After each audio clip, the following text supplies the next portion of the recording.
What if the most famous twins in mythology aren't just myths at all, but dark reflections of our deepest fears, our hidden selves? Picture this, two figures, inseparable yet endlessly conflicting, mirroring each other's strengths and weaknesses, like a cosmic game of chess where the stakes are life and death. Their existence shatters the boundaries between creation and destruction, laughter and pain. You think you know them? Think again. In the shadowy corners of ancient lore, twins like Romulus and Remus or Castor and Pollux lurk, whispering secrets that twist the very fabric of fate.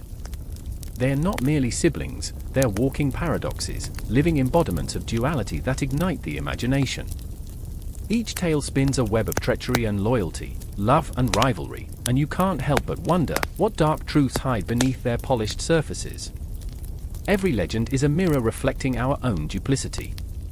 Romulus slays Remus in a fratricidal rage, blood spilled for the throne of Rome. An empire built on betrayal. Sound familiar? Our world echoes their strife, where familial bonds fray under ambition's sharp blade.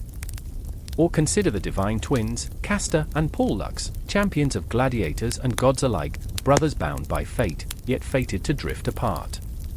Is loyalty a guise for jealousy? An illusion where every embrace has an edge? And what of the trickster twins like Loki and his monstrous kin? Laughter masks chaos, humor a thin veil over calamity. They redefine siblinghood from the ground up, where mischief dances with malice. What lies beyond their jovial facade? Is it possible they're our subconscious unleashed, reveling in the absurdity of existence? Every story screams with urgency, demanding your attention. How can the ancients shape our understanding of ourselves? With pen strokes soaked in blood and inked in chaos, these mythological twins serve as harbingers of what we dare not confront. They twist fate, ignite wars, and stir the pot of destiny itself. Their narratives echo in the chambers of history, where the past collides with the present, and every choice ignites 1,000 possible realities. Their legacies are not mere footnotes, they are living, breathing enigmas that refuse to be silenced. What else do they hide? The laughter of gods? The tears of mortals? Every page turned in this labyrinthine tale unearths revelations that claw at the mind. What if these twins are not just characters but archetypes of conflict within us all? You feel the pull. The urge to chase the shadows, to confront the chaos that is the twin paradox. The clock ticks. Secrets beg to be unearthed. Every answer leads to a deeper question. Are you ready to confront the truth lurking beneath the surface, waiting to ensnare you in its dark embrace? There's no turning back. The curse of curiosity is your only guide. The clock's hands moved furiously, a frantic dance against the backdrop of a starlit sky, the kind of night that clung to your skin like cold sweat. I remember the shadows flickering across the ancient stone walls, whispering secrets that sent shivers down my spine. The air was thick with anticipation, a darkness that felt alive, breathing in sync with the pounding of my heart. There, in the heart of the city, under the looming gaze of forgotten gods, I felt it, the tremor of fate's hand poised to strike. A scream tore through the night, raw and unfiltered. It pierced through the silence, shattering the fragile illusion that everything was all right. I turned to see Lyra, her eyes wide with terror. She was my twin, bound to me by blood, yet there was a chasm between us that yawned wider with each passing second. I could see in her expression the reflection of my own fears, our shared history, tangled and fraught with unspoken words. The air crackled with tension, a storm brewing as we stood on the precipice of something monumental. I can't keep doing this, I can't, she whispered, her voice barely a thread in the chaos surrounding us. The weight of her confession hung heavy, like a noose tightening around my throat. Lyra had always been the bold one, the beacon of light, while I lingered in the shadows, a mere reflection of her brilliance. But tonight, the roles were reversed. Tonight, her courage faltered, and my heart thundered with an urgency that felt both thrilling and terrifying. If you go in there, you might not come back, I warned, my voice cracking under the pressure of my own fear. The ancient temple loomed before us, its stone facade etched with the faces of gods long forgotten, their expressions twisted into grotesque masks of anger and sorrow. I felt the chill of their gaze, the weight of their judgment pressing down on me. The shadows danced, taunting us, daring us to step forward into the abyss. The myths told of twins, the divine and the damned, the sacred and the cursed. Two halves of a whole, forever entwined in a dance of chaos and harmony. But as I stood there with Lyra, I questioned everything we had ever known. What if our bond was not a blessing, but a curse? What if the legend spoke not of unity, but of a shared fate that would lead us to ruin? I could feel the universe holding its breath, waiting for our next move. Do you believe in the stories? Lyra asked, her voice trembling. The ones about the twins who were torn apart by fate, doomed to wander the earth until they find each other again. I thought of the tales of Castor and Pollux, their bond so strong yet fractured by death. I thought of Romulus and Remus, brothers bound by blood yet destined for betrayal. My heart ached at the thought of our own potential betrayal, not of each other, but of ourselves.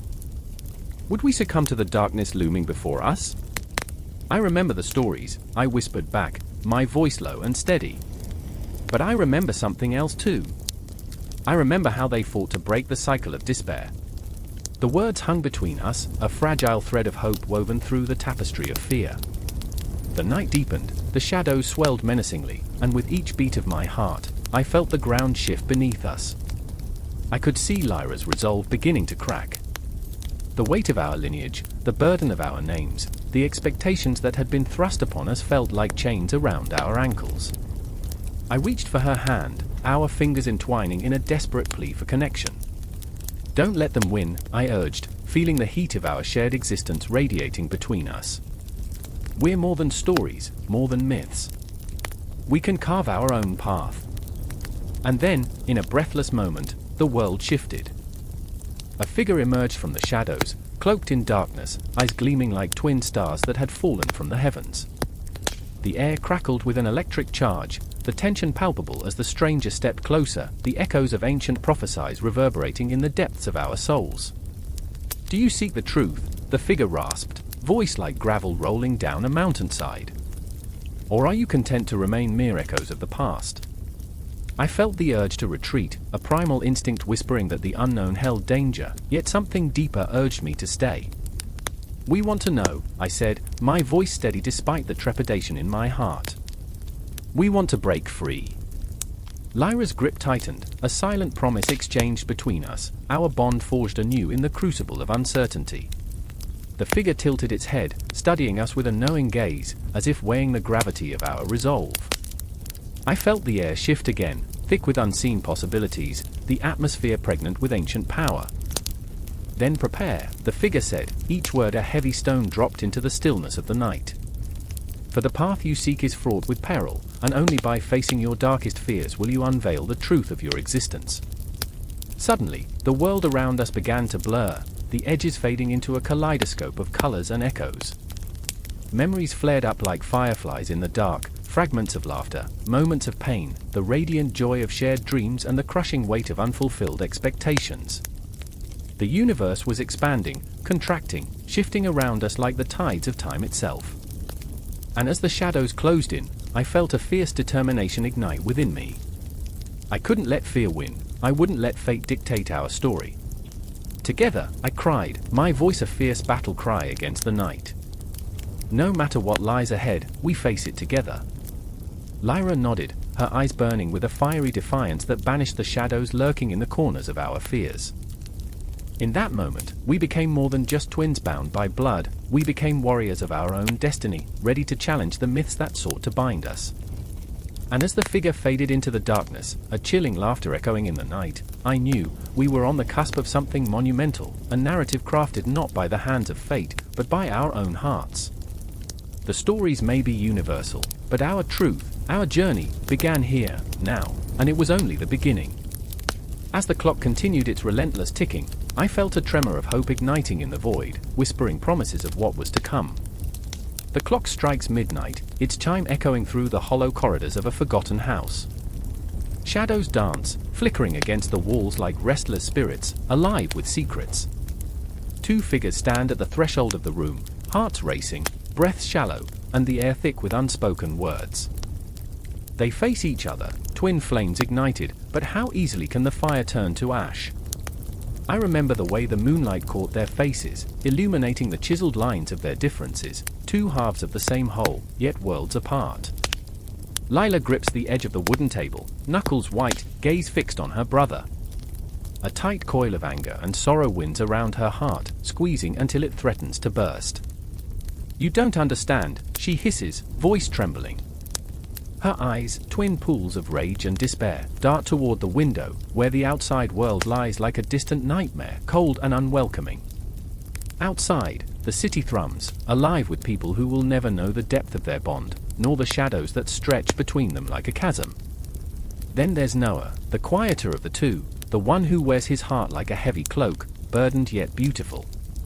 He stands there, looking as if the weight of the universe is resting on his shoulders. "Lila, you never listen," he says, his voice rough like gravel, yet laced with a tenderness that breaks through the tension. "I'm trying to protect us." With every syllable, the space between them seems to grow, swirling with the echoes of childhood laughter twisted into the bitterness of betrayal. "Protect us," she scoffs, the word falling from her lips like shards of glass. From what? From ourselves? From the truth? The pain in her voice cuts through the silence, raw and jagged. Memories cascade around them like leaves in the autumn wind, swirling in a dance of nostalgia and regret. I remember the days when their laughter rang through the air, unburdened by the weight of secrets, the nights spent whispering dreams to each other under a canopy of stars. But those stars have dimmed, eclipsed by shadows of their own making. Outside, the city pulses with life, neon lights flickering like fireflies against a black sky. The world continues to spin, unaware of the turmoil brewing inside the hearts of these twins, who are both everything to each other and nothing at all. I remember when they were children, chasing shadows in the backyard, playing games that faded into whispers of time. But now, in this room thick with tension, the innocence is gone, replaced by the ghosts of choices made and paths chosen. Noah takes a step forward, the weight of his decision pressing down on him like a heavy shroud. "I can't let you go down this path," he pleads, desperation threading through his words like a lifeline tossed into a turbulent sea. "Don't you see? It's tearing us apart." His eyes shimmer with unshed tears, and in that moment, Lila feels the first pangs of doubt creep into her heart. Are they destined to be twins lost to the currents of their own lives, or can they find their way back to each other through the darkness? "I just want to be free," she whispers, the admission a fragile thing suspended in the air between them. "Free from the expectations, from this connection that feels like a noose tightening around my neck." She turns away, unable to bear the intensity of his gaze, the way it sees through her defenses like glass. In that fleeting moment, the horrifying realization crashes over her like a wave. The very bond that once lifted her could also bind her to a fate she didn't choose. And the shadows pulse, are they alive, or are they merely reflections of their own fears? The walls seem to close in, suffocating, as the twins stand on the precipice of something so vast, so profound, it threatens to swallow them whole. I remember the nights they would confide in each other, dreams spilling like secrets, words woven together like sacred threads. But now, the threads unravel, leaving only frayed edges and the stark possibility of separation. "Do you ever wonder if we're meant to be more than just us?" Noah asks, voice barely above a whisper, like a secret shared with the night. "What if we're supposed to be something greater? Something the world hasn't seen yet?" The words hang in the air, heavy with the weight of destiny and desire. Lila's heart races, thrumming in her chest like a wild heartbeat, torn between the yearning for freedom and the pull of her brother's love. "Greater," she echoes, her voice tinged with disbelief. "What does that even mean for us?" The room feels smaller now, the walls closing in, the shadows whispering.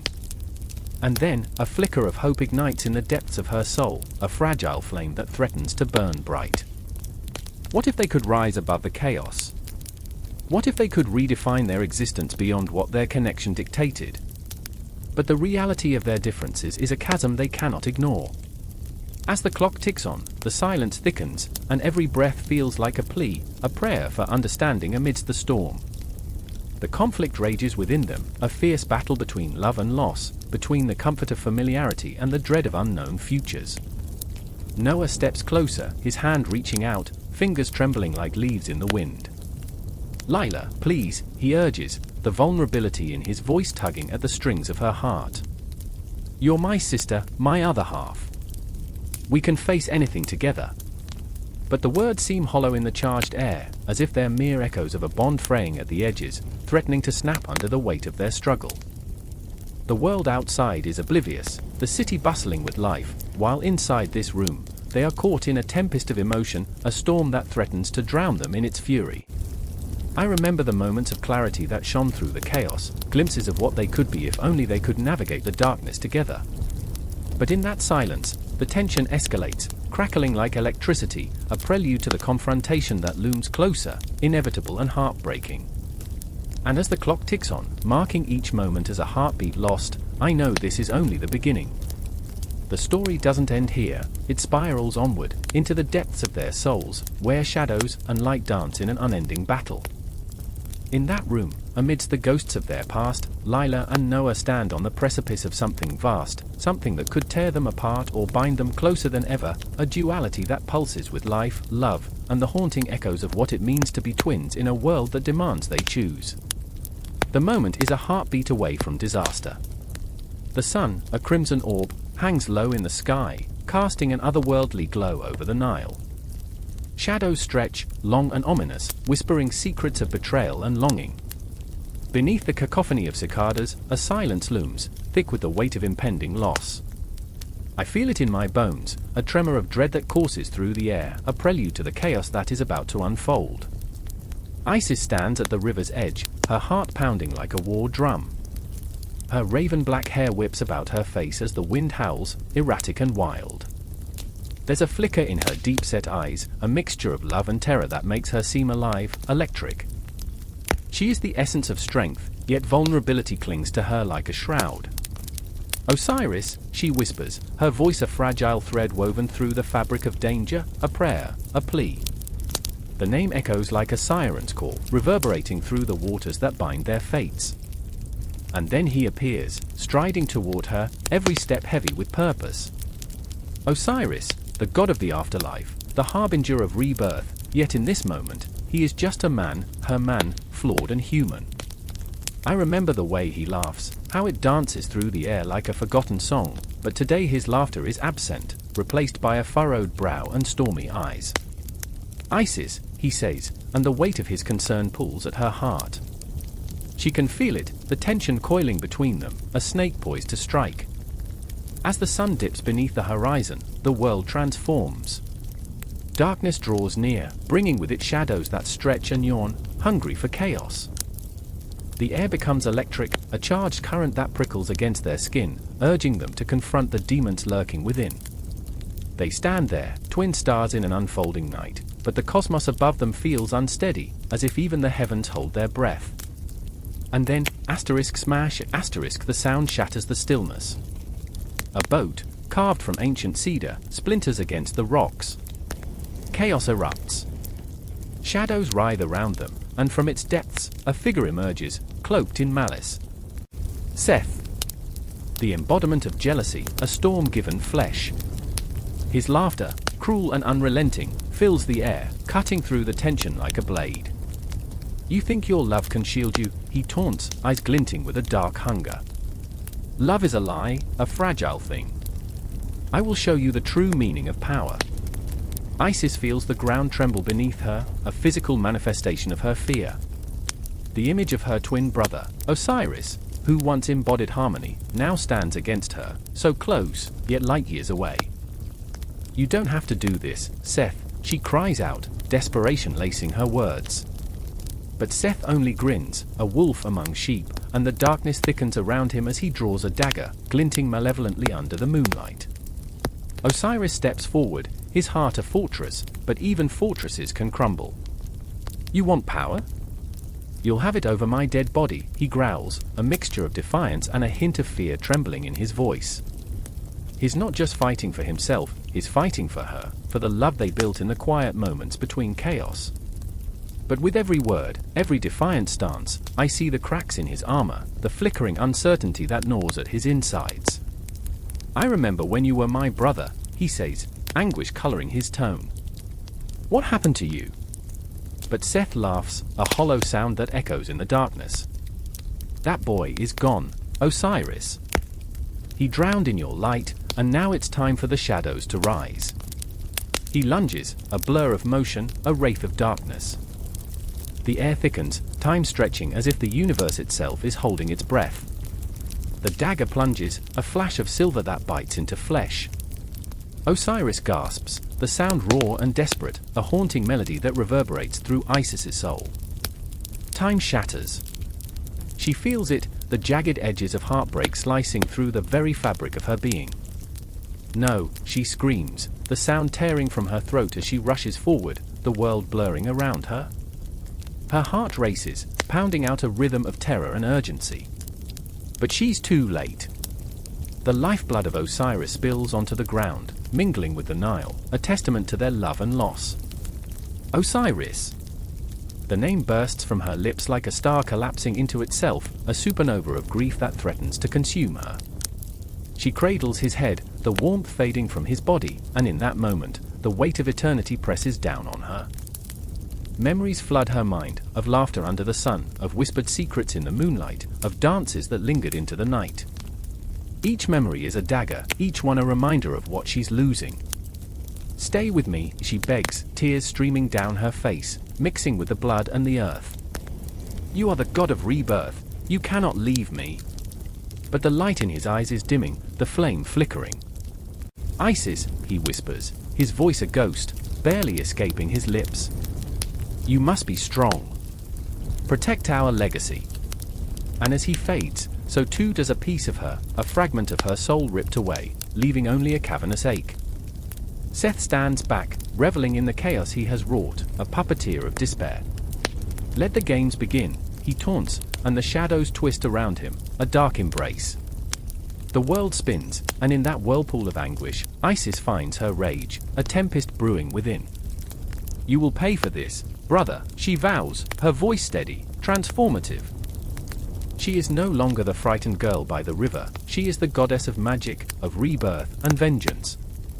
The tension hangs thick in the air, pulsing, alive. There is no going back. The confrontation has begun. And as the moon casts its eerie glow, illuminating the scene of horror and heartbreak, I can feel the weight of destiny, the cosmic threads pulling taut, knotted in a dance of irony and fate, spiraling into the unknown. The night is far from over. Time ticks forward, relentless and unforgiving, and as Isis stands over the fractured remains of her world, a new journey begins, a relentless pursuit for justice, a quest to reclaim her love from the clutches of death, a battle against the shadows that threaten to engulf her. Every heartbeat, every breath, echoes with the promise of retribution, the resolve to reclaim the light from the darkness. In the heart of despair, a phoenix stirs, ready for rebirth. The stars watch with bated breath, the cosmos waiting to witness the unfolding tale of love, loss, and the unyielding strength of a goddess who will stop at nothing. The clock ticks on, the cycle never ending, the dance of life and death a perpetual stage where the twins, forever intertwined, play out their destinies beneath the watchful eyes of eternity. The air crackles with tension, thick and electric, as shadows twist and writhe like serpents in the moonlight. I stand there, heart racing, surrounded by chaos. The stars above are indifferent, mere pinpricks of light against a velvet blackness, while the world below trembles with unspeakable dread. I remember the whispers that haunt me, the ghosts of promises broken, echoing through my mind like the relentless beat of a war drum. Time stands still, yet races forward. The ground beneath my feet shudders, and I know something is coming, something that will change everything.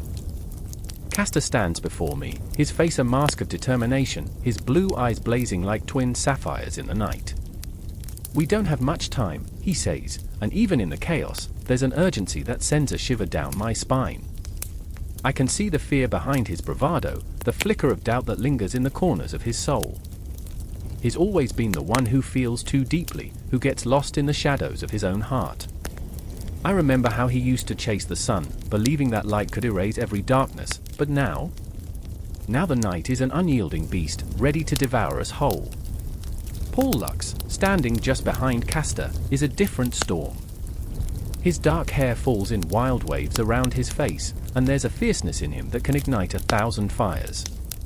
But beneath that fierce exterior lies a man grappling with his own demons, the weight of his brother's choices pressing down like a leaden cloak. What if we fail? he asks, the words barely a whisper, yet they slice through the air like a knife. In that moment, I see the truth. Their bond is both their strength and their curse. They are two halves of a single soul, yet the distance between them grows wider with every unspoken word, every unhealed wound. I remember a time when laughter filled the spaces between them, when the world was cloaked in sunlight and innocence. They would race through the fields, hearts light and free, daring the wind to carry them further than the eye could see. But that was before the shadows crept in, before they became entwined in the fabric of fate, before they learned that love could be a blade that cuts both ways. The moon hangs low, casting a ghostly glow over the scene. I can hear the distant sound of hooves pounding against the earth, a relentless echo of war approaching.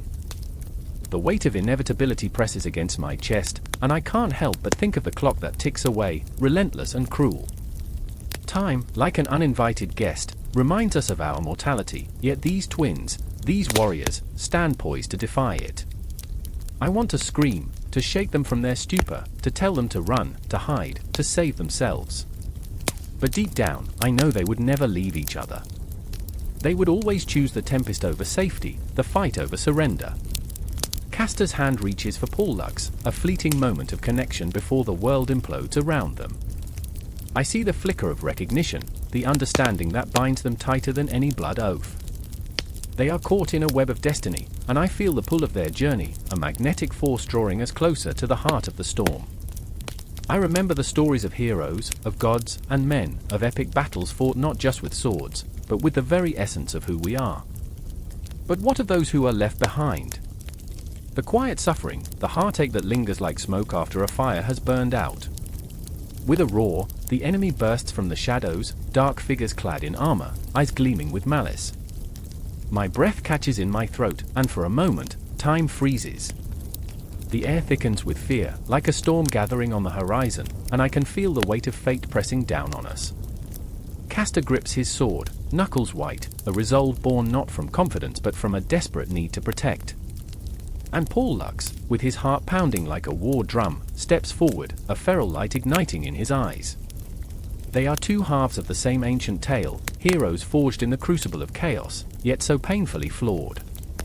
As the clash of steel rings out, the sound reverberates through my bones, a symphony of violence and valor. I remember the stories of young men who sought glory, who believed they could bend the cosmos to their wills. But glory is a fleeting mistress, one who dances just out of reach, leaving behind only shadows and echoes. And as Castor and Pollux fight side by side, I see the truth shimmer in the air. Their greatest battle is not against the enemy, but within themselves. Each swing of their blades feels like a heartbeat, a pulse that echoes with regret, longing, and an undeniable love that is as fierce as it is fragile. They are testing the boundaries of brotherhood, pushing against the walls built by years of unspoken pain. The world around us fades into a blur, and in that moment, it's just them, their laughter, their fears, their memories swirling like ghosts in the night. Then, in a heartbeat, it happens. A flash of steel, the sharp intake of breath, and I see Castor falter, a crimson bloom staining the ground beneath him. Time warps, twisting into a cruel mockery of itself. I can't breathe. The fear grips me, squeezing my heart like a vice, and I want to scream, to reach out, to pull him back from the abyss. But Pollux, fueled by rage and anguish, charges forward, fighting not just for victory, but for the very soul of his brother. In that moment, I remember the weight of their bond, the unbreakable thread that ties them together, yet threatens to unravel. Each breath is a prayer, each heartbeat a plea for salvation. They are warriors, heroes of the Dioscuri, yet they are also just two brothers lost in a tempest. As the battle rages on, I realize that this is not just their fight, it's ours. We are all drawn into the whirlwind, bound by the choices we make, by the love we carry, by the scars that shape us. And as I watch, helpless and terrified, I feel the pull of fate, a cosmic dance that intertwines us all. I cannot look away. The shadows deepen, the stakes rise, and the clock ticks relentlessly forward, leaving us shrouded in uncertainty. There is no easy way out, only the weight of truth, the power of love, and a haunting reminder that we are all part of this story, forever entwined in the web of existence. The air crackles with tension, a sickening silence looming over the golden fields of Alfheim. I stand there, breath caught in my throat, heart pounding like a war drum. Shadows twist between the trees, whispers of fate curling around me. Friar, the golden-haired god, stood before me, his brows knitted with fierce worry, piercing eyes searching for something, maybe hope, maybe salvation. The weight of his responsibility hung thick in the air, almost palpable, as if the very essence of life itself was teetering on the edge of oblivion. "Where is she?" His voice, usually so soothing, now trembled, each word a fierce gust in the stillness. Freyja, his twin sister, the goddess of love and passion, had vanished into the night. The moon itself seemed to mourn her absence. In her stead, a ghostly chill swept through the tall grass, a harbinger of despair. I remember the last time I saw her, laughter spilling from her lips like a cascading waterfall. She danced beneath the stars, a tapestry woven with beauty and grace, her presence igniting the world around her. But that night was different. Clouds gathered like dark memories, shadows swallowed the joy. Something was coming, something sinister. I felt it, I whispered, though the words felt heavy, weighted with fear. Something pulled her into the abyss. Friar turned, eyes blazing with a mix of resolve and dread. "You think I don't know that? She is my sister, my other half. I will not lose her to the dark." His body tensed with an anguish that was both raw and unyielding. I could see it in every line of his face, the fight simmering just beneath the surface. But beneath that steel, I caught a flicker of something vulnerable, an ache that gnawed at him like a hungry wolf. It was the fear of loss, the fear of failing not just Freyja, but the world they both nurtured and cherished. And then there was me, caught in the crossfire of their emotion. I was merely a mortal, a spectator in the divine drama unfolding before me, yet my heart beat in sync with the storm of their conflict. I felt as if I were an anchor sinking into the depths, as their love, a love so fierce it could topple mountains, clashed with the darkness creeping ever closer.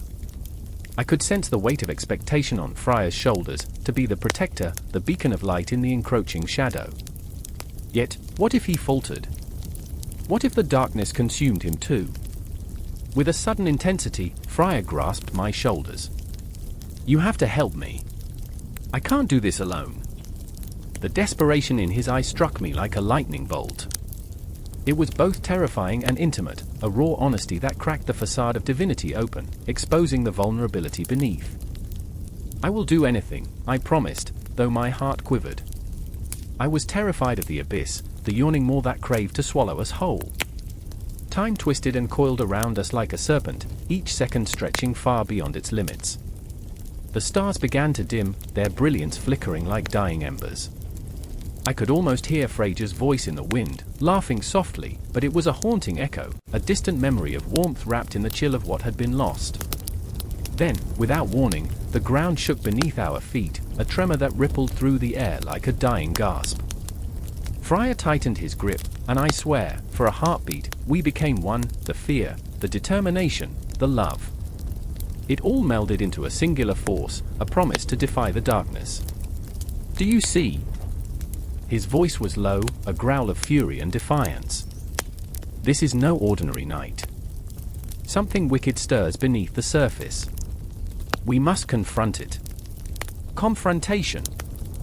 The word hung in the air like a challenge, a gauntlet thrown at our feet. I could feel the weight of it pressing down, my heart racing with the thrill of impending battle. The darkness was alive, pulsating with malevolence, waiting for us to make a move, to falter. I remember every detail, the rustling trees, the frightened creatures scurrying away, the looming shadows that danced just out of sight. Each element became a part of our story, a thread woven into the fabric of fate. We had to fight not just for Freyja, but for love, for life, for the very essence of what it meant to be alive. And then, as if the universe held its breath, the air cracked open. A shadow spilled forth, a figure cloaked in darkness, eyes gleaming like cold steel. "You seek your sister?" It slithered into our space, an embodiment of despair, its voice a chilling whisper that curled around my bones. "She is mine now." The very essence of my being screamed. This was it, the confrontation we had been racing towards, the moment where love met darkness head-on. Friar stepped forward, fists clenched, fierce and unyielding. "You will not take her from me." The challenge reverberated in the silence, a declaration that rang with both power and vulnerability. But the darkness only laughed, a sound that sent shivers racing down my spine. Love? You think love can save you? Love is a weakness. A heartbeat. A second that stretched into eternity. I could feel Freya's heartbeat, a cadence of determination echoing in the silence. No, he declared, voice fierce. Love is strength. You may have taken her, but you cannot destroy the bond we share. In that moment, I saw the truth shine through. Love is not merely a feeling, it's a force. It's the fire that ignites the spirit, that drives us to fight against the encroaching night. As shadows closed in, I felt the energy shift, the cosmos realigning. The battle was not just for Freyja, but for every heart that beats in defiance of despair. The breath of the universe filled our lungs, each gasp igniting the embers of hope that flickered within us. And so we stood, Freya and I, two souls ignited by the fierce love of a sister lost in the dark, ready to confront the shadows. The moment hung suspended, electric with possibility, a promise that rang clear in the cold night air. We would fight. We would not falter. We would not bend. The cosmos trembled, and I felt it, love, fierce as a storm, illuminating the night like 1,000 stars colliding. In this chaotic tapestry woven with shadows and light, we were just beginning to write our story. In the quiet shrouded by moonlit shadows, two figures raced across the jagged cliffs, their breaths mingling with the chill of the night air. The sound of hoofbeats thundered behind them, a relentless echo that drummed in their chests like the war cry of forgotten gods. I remember the fear, how it gripped my heart, a vice tightening with every step, the weight of inevitability heavy in my lungs. They were the Ashwini Kumaras, divine twins entwined in a fate neither chose. They were running, always running, but for what? What haunted them, and what would they leave behind? Noro, the elder, with eyes like storm clouds, held his brother's hand tightly, a lifeline amidst chaos. "Don't look back," he shouted, the words barely catching in the wind. But how could they not look back? The darkness behind them was alive, a monstrous more eager to swallow their light. I remember the way his grip tightened, knuckles white against the shadows that danced around them, each step a pulse of desperate hope and relentless fear. Arya, the younger twin, was all fire and fury, though the light in his gaze flickered like a candle in the tempest. "They'll catch us," he panted, glancing over his shoulder where specters of their past seemed to stretch out, clawing at the air with ghostly fingers. "It's no use." His voice cracked, and the weight of despair began to settle like a dark shroud over his heart. Each breath was a battle, his spirit fighting against the grim reality that perhaps they were bound to repeat the cycles of their ancestors, eternally haunted. But there was something else, too, a whisper in the wind, an unyielding pull toward the stars, a promise carried by the night. I remember the way Noro's face transformed, a flicker of determination igniting the darkness that threatened to consume him. "We were born to heal," he said, his voice low yet resolute, "and heal we shall, even if it costs us everything." Time slowed, and in that moment, the cosmos seemed to hang in the balance, a fragile dance of destiny and desire. The cliffs loomed above them, jagged and imposing, as if the universe itself conspired to keep them trapped. In their flight, they stumbled upon a clearing bathed in silver light, a sanctuary amidst the chaos. But serenity was an illusion, a cruel joke played by fate. Shadows flitted at the edges, dark clouds swirling, threatening to engulf the twins whole. I could almost hear their hearts racing, the rhythm of uncertainty drumming against the fabric of time. Noro knelt, breathless, gripping the earth beneath him, fingers clawing through the fertile soil. "Why can't we just be free?" he whispered, the words spilling like a confession, raw and unfiltered. His pain was palpable, a wound that bled through the layers of their existence, a longing to escape the chains of divine expectation. I remember dreams of flight, of being more than mere vessels of prophecy. The ache in his voice resonated, a symphony of sorrow that echoed against the stars. Arya crouched beside him, eyes glistening like shattered glass. "But what if we're not meant to outrun our fate?" he asked, the question hanging heavy in the air, a dark omen lurking in the depths of his soul. "What if our power is meant to bind us, to serve a purpose we cannot comprehend?" The conflict within him raged like a tempest, wild and untamed, the weight of legacy pressing down like a stone around his neck. In that moment, a distant rumble broke the silence, a sound both chilling and electric. The hoofbeats grew closer, relentless as a midnight tide. The twins exchanged a glance, a silent understanding passing between them, each heartbeat echoing the other's dread. "It's them," Arya breathed, the fear wrapping around him like a serpent, squeezing tighter. "They're coming." They rose, shoulders squared against the specter of their pursuers. Nora's voice rang out, fierce and unyielding. "We are more than what they say we are. We will fight." I remember the defiance in his eyes, the burning determination, an ember that refused to be extinguished, even in the face of the darkest storm. Yet beneath that fire lay a flicker of doubt, a thread weaving through his resolve. What if their fight was futile? What if the very essence of their being was a trap laid by the cosmos? Arya took a step forward, emboldened by his brother's spirit. "Together, we can break the chains." With each word, he seemed to shed the weight of despair, the flicker of hope igniting within. I could feel it, the electric charge in the air, each heartbeat synchronizing with the pulse of the universe. "We are Ashwini Kumaras. We have the strength of the stars." And then, the shadows converged.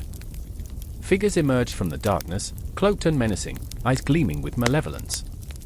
I felt the chill seep into my bones, the air thick with foreboding. The twins stood steadfast, hearts pounding as the silhouettes of their pursuers unfurled before them, a nightmare wrapped in human form. In that moment, the world spun, the stars flickered as though taking a breath. Time fractured, and I was suspended in the chaos, witnessing a clash not just of bodies, but of destinies, of dreams, and despair, of light against the encroaching darkness. Clarity broke through the haze. They were bound by something greater than themselves, a legacy that clung to their skin, a truth that shimmered at the edges of their consciousness. "Face them!" Nora cried, and the sound reverberated through the night, a battle cry forged in the fires of ancient struggles. The air crackled with tension, an electric pulse that reached into the very core of my being. The twins surged forward, defiance lighting their path, every move a testament to their bond, every heartbeat a promise to fight against the shadows threatening to consume them.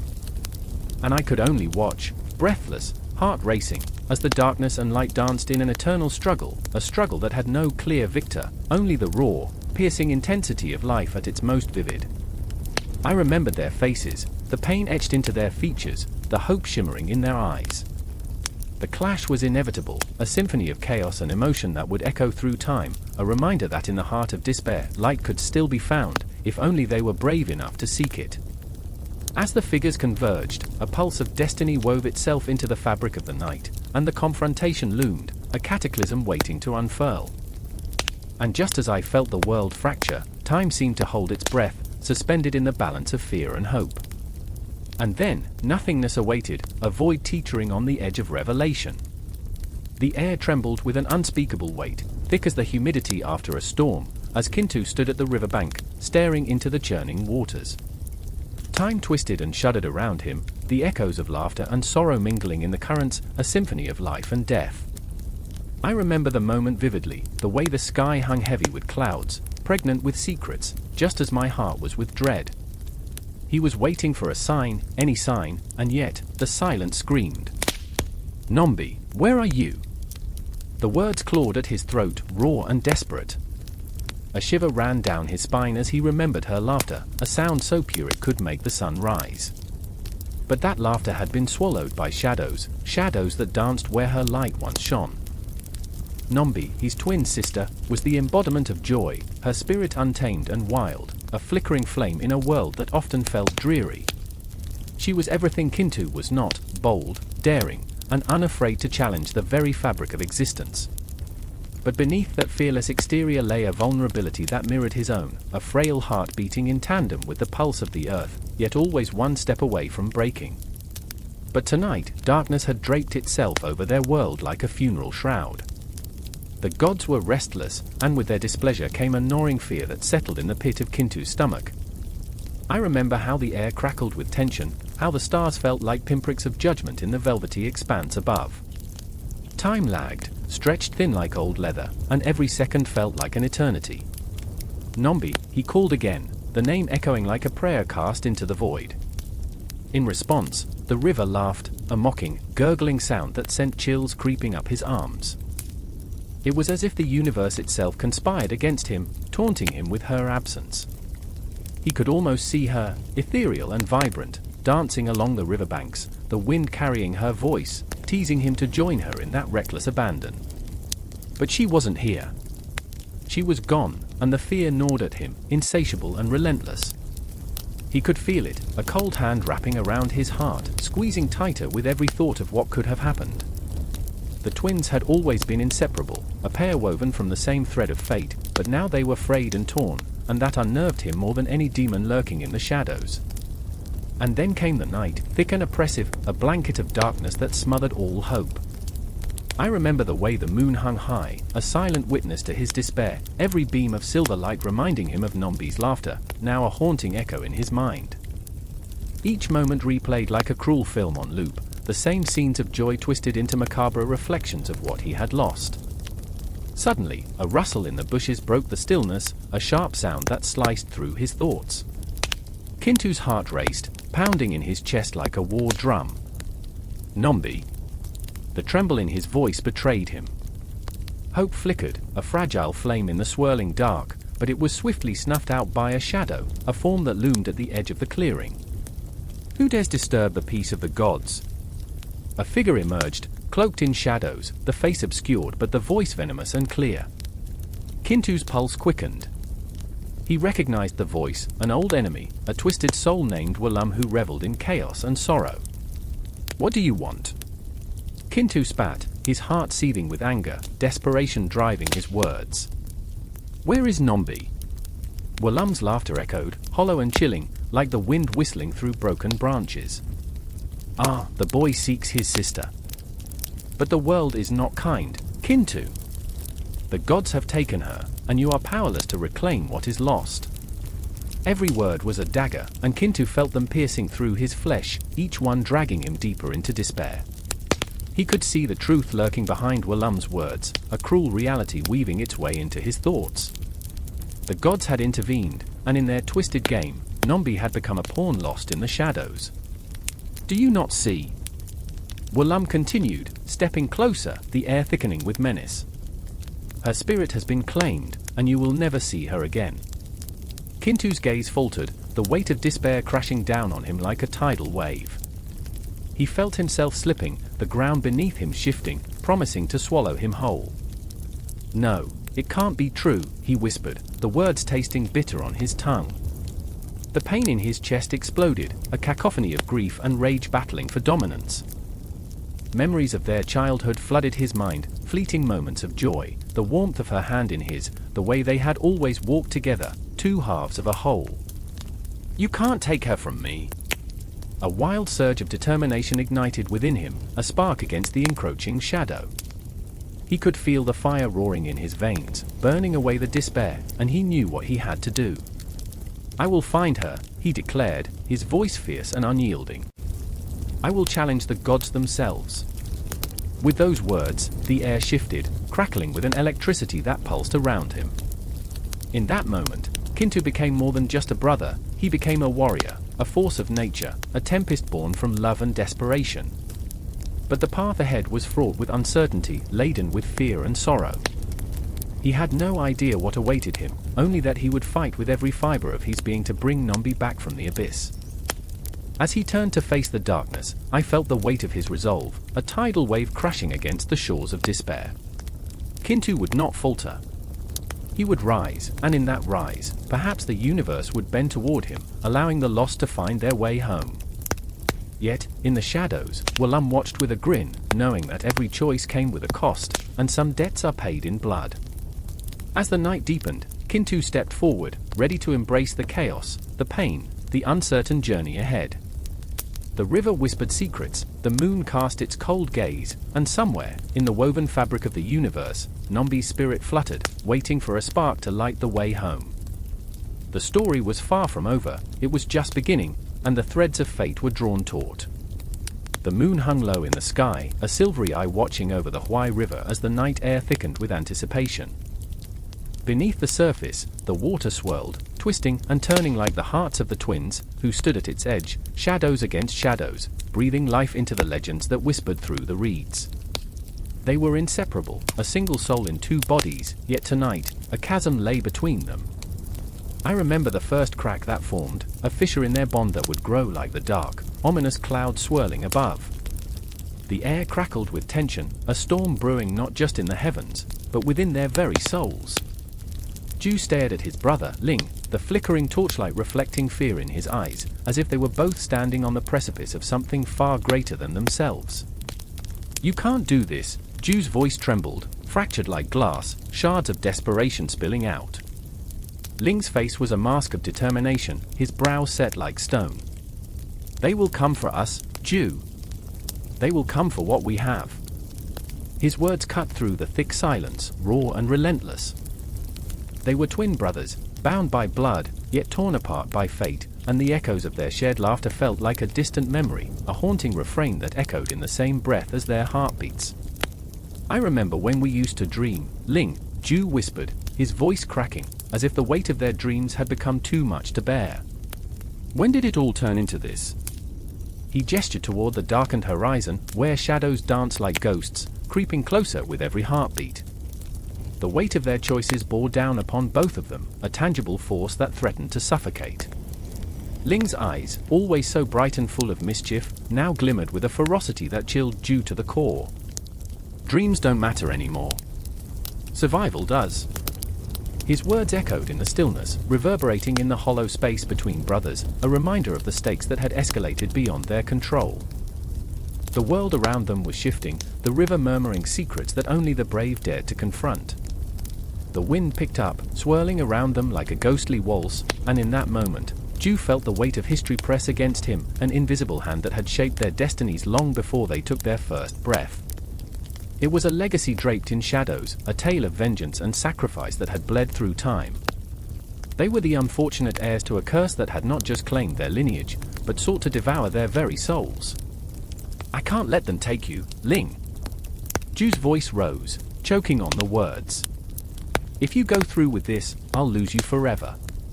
His heart raced, pounding against his ribcage, a frantic drum heralding the storm that brewed within. He reached out, fingers trembling, desperate to bridge the gap that was threatening to swallow them whole. Ling stepped back, the torchlight flickering ominously between them. "And what do you propose, brother? To hide beneath the roots of this cursed river until the end? You think they will forget?" His voice was a tempest, cruel and cold, yet beneath it lay an undercurrent of fear, an unspoken acknowledgement of the darkness that awaited them. The two brothers had lived their lives as reflections of each other, but now they felt like two diverging paths, each fraught with peril. Ju's heart ached for the brother who had always been his other half, now standing resolute against a tide of fate that threatened to sweep them apart. With a sudden flash, a figure emerged from the shadows, a spectre, cloaked in the weight of time, and Ju's breath caught in his throat. The ghostly presence seemed to pulsate with an energy that beckoned, a warning carried on the wind. The Huai River remembers, it hissed, voice barely more than a whisper, echoing through the night, weaving like smoke through the air. Once, it was a cradle of life, now it holds the burden of blood. Ju's pulse quickened, fear clawing at his insides. He turned to Ling, whose face had turned pale, haunted by memories that danced just beyond reach. "What does it want?" Ju gasped, his voice strained, the weight of the moment pressing down like a falling stone. Ling looked away, eyes narrowing into slits, as if he could ward off the truth that loomed closer. "It wants to remind us of the price we pay for power." The weight of his words hung heavy in the air, a palpable dread that seeped into Ju's skin, whispering of the choices that lay ahead. The river churned violently, a chaotic symphony of roiling water that mirrored the tempest in their hearts. Ju could feel the pull of the current, a dark invitation luring them both into its depths. "We can fight this," he pleaded, desperation threading through his tone. "We must find another way." Ling's silence spoke volumes, and Ju could see the flicker of doubt in his brother's eyes, a momentary crack in the armor he had forged against the world. "What if this is the only way?" Ling's voice faltered, uncertainty creeping in like a thief in the night. Another gust of wind swept through, and Ju seized the fleeting moment, stepping forward, bridging the gap that felt insurmountable just moments ago. No. We were born together for a reason. We can break this cycle. Together? Each word was a heartbeat, thumping between them, igniting a fire that threatened to erase the shadows.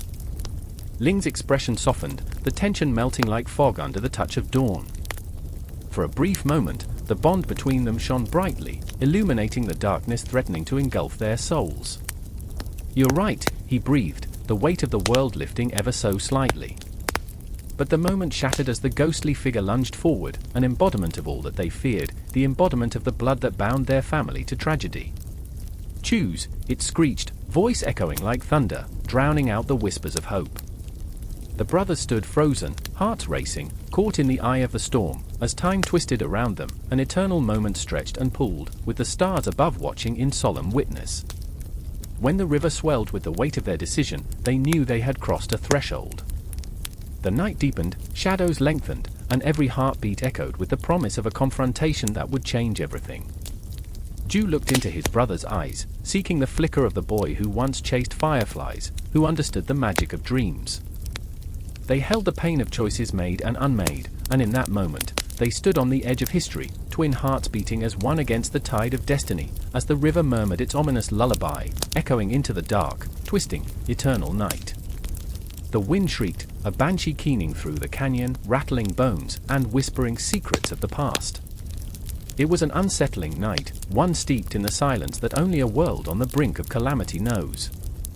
The moon hung low, its light fragile and sickly, casting shadows that danced like phantoms. There, in the heart of the Hopi land, stood two figures, each one a mirror to the other, yet distinct in their own suffering and resolve. I remember the tremor in the air, an electric pulse that set the heart racing. The twins, the hero twins, were thrust into a battle far beyond their years, far beyond their comprehension. I remember their faces, Kona, eyes aflame, filled with an unquenchable fire, and his brother, Tora, haunted by the specter of loss. They were bound by blood, but also by the weight of a world teetering on the edge of darkness. "Why do we have to fight, Kona?" Tora's voice quivered, a tightrope strung between fear and defiance. The question hung in the air, a taut string ready to snap. The shadows seemed to listen, eager for answers they wouldn't give. "Because it's our destiny." Kona's voice echoed like thunder, fierce and unrelenting. The words felt like a sacrilege, a commandment etched in stone, and they tore through the silence like a knife through flesh. "We are not just boys, we are warriors. We will save our people." But save whom? I felt the weight of their shared history, the stories woven through their childhood, stories of laughter, of a mother's gentle touch, of moments stolen beneath the stars. Yet, that innocence slipped through their fingers like sand. I saw it in Tor's gaze, the flickering light of hope dimming with every passing moment. They stood at the precipice of their fears, poised between the life they had known and the abyss of what lay ahead. The memories gnawed at them, bitter and sweet, and I felt that pain reverberate. "Every heartbeat brings us closer to the end," Tora murmured, a ghost of a smile haunting his lips. The earth trembled beneath their feet. A monstrous roar erupted in the distance, a beast awakening from its slumber. It was the embodiment of chaos, the entwined fates of their ancestors and their own. Every ounce of fear swirled into a tempest, threatening to consume them whole. They were not just fighting a creature of nightmares, they were facing the shadows within themselves, the echoes of their lineage. "Remember when we chased the flocks?" Kona's voice softened, a fleeting moment of nostalgia seeping into the chaos. "We were foolish boys, thinking we could outrun the sun." Tora's laughter was a fragile note in the storm. "And now, we're standing here, hoping to outrun death." The tension snapped like a bowstring as the creature lunged from the darkness, a titanic form wreathed in shadows, its eyes glowing with malice. The air thickened with dread, each second stretching into eternity. The twins stood rooted, caught between the past and a future they could not control. I felt my own heart quicken, echoing their fear, their determination. "Together?" Kona shouted, and it was a battle cry, a desperate plea, an invocation that transcended time and space. They drew their weapons, crafted from the earth, the very essence of their being. I could almost taste the air, brimming with resolve and unfulfilled dreams. The initial clash was deafening, a cacophony of wills colliding. Tora's struggle was palpable. I could see him faltering, the weight of expectation crushing his spirit. The creature was relentless, a swirling tempest of fury and teeth, and I felt Tora's breath hitch with each strike. "Fight, Tora! Fight!" Kona's voice pierced through the chaos, a lifeline thrown to a drowning man. But the shadows that loomed were insidious, whispering doubts that lodged like splinters in Tora's heart. "What if I'm not enough?" he gasped, desperation suffusing every syllable. "Then we fall together." Kona's answer was swift, resolute. "But we will not fall today." In that moment, I felt the entire universe hold its breath. The twins became one, a unity forged in fire and blood, each blow resonating with the love and fear binding them. I could see it, their souls entwined like the roots of a sacred cedar, anchored in the earth yet reaching for the stars. As the battle raged, the moon trembled, a witness to their plight. I sensed the passage of time, the swirling cosmos shifting, as if the very fabric of existence was watching. It was raw, it was visceral, the ache of a brother's unwavering loyalty, the weight of the world pressing down on youthful shoulders. Kona faltered for a split second, the creature's claws grazing his skin, a visceral reminder of mortality. "Kona!" Tora screamed, the sound a blade cutting through the din. But in that moment of vulnerability, the truth emerged like a phoenix from ash. Kona's eyes widened, not in fear, but in understanding. "I remember," he whispered, the ritual of their childhood flooding back. The stories told by flickering firelight, the lessons etched in their minds, of sacrifice, of love, of loss. They fought on, a tempest of hope and despair, the shadows ebbing and flowing like an ancient tide.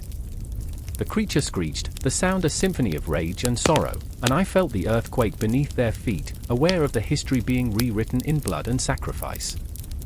With one final push, they barreled forward, their spirits igniting like a comet streaking through the night sky. The air thickened with energy, an electric charge that spoke of ancient prophecies, of destinies entwined beyond the veil of the mortal realm. As the creature fell, silence blanketed the canyon, a profound stillness that swallowed the cacophony of battle whole. I remember their faces, a tapestry of resilience and vulnerability, the twin spirits glowing with something otherworldly. But the fight wasn't over. I felt it, a pulsing rhythm, the promise of the next challenge lurking in the shadows. The twins had won this battle, but in that victory lay a deeper wound, a stark reminder of the sacrifices yet to come. In the distance, the horizon beckoned, dark clouds swirling ominously, a harbinger of trials unseen.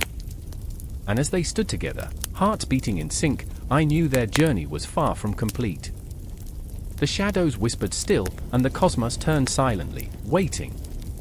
The air hung heavy, pregnant with the scent of damp earth and impending doom. Thunder rumbled in the distance, a harbinger of chaos. I stood there, heart racing, as shadows danced like wraiths around me, flickering in the waning light. The forest, once a sanctuary, now loomed menacingly, whispering secrets I was too afraid to understand. And then I heard it, the unmistakable sound of footsteps, deliberate and heavy, crashing through the underbrush. Brian. My brother. The boy with a lion's heart wrapped in a fragile shell. But even I, his twin, had never seen his eyes blaze with such fury before. He was a tempest, a storm of emotion, fueled by pain and betrayal. The moon hung low, casting silver beams that glinted off his face, revealing the raw desperation etched into his features. I could feel the tension in the air, thick and suffocating, as I stood frozen, trapped in the moment. "Brawn," he shouted, voice splintering the silence. "Get out of there! You can't confront them. You don't understand." I was engulfed in a whirlwind of memories, echoes of laughter and sibling squabbles. I remember the nights we'd sneak out, our dreams as vast as the starlit sky above, believing we could conquer the world. But now, that sky felt like a prison, smothering me with the weight of unfulfilled promises. I was caught in the spider web of my own recklessness, the shadows of our past clawing at my resolve. "Brian, I have to face them. They've taken everything from us." I shouted back, anger and fear coiling within me like a serpent ready to strike. The brothers we had been were vanishing, replaced by something darker, something desperate. Everything, he spat, the venom of the word slicing through the fraught air. Or just pride? You think they are afraid? You think they care? The truth hit like a thunderclap, reverberating through my chest. He was right. I remembered the stares, the sneers. The way the village had turned its back, casting us out like unwanted refuse. Betrayal had become our second skin. I could feel it clinging to me, a reminder of our shared history, the alchemy of blood and loyalty turning to ash. Brian, listen. I pleaded, my voice trembling. This isn't just about us anymore. It's about what they've done. What they can do. The shadows thickened, swallowing our words, as if the forest itself was listening. Everything felt alive, roots snaked through the earth like fingers grasping for salvation, leaves rustled with the whispers of forgotten souls. I half expected the trees to reach out and pull us into their dark embrace, to keep us from the chaos we were about to unleash. He stepped closer, his anger morphing into something softer, more fragile. I remember, Brawn. I remember standing by the river, dreaming of escaping this place. But we can't let our dreams drown in this madness. We have to break the cycle. I wanted to scream, to shake him until he understood that dreams were all we had left. But the look in his eyes silenced me. I could see the flickering candle of hope dimming beneath the weight of despair. I swallowed hard, my throat felt like a noose tightening with every beat of my heart. Do you think we can ever turn back? I whispered, my voice barely more than a breath caught in the breeze. Do you think there's a way out of this hell? He hesitated, and in that moment, I felt the world shift. Doubt clung to him like a second skin, a cloak of shadows wrapped tightly around his shoulders. Could he feel it, too? The pull of the abyss? Maybe we can still find a way to save what's left, Brawn. Maybe we can, but his words were cut short, drowned out by a cacophony of snarls and shouts from deeper within the woods. The brothers who had once walked hand in hand now stood at the precipice of a chasm, torn apart by the weight of unspoken fears. I could feel the tremors of fate, the invisible threads pulling us toward an inevitable clash. Run! He shouted suddenly, shoving me back. Get away from here! I stumbled, instinctively grasping for him, feeling the heat of his anger radiating like a beacon. I won't leave you. I can't! But he was already moving, a flash of muscle and fury, racing toward the shadows that threatened to consume us both. My heart screamed at me to follow, but my feet felt like lead, the ground beneath me trembling, as if the earth was warning me of the storm brewing ahead. The confrontation awaited, a clash of wills, the yearning for justice colliding with the chains of our past. I could see the flickering torches, the figures looming like ghosts, their faces distorted by rage and fear. Each heartbeat echoed, a thunderous drum calling us to battle, as if the universe itself had paused, holding its breath in anticipation. Suddenly, there was a flash, a glimmer of steel, a blade slicing through the darkness. Brian's silhouette was framed against the night, a warrior on the brink of reckoning. His scream pierced the air, shattering the silence into a million shards, each one a piece of our shared history, laughter, joy, sorrow, and pain. I felt my chest tighten as I realized the truth. To face the darkness, we'd have to confront the very light that had brought us here. Time suspended, moments stretching into infinity, as I took a step forward. The night was alive with the weight of unsaid things, with the ghosts of our dreams hovering just beyond reach. I inhaled deeply, knowing that fate was waiting, a specter hidden in the shadows. The world spun around us, chaos and clarity intertwining, a delicate dance on the edge of oblivion. And then the storm broke. The moon hung low in the starless sky, a ghostly orb suspended in the darkness, almost taunting the world below. Shadows danced in the forest, flickering like the memories of the lost, whispering secrets of what once was. I stood there, heart racing, breath caught in my throat. Koshchi, the embodiment of death, stood before me, a specter wrapped in malice, his eyes alight with an ancient, insatiable hunger. I remember the first time I saw him, the way his laughter curled around the trees, sinister and sweet, like honey laced with poison. I remember the way Dazbog, his brother, shone like the sun, a radiant force bursting forth from the ash of despair. They were twin flames, one cold and one hot, a paradox that cut through the very fabric of existence.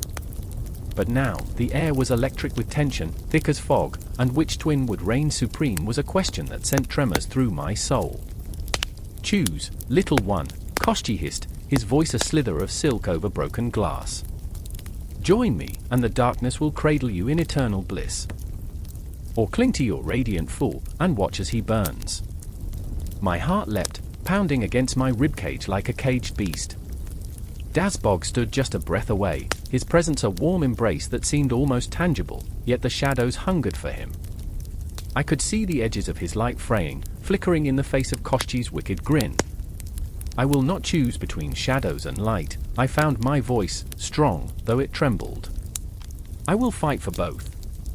Koshchi's laughter erupted, rumbling through the forest like thunder, reverberating deep within my bones. "Ah, brave child, such folly." There was a sharpness in his gaze, a promise of pain. "You think you can defy fate? You cannot hold the sun and the moon in one hand." And yet, the weight of my heart, burdened with love and fear, screamed otherwise. Dazbog's golden hair caught the fleeting light of the moon, shimmering like hope amidst despair.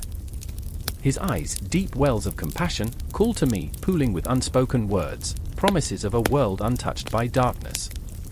"Remember," he whispered, voice low, almost a prayer.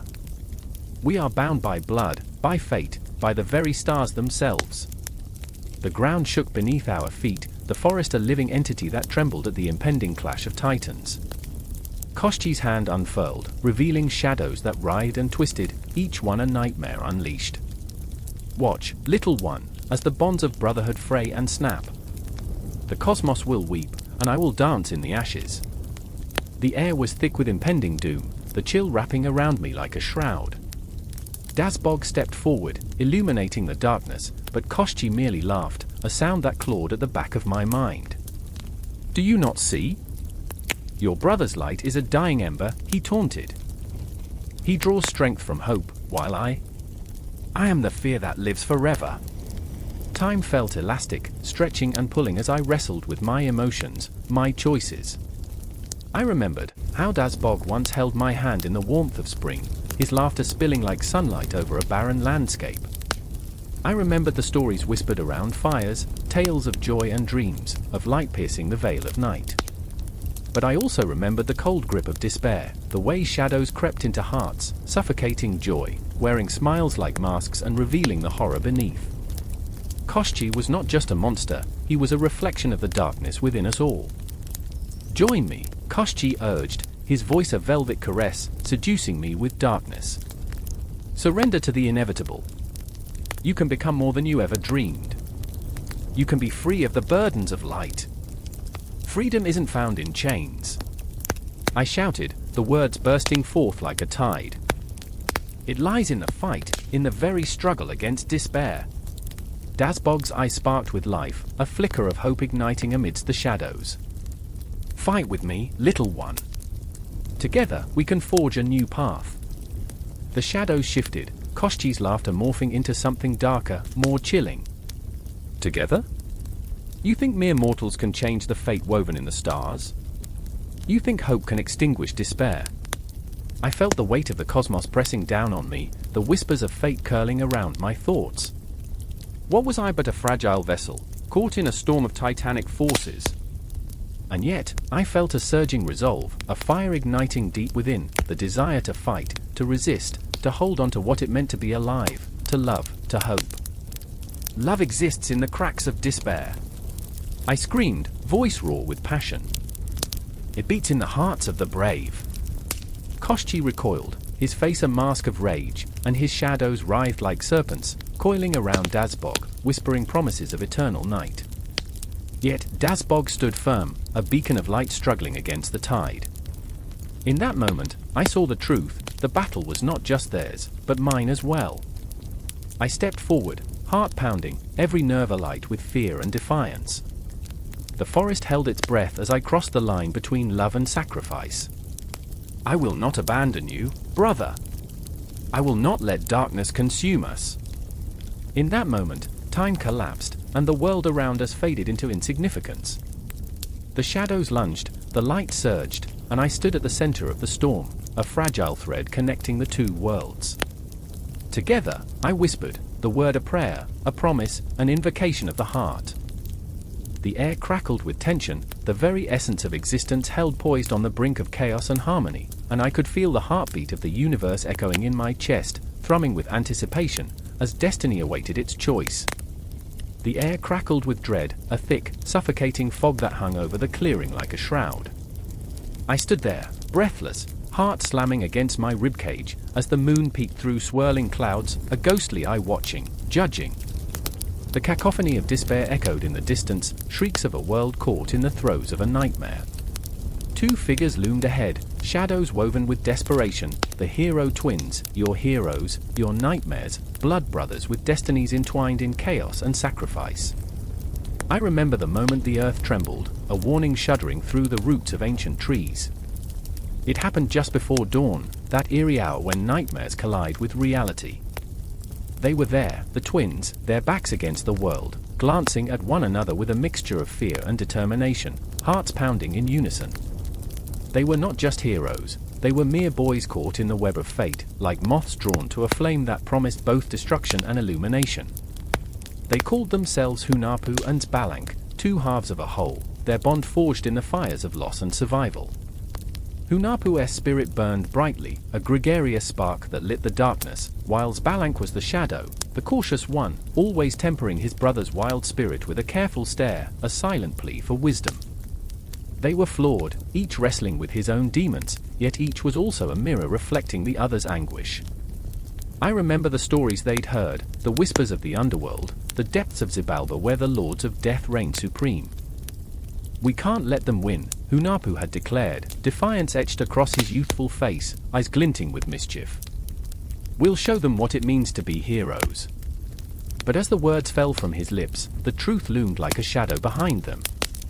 They were mere boys, and the lords of Xibalba were ancient, wicked, steeped in the blood of countless sacrifices. A crack shattered the silence, the ground split open, revealing a maw of darkness, a portal to the abyss. A chill ran down my spine, the air thick with the scent of decay, of forgotten dreams and echoing laughter that twisted into screams. I could almost hear the laughter of the gods, mocking, echoing through the trees. It felt as if the heavens held their breath, waiting for the inevitable clash, a battle of wills that would shake the very fabric of existence. Together, Xbalanque whispered, his voice a mere tremor in the tempest. We can face them. We have to. But I saw the flicker of doubt in his eyes, the shadows of 1,000 untold fears dancing behind his heart. The weight of expectation pressed upon him, each heartbeat echoing the stories of those who fell before him. He was scared, terrified of the darkness that threatened to consume them both. Yet, there was a resolute fire in Hunahpu, an insatiable urge to fight, to seize destiny by the throat and wrestle it into submission. He stepped forward, fists clenched, filled with a reckless bravado that radiated from him like sunlight breaking through a storm. I will not let us fall like them. Then, for a moment, time suspended, a haunting silence enveloping the clearing, the world holding its breath. The forest listened, the stars blinked, and the universe seemed to nod. But the laughter echoed again, cruel and taunting, thickening the air like a veil.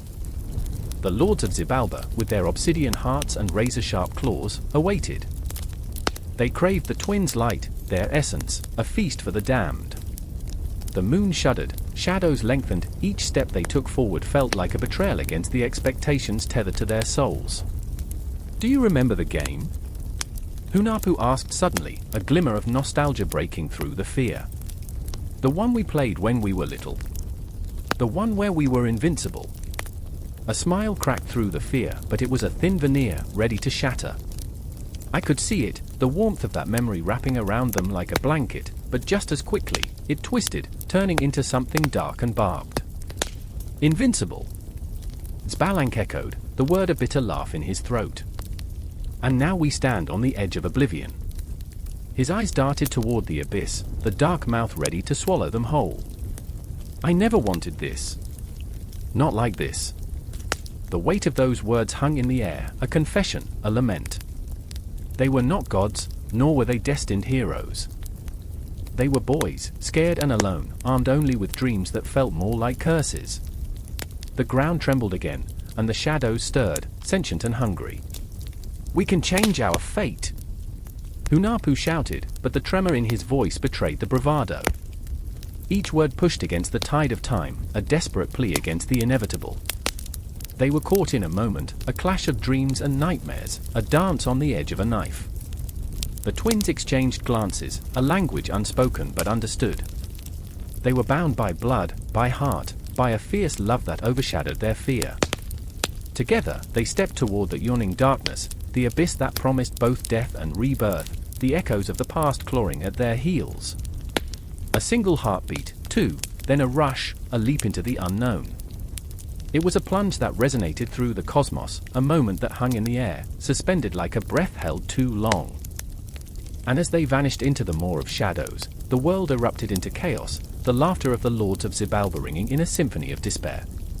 In that moment, I felt an ache deep within me, the universal pull of stories woven into the fabric of humanity, the dreams we chase, the ghosts we face, the darkness we embrace. The twins were lost in the shadows, yet somehow, they shone brighter than ever. I remember the night that broke them, the night that forged them. And as the echoes faded, I stood frozen, heart clenched tight, knowing that this was not the end but merely the beginning of a tale that weaves through time, threading the fabric of existence with fear and hope, despair and joy, a relentless cycle that binds us all. The moon hung heavy, a silver coin tossed into the inky abyss above, casting jagged shadows across the village of Captivate. The air crackled with unspoken tension as the wind whispered through the towering palms, carrying tales of ancient gods and the restless spirits that roamed beneath the earth. I stood on the edge of the clearing, heart racing, pulse pounding like a war drum in my ears. At that moment, I could feel the weight of history pressing down on my chest, squeezing out every breath, every thought. The night was alive, a beast waiting to be awakened. I remember the twins, Rena and Leto, standing in the center of it all, their faces illuminated by the flickering flames of the bonfire. They were a mirror of each other, reflections of the same soul trapped in two bodies. Rena, with her wild hair cascading like a waterfall, danced with the fervor of a storm. Leto, the quieter twin, stood back, his eyes darting, searching, always searching for something he couldn't find. They were bound by blood, by fate, yet the chasm between them yawned wider with each passing moment. I could feel it, an electric charge in the air, a pulse that throbbed in rhythm with my own heart. "Tonight, we honor Captain," Rena cried, her voice piercing through the tension, drawing the villagers closer. The air was thick with a strange mixture of excitement and dread, like the taste of impending rain. I watched as the villagers nodded, faces painted with hope and fear, caught in the web of an age-old legend woven deep into the fabric of their lives. Captain, the god of the sky, was said to watch over them, but what if he looked away? What if he turned his back on the very ones who prayed to him? Suddenly, the ground trembled beneath us, a rumble that sent a shockwave through the crowd. I stumbled, my hand instinctively reaching for a nearby tree, its bark rough and familiar against my fingertips. The villagers gasped, voices rising in panic as the earth shuddered again. I saw Leto's face drain of color, terror etched into his features. "Rena," he shouted, but his voice was lost in the cacophony of chaos. I could feel the darkness creeping in, shadows stretching like hungry fingers, clawing at the edges of our world. Captain and the twins. Myth and reality collided in that moment, a collision that echoed through the annals of time. I remembered old tales spun by the elders, stories soaked in the essence of fear and reverence. I remembered the haunting melody of a lullaby sung by my grandmother, her voice trembling as she spoke of the twins destined to either save or doom us all. It wasn't just a story, it was a prophecy. And here we were, standing at the crossroads, the weight of destiny pressing against our shoulders. "Rena!" Leto cried again, desperation lacing his voice as the earth quaked more violently. I could see the flicker of fear in Rena's eyes, the wild spirit that had danced so exuberantly now faltering, wavering like a candle in a storm. She reached for her brother, a silent plea for connection amid the chaos. "We have to do something," she shouted, but the ground roared back, drowning her words in its fury. Something deep inside me churned, a longing to bridge the gap between the twins, to mend what was unraveling before my very eyes. I stepped forward, heart pounding, adrenaline coursing through my veins. "We can't let him go," I yelled, hoping to pierce through the veil of fear that hung like a shroud over us. Rena's gaze locked onto mine, and in that fleeting moment, I saw the flicker of a shared understanding, a connection forged in the fire of fear and longing. And then, just as suddenly as it had begun, the earth stilled. Silence draped over us like a thick fog, stifling and heavy, pregnant with unspoken words. My breath hitched in my throat, caught between relief and dread. We stood there, suspended in time, the echoes of our fears still resonating in the stillness. Rena and Leto turned to each other, the space between them narrowing as if the world had drawn in a breath, ready for the next act. Then it happened. A figure emerged from the shadows, tall, regal, shrouded in a cloak that seemed to absorb the very light around him. Captain, in all his celestial glory, descended from the heavens, eyes like burning stars, piercing through the veil of our reality. I could feel the air crackle with his presence, the undeniable weight of the divine. The villagers fell to their knees, faces turned to the ground as if acknowledging the immensity of the moment. "Twins," Captain spoke, his voice a deep rumble, echoing like thunder across the clearing. "The balance between the worlds hangs by a thread.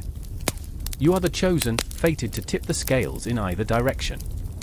The words hung heavy in the air, a proclamation that sent shivers down my spine. I felt the raw emotion in that moment, the weight of choices unmade and futures unknown. Rena's spirit ignited, her defiance rising like a phoenix. "We will not be bound by fate," she shouted, stepping forward, challenging the very fabric of the universe.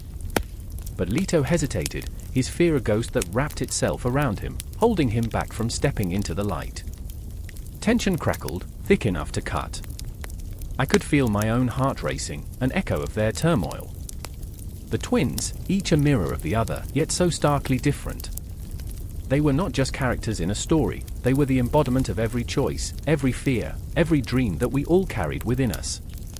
Together, I urged, stepping between them, sensing that this was a moment of reckoning. "You must face this together." But my words seemed to dissipate in the charged air, lost to the void that threatened to consume us all. Captain watched, his gaze unwavering, as the twins stood at the precipice of destiny, two souls intertwined, yet bound by their own demons. I could feel the universe holding its breath, waiting, watching, as if the very cosmos were leaning in to witness the unfolding of fate. Shadows danced at the edges of the clearing, waiting for the moment to strike, for the balance to tip. Rena extended her hand, and for a heartbeat, I thought Leto would take it, step into the light, bridge the chasm that had grown so wide. But he faltered, caught in the whirlpool of doubt and fear. And in that moment, a chilling realization coursed through me. Sometimes, it is not the darkness that consumes us, but the light we fear to embrace. The tension hung thick in the air, a palpable force that crackled with energy, binding us all in a web of fear and hope. I could see it in their eyes, the choices laid bare before them. And as I stood there, heart racing, caught in the maelstrom of emotions, I knew that this was just the beginning. The confrontation was imminent, the battle between light and darkness waiting to be unleashed. And I was right in the thick of it, whispering my own fears into the night as the shadows loomed ever closer. The moon hung low, a ghostly orb draped in tattered clouds, casting a pallid light over the forest. Leaves whispered secrets as the wind rushed through the trees, a mournful lament for what was about to unfold. Ivan Zarevic, a figure lost between courage and despair, stood at the edge of darkness, heart racing, breath shallow. Behind him, the shadows of his twin brother, Dimitri, loomed, a mirror image twisted by fate and fraught with rivalry. "I can't do it, Dimitri," Ivan murmured, voice barely a whisper, as if the forest itself might devour his doubt. The air was thick with tension, a pulse that vibrated through the ground beneath their feet. Shadows danced, flickering, as if anticipating the chaos that loomed ahead. "Do you think we have a choice?" Dimitri's voice cut through the stillness, sharp and brittle. "Father's throne is at stake. The kingdom is at stake." His desperation came through in jagged breaths. a man torn between loyalty and ambition, each word dripped with resentment, a poison that had seeped into their once unbreakable bond. The moonlight glinted off the dagger at Ivan's side, a cold reminder of the choices to come. "You think this is what Mother would want?" Ivan stared into the darkness, memories of childhood flooding him, laughter echoing like a distant song, their mother's warm embrace. "She wouldn't want us tearing each other apart." But Dimitri's eyes, bright and wild, glinted with a hunger that chilled Ivan to the bone. "Mother is gone. We are all that remains, and you want to throw it away for nostalgia." The forest creaked, bending under the weight of their unspoken fears, as if it too held its breath, waiting for the inevitable clash of their destinies. I remember the stories whispered in the dead of night, tales of heroes and monsters, of brothers who fought not just for crowns but for their very souls. We thought ourselves invincible, forged from the same fire, but now we were just two halves of a shattered mirror. I remember the way we used to dream. Ivan's voice cracked, raw with longing. The tales we spun, the legends we could have written together. His words hung in the air, a fragile thread stretched between them. Dimitri scoffed, a laugh devoid of joy. "Dreams don't build kingdoms, blood does." There it was, the marrow of their conflict, the bitter truth that had twisted their lives into a thorny vine. The night pressed down on them, heavy with the weight of history and choices made in the blink of an eye. The forest shifted, shadows creeping closer, as if the trees themselves were witnesses to their betrayal. Ivan could feel it, the tightening in his chest, the gnawing fear that they were mere pawns in a game larger than themselves. Are we truly brothers or just rivals in a cruel tale written by fate? Ivan's voice trembled, uncertainty lacing his every word.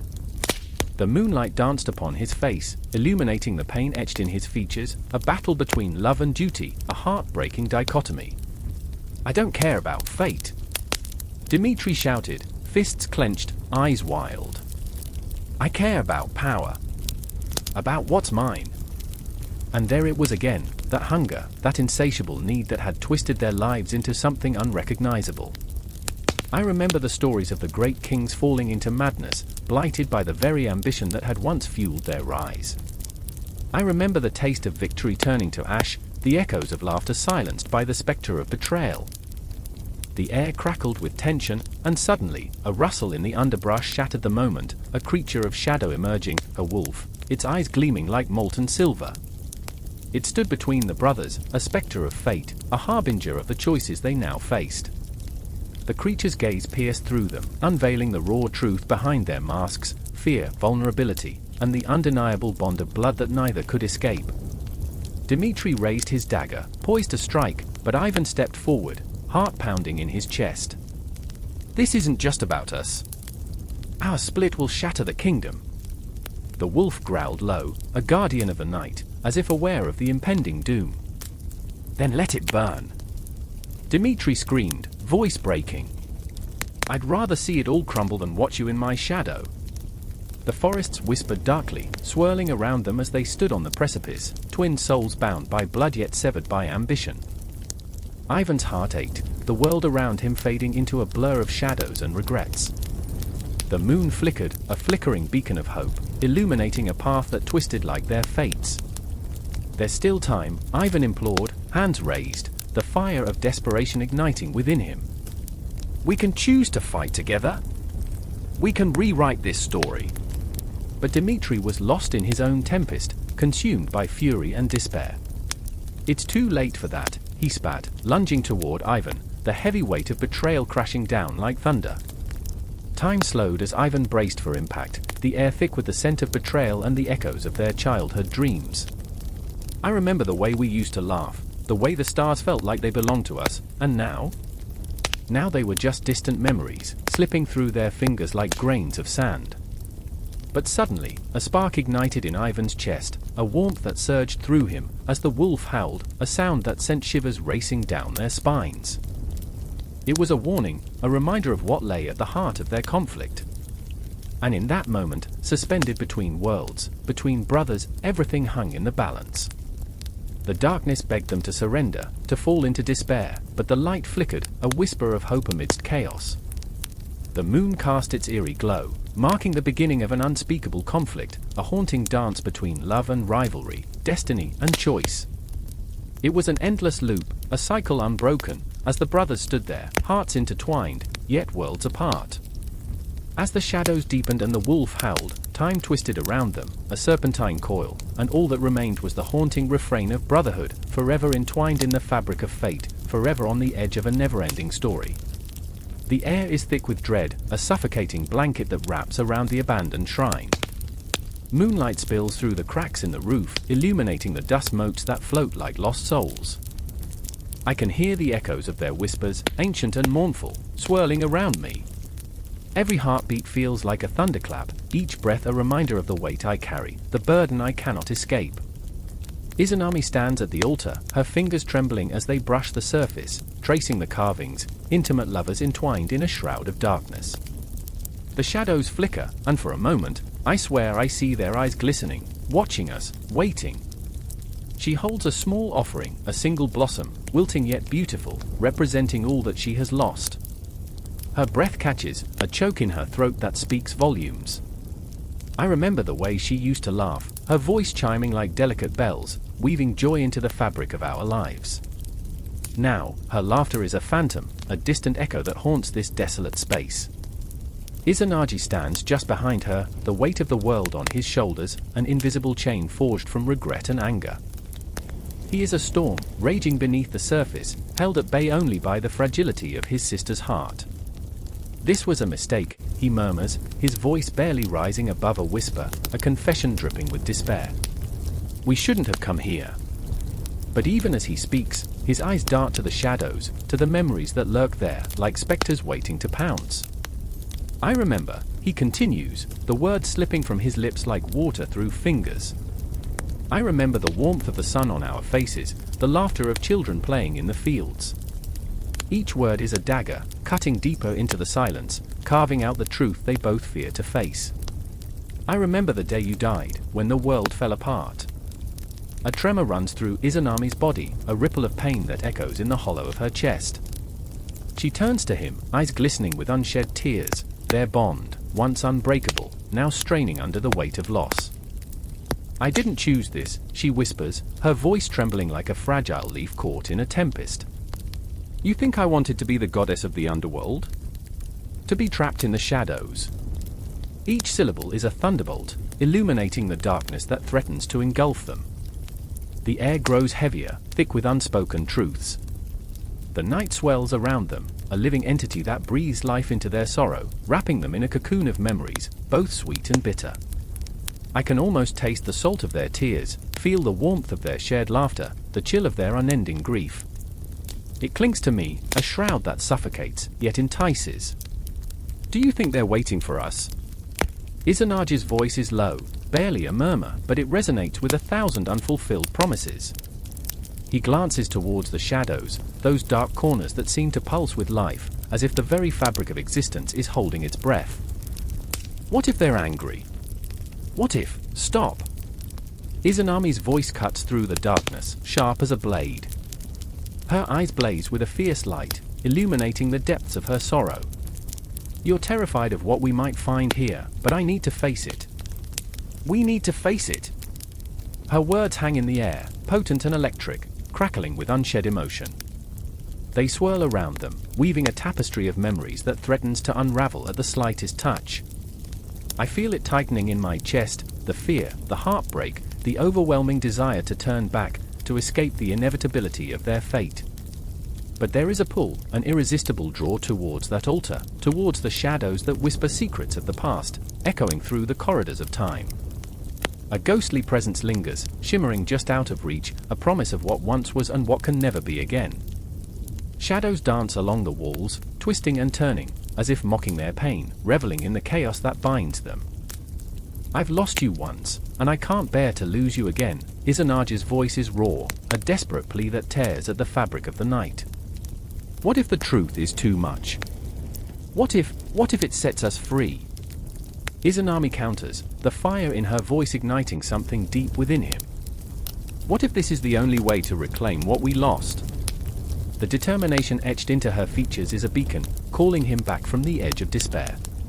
Their gazes lock, a shared understanding flaring in the silence, a fragile thread binding their shattered hearts together. Time stretches, each moment heavy with the weight of decisions unmade, of paths untaken. The shadows pulse with life, tugging at them, urging them to step closer to the precipice, to confront the ghosts that linger there, waiting to be acknowledged. Something shifts in the atmosphere, a deep rumble as if the earth itself is trembling beneath them. I can feel the tension crackling, a storm brewing in the distance.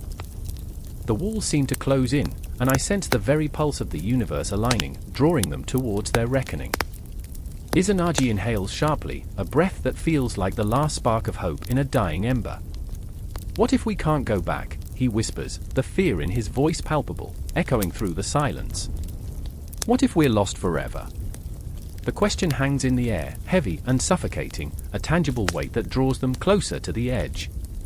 I can almost taste the bittersweet tang of desperation, feel the icy fingers of dread creeping into their hearts.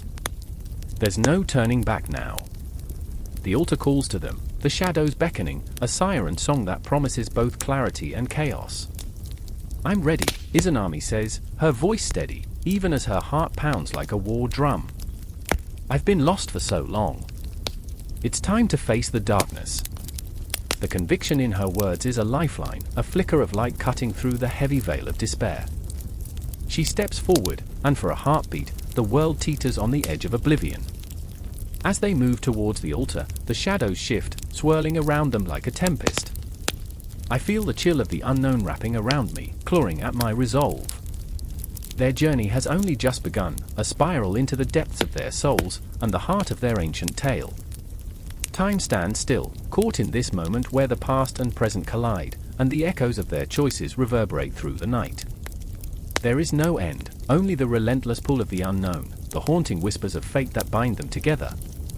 In this desperate embrace of hope and despair, Izanami and Izanagi take their first step into the abyss, where memories linger and shadows await, poised to reveal the unspoken truths that lie buried beneath the surface. And as they cross that threshold, I can feel the world shift, the air thickening with anticipation, marking the beginning of something both beautifully tragic and hauntingly profound. The howling wind seemed to scream through the desolate landscape, a wild beast frothing at the edges of sanity, while the shadows of the forest loomed like ancient sentinels, waiting and watching. I stood frozen, heart pounding like a war drum against my ribcage, trapped in the suffocating grip of a memory that felt more like a nightmare. The snow crunched underfoot, sharp, biting, each step echoing with the weight of history. I remember my brother's laughter, a wild melody that sliced through the cold night, but it felt like a ghost now, haunting the air around me. The Sami twins, they called us inseparable in life, bound together by fate in ways we never truly understood. I could still see his face, illuminated by the flickering firelight, eyes sparkling with mischief, a contrast to the dark, swirling clouds lurking above. Oh, the irony of being tethered to someone so deeply, yet so perilously. "Where are you?" I gasped into the night, the word swallowed by the biting wind. Each syllable fell like a stone, sending ripples into the abyss where he had vanished. I felt his absence like a gaping wound, raw and pulsating. The lore of our people whispered through the trees around me, tales of brothers lost and souls intertwined in the tapestry of the cosmos.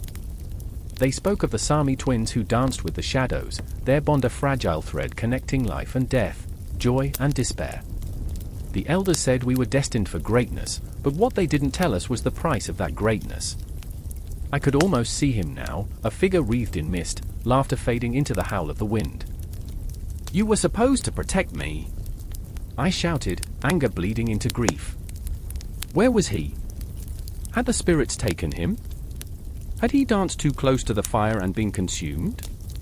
A sudden crack echoed through the night, like a snap of bone, and I turned, breath hitching. A figure lurked just beyond the tree line, half hidden in shadows, the air thick with an electric tension. I squinted, heart racing, desperate to decipher the silhouette. My brother? Or something darker, something that thrived in the absence of light? I remember the stories my grandmother told, the twins of Sami folklore, caught between worlds, forever searching for one another. They became legends, bound by a curse, she'd say, her voice a low tremor. They walked the line between life and death, holding the weight of their choices in the balance. And here I was, standing on that same precipice, teetering between dread and hope. "Is that you?" I called, voice cracking, every ounce of my being pleading for a connection. "Come back." The figure shifted, stepping into the faint glow of moonlight, and my heart plummeted. It was a mirror image of myself, but twisted, eyes hollow, skin stretched tight over bones, a mockery of life. "You should have joined me," it rasped, the voice echoing with the haunting familiarity of my brother's laughter. "No." I stumbled back, terror igniting every nerve in my body.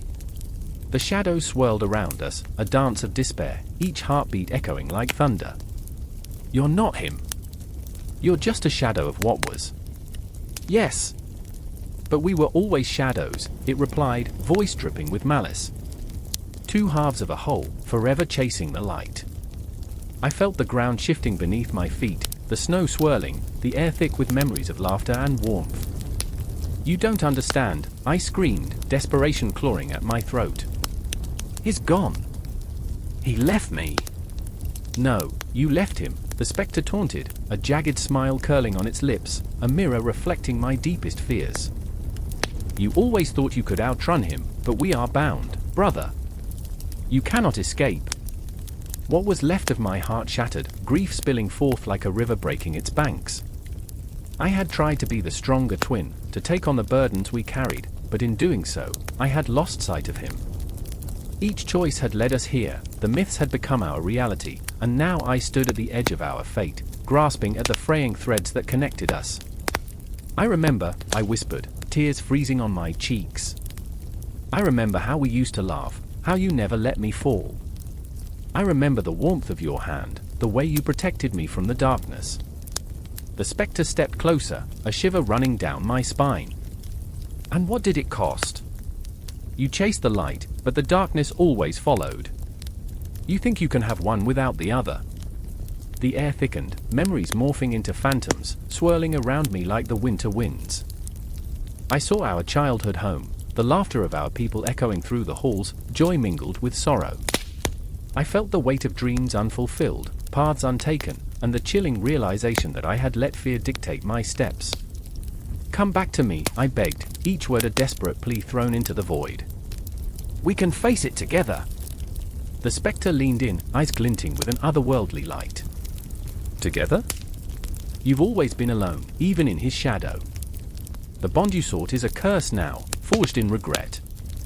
And as it spoke, the world around me began to shift and pulsate, time bending, expanding like a dark cosmos, each heartbeat a star, lost in the expanse of space. I remember, the word slipped from me, a mantra of desperation. I remember, and in its chilling gaze, I began to understand, perhaps my brother hadn't left me at all.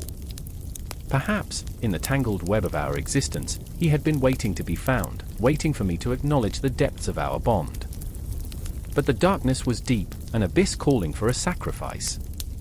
The wind howled, a chorus of lament, and as the spectre faded back into the shadows, I felt a pull, my heart racing against the tide of despair. In that moment, I realized that the legend of the Sami twins was not merely a story of loss, it was a tale of resilience, of embracing the darkness to find the light again. "Come back!" I shouted into the night, voice echoing against the trees, a desperate cry against the cosmos. "We will face this together."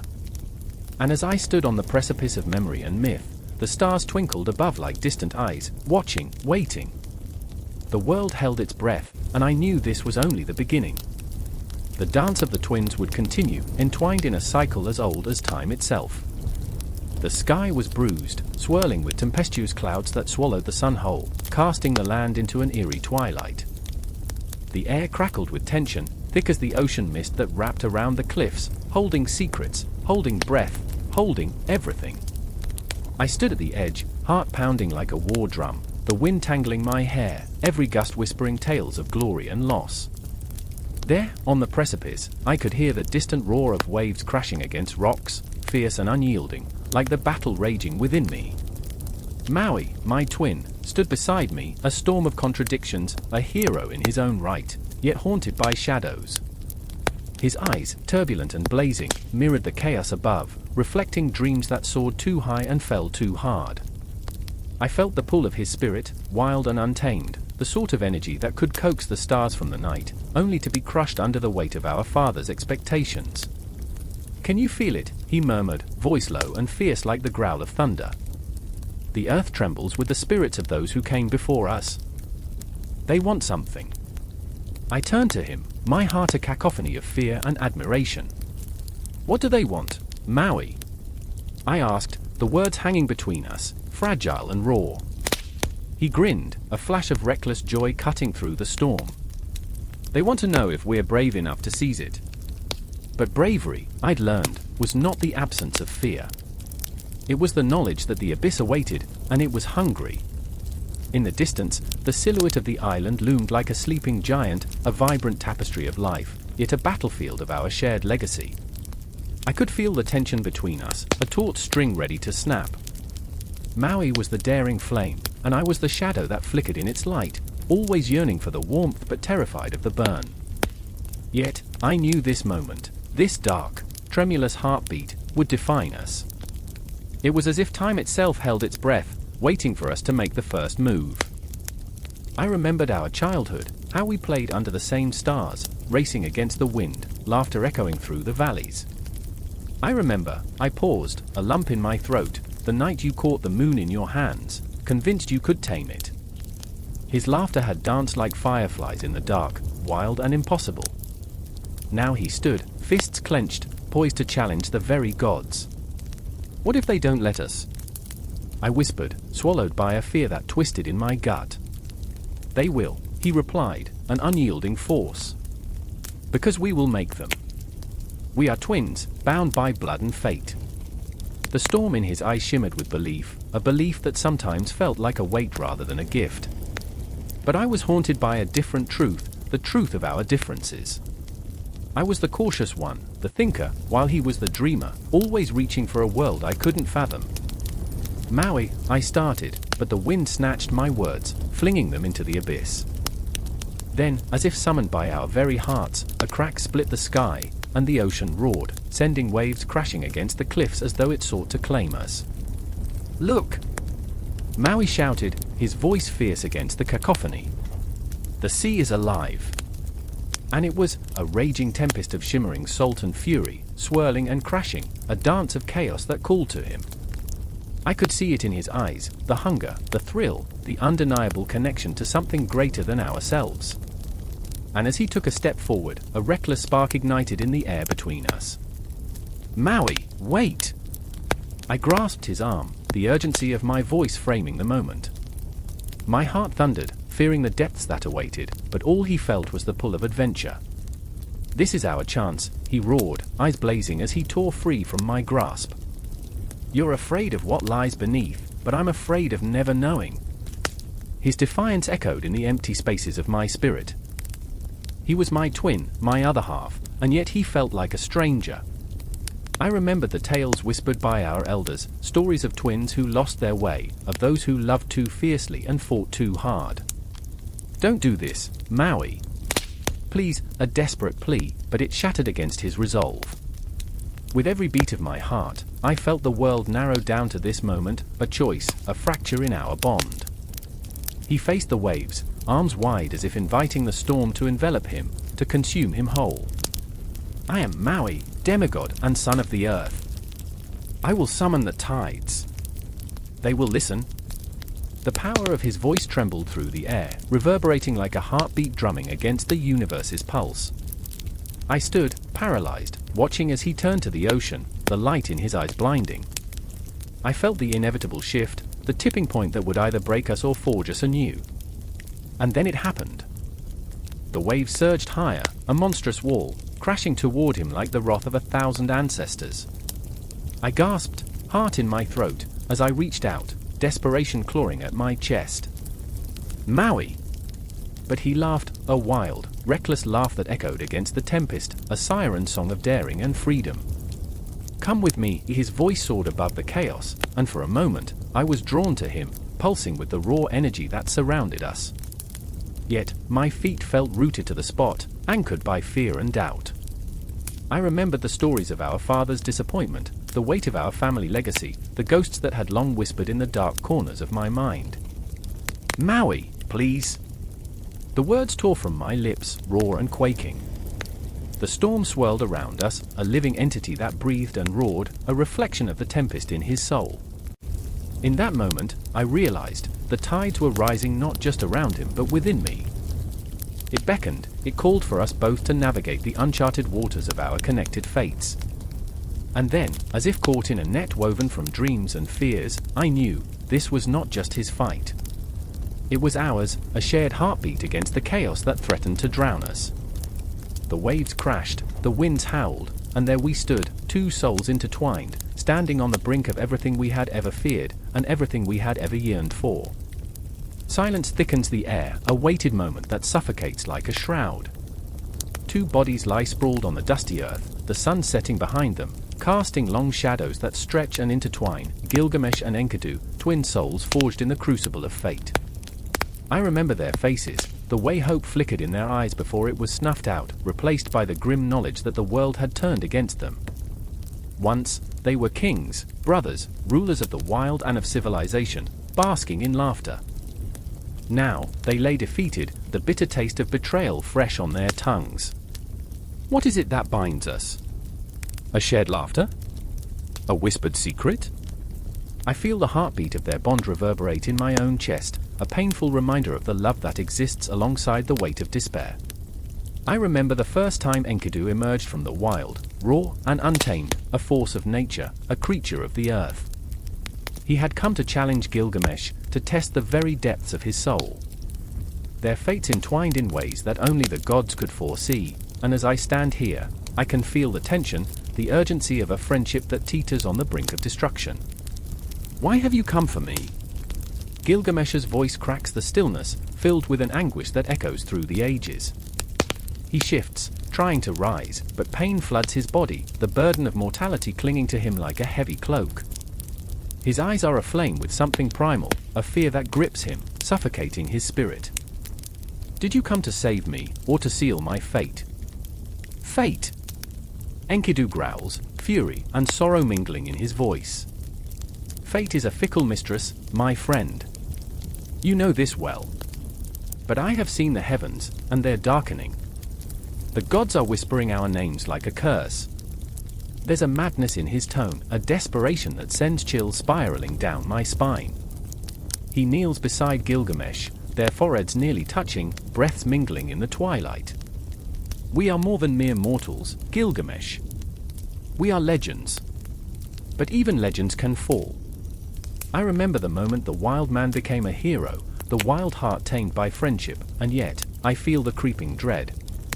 The city of Uruk looms behind them, a formidable fortress of stone and shadow, where laughter now tastes of ash, and the air is thick with the weight of unfulfilled promises.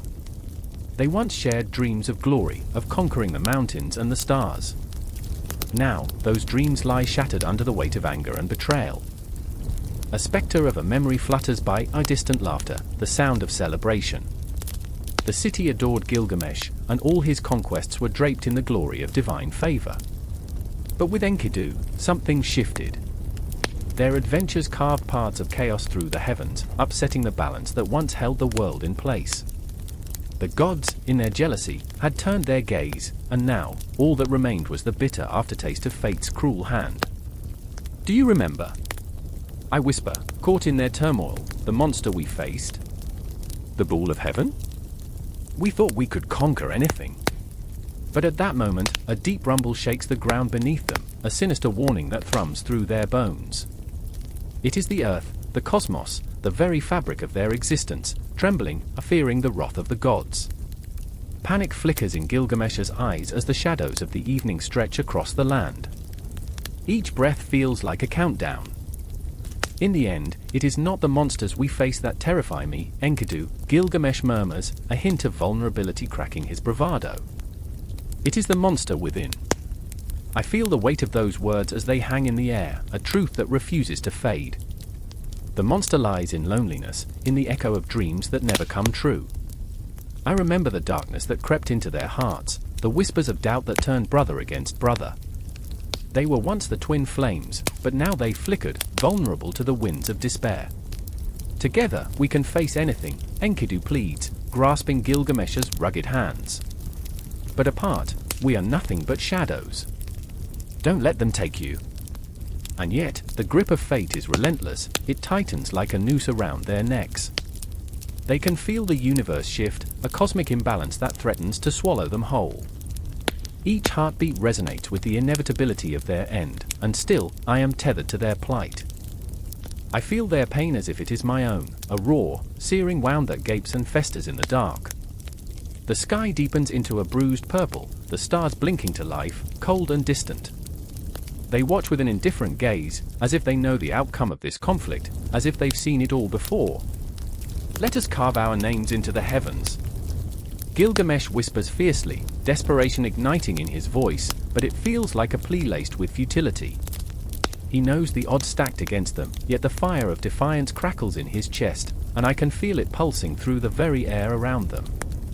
I am lost in their struggle, this dance of life and death, of despair and hope, and I know that every heartbeat is a countdown to something monumental, something that will forever change the course of their existence.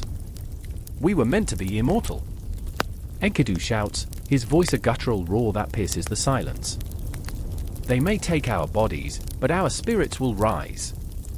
We are the Babylonian twins, forever intertwined. In that instant, possibility ignites, a flicker of rebellion against the dark, against the inevitability of doom. I am tethered to their cries, to the passion that refuses to be extinguished. The intensity grips me, and I remember. I remember the way their dreams intertwined, a web of aspiration stretching across the cosmos, fragile yet unyielding. As the shadows loom closer, threatening to engulf them, I can't look away. I am caught in the storm of their fate, watching as the world teeters on the edge of oblivion. The gods may have cast their judgment, but Gilgamesh and Enkidu are more than mere mortals, they are the embodiment of the human spirit, fighting against the very darkness that seeks to define them. And so, they stand together, hearts pounding like war drums, spirits ablaze with a defiance that reverberates through the ages, refusing to fade away into the night. In this moment, they are eternal, and somehow, I am too. The air crackles with tension, thick enough to slice through, silence sits heavy like a shroud. I remember the moment the earth trembled under our feet, the low rumble of impending storm echoing in our bones. The forest whispers secrets, trees bending like conspirators, shadows stretching hungrily as I stand there, heart racing, chest tight. It was always the three of us, me here my brother, and the darkness that lingered between us, a creature of its own, breathing, waiting. Ashtavakra, I hear the name rise like a wail from somewhere deep inside me, a word laced with both reverence and fear. My twin brother, the one made different, the one who bore the scars of judgment in his very being. And here I was, the mirror image, flawless on the outside but crumbling within, shackled by envy and protectiveness, an overwhelming storm swirling beneath my skin. The world saw his deformities, but they never saw the brilliance that sparked like lightning in his eyes. And he, the brilliance, was a burden.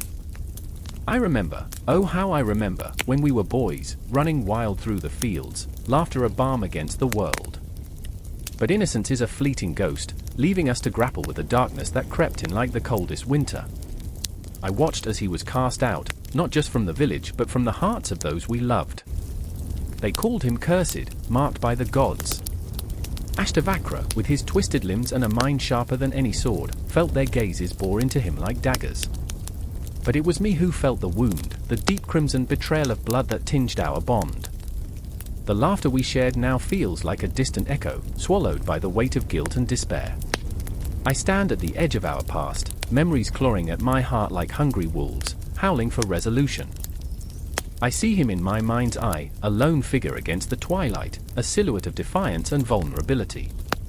The woods tremble with anticipation as I think of him now, his face lit by the flickering light of truth, a truth that terrifies me. And then, there was that fateful day, the day everything exploded like a star collapsing in on itself. I remember the crowd, a mass of faces twisted in rage, fists raised like weapons against a fate they could not understand. Enough! I had yelled, but my voice was swallowed by the chaos. They chanted, "Cursed! Cursed!" their voices a cacophony, drowning out the reason, the compassion buried deep within. It was a storm, a hurricane of fear and ignorance. I remember rushing to him, desperation clawing at my insides, the ground trembling beneath my feet as I pushed through the throng. But with each step, I felt the reasons for his isolation.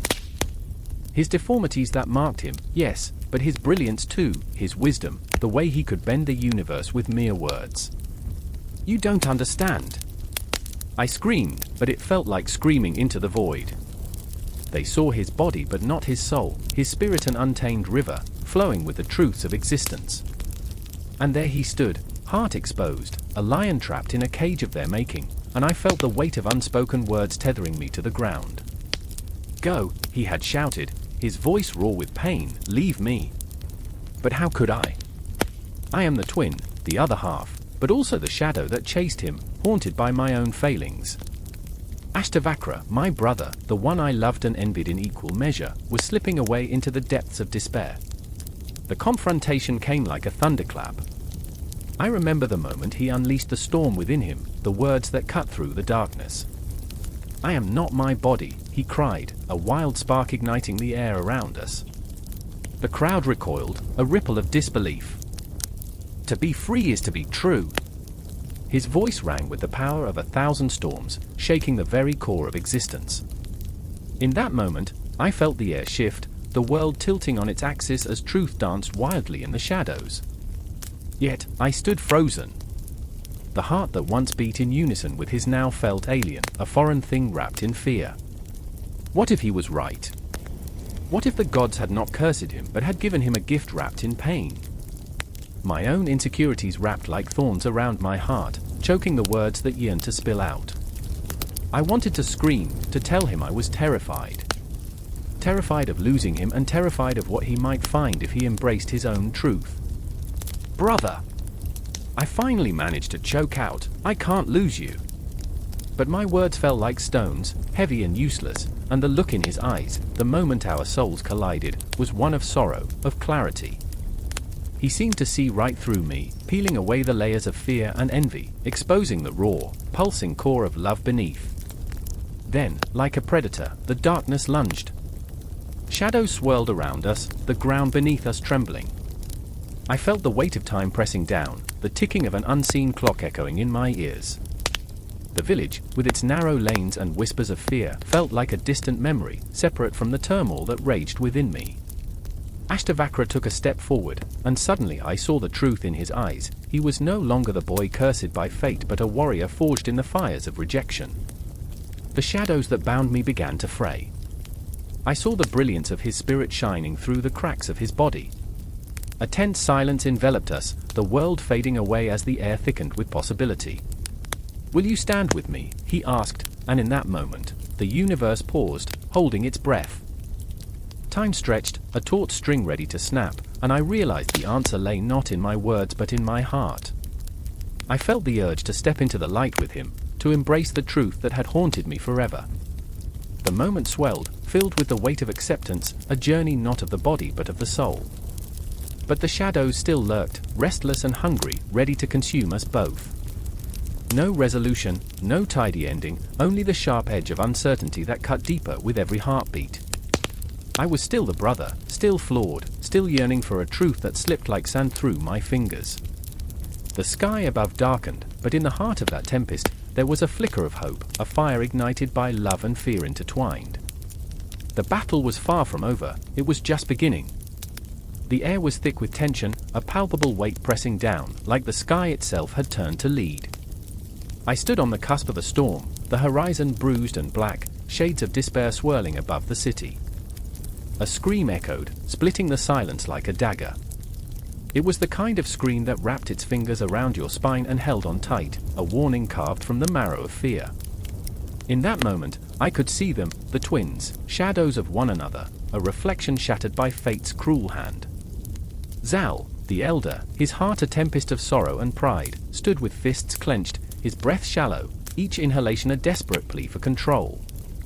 He was the elder brother, yes, but a mere year separated their souls. The weight of responsibility hung on him like a yoke, pressing down harder with every heartbeat. His eyes, dark wells of unresolved pain, flickered with memories, fragments of laughter and shouts, the echo of childhood innocence now twisted into an agony that seemed to wrap around him like a noose. "I remember the sun," he murmured, voice trembling, "how it bathed us in golden light, how we chased shadows, unaware of the darkness creeping in." The memories danced in his mind, the joy suffocated by the specter of betrayal. Then, there was the younger brother, the spirited and reckless Rostam, whose laughter once filled the air like music. Now, it was a jarring silence that accompanied him. He stood a few paces away, fists trembling, eyes wild with anguish. He had always been the heart, the fire, the one who challenged the world's cruelty with a grin. But today, his smile was absent, stripped away by the revelation that had shattered their bond. "Zal," he whispered, his voice thick with desperation, "they say the heart can't break twice. But they don't know how it feels to have your own blood turn against you." His words were heavy, laden with the weight of betrayal, yet they hung in the air, suspended like the moment before a storm. The city around them pulsed with an eerie stillness, soldiers clad in armor swept through the streets, their armor rattling, a grim tune heralding an inevitable clash. Shadows flickered, whispering secrets lost to time. I could feel the earth tremble beneath my feet, a rhythm echoing their turmoil. The cries of townsfolk, frantic, desperate, were swallowed by the looming threat, each cry a stark reminder of the fragility of trust, of brotherhood. Who would do this? Zal's voice broke, the question ricocheting in the hollow of his chest. Who would forge a story dark enough to tear us apart? The wind howled, howling not just against the walls of the city, but also the walls of their hearts.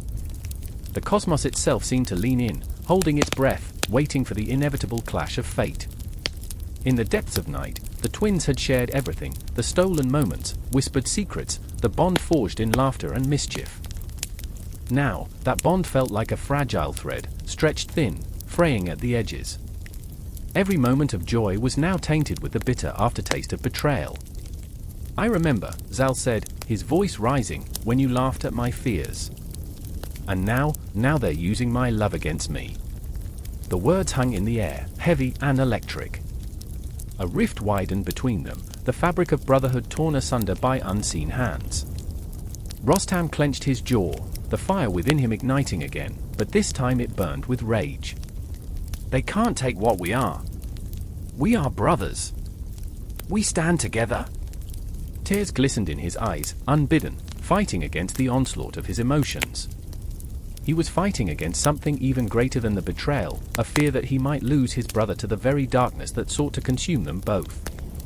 "Together." Zal's voice was thick with despair, each syllable a dagger. "You don't understand. The lies they've spun are sharper than any sword. They've turned our father against us.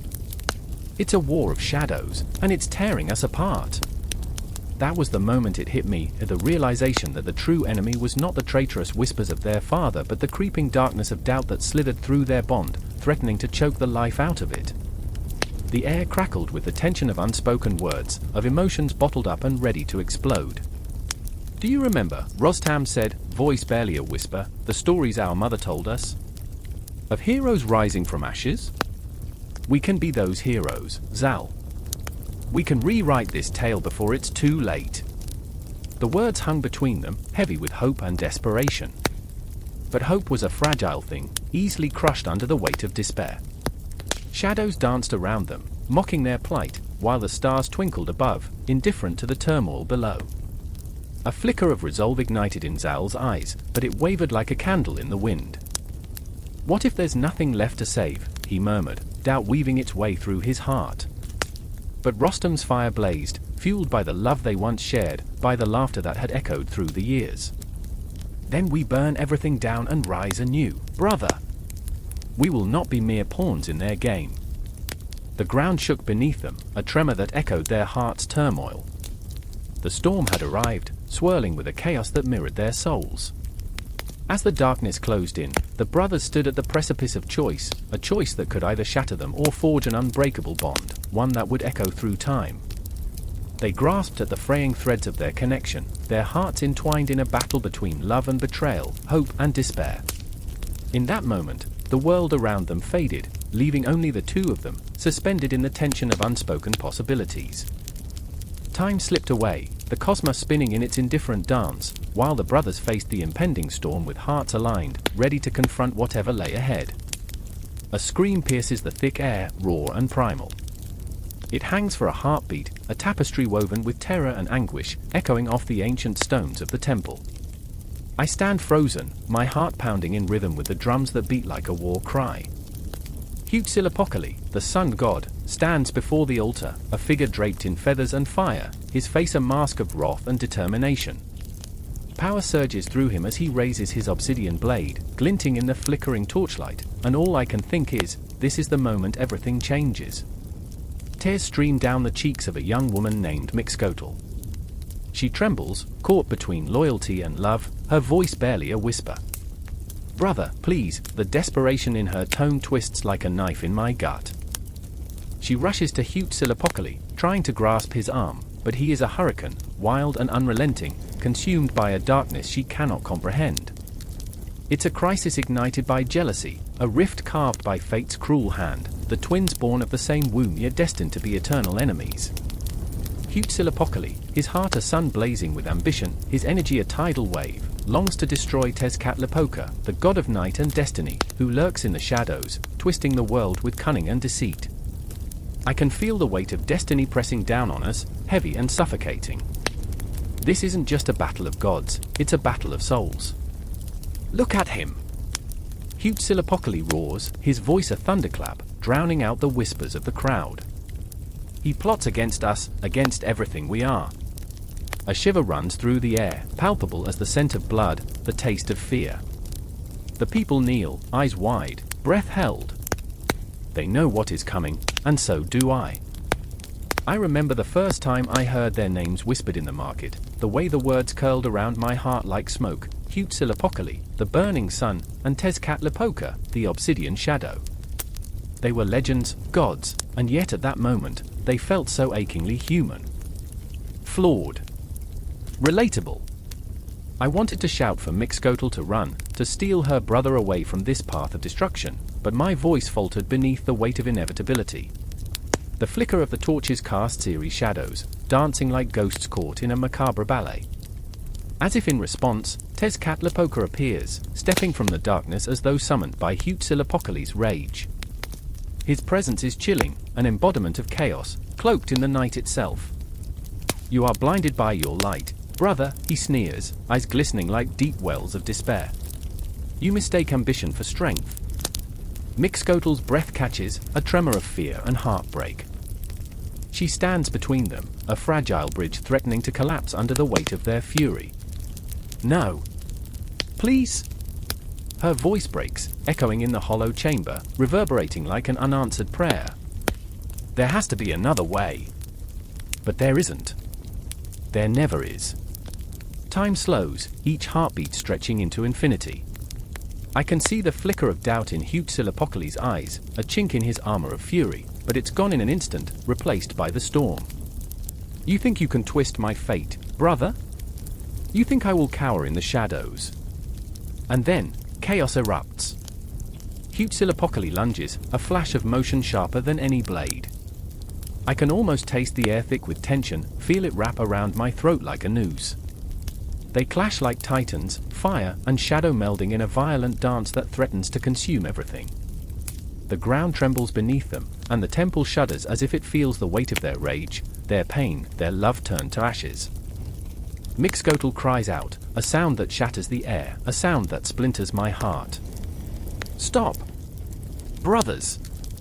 Stop!" She falls to her knees, hands clasped in desperate prayer, and I see her vulnerability, her heart laid bare. She is a flickering candle in a hurricane, a fleeting hope amidst the tempest of their wrath. I remember how I used to think of gods as distant, unfeeling forces. But here they are, raw and bleeding in their emotions. Huitzilopochtli, driven by jealousy, feels the sting of betrayal. Tezcatlipoca, the cunning architect of fate, is both a monster and a victim of his own dark designs. It's intoxicating, this realization, a reminder of our own flawed humanity, the way ambition can scrape away our souls. The clash intensifies. Each strike is a heartbeat, each parry a breath. I can smell the coppery tang of blood, the scent of sweat and desperation filling the air. I want to look away, I don't want to witness this horror. But I can't. I'm anchored, drawn deeper into the maelstrom of their fury. Feel the weight of your choices, brother. Tezcatlipoca growls, the shadows wrapping around him like serpents. You think you control the sun? You are merely a flicker in the grand design. Every word is a dagger, piercing through the veil of spite and love. Huitzilopochtli falters, just for an instant, and in that moment, I see the boy he once was, the brother who once loved before ambition poisoned their bond. Lightning crashes in the distance, illuminating the chaos that has become their battleground. A storm brews, nature itself responding to the cataclysm of their conflict. I can feel it in my bones, there's a price to pay, a price that echoes through the ages. What have we done? Mixcoatl whispers to herself, tears pouring down her cheeks like a river of sorrow. She is the heart torn between two worlds, two destinies. What have we become? But her voice gets lost in the storm, drowned by the clash of titans.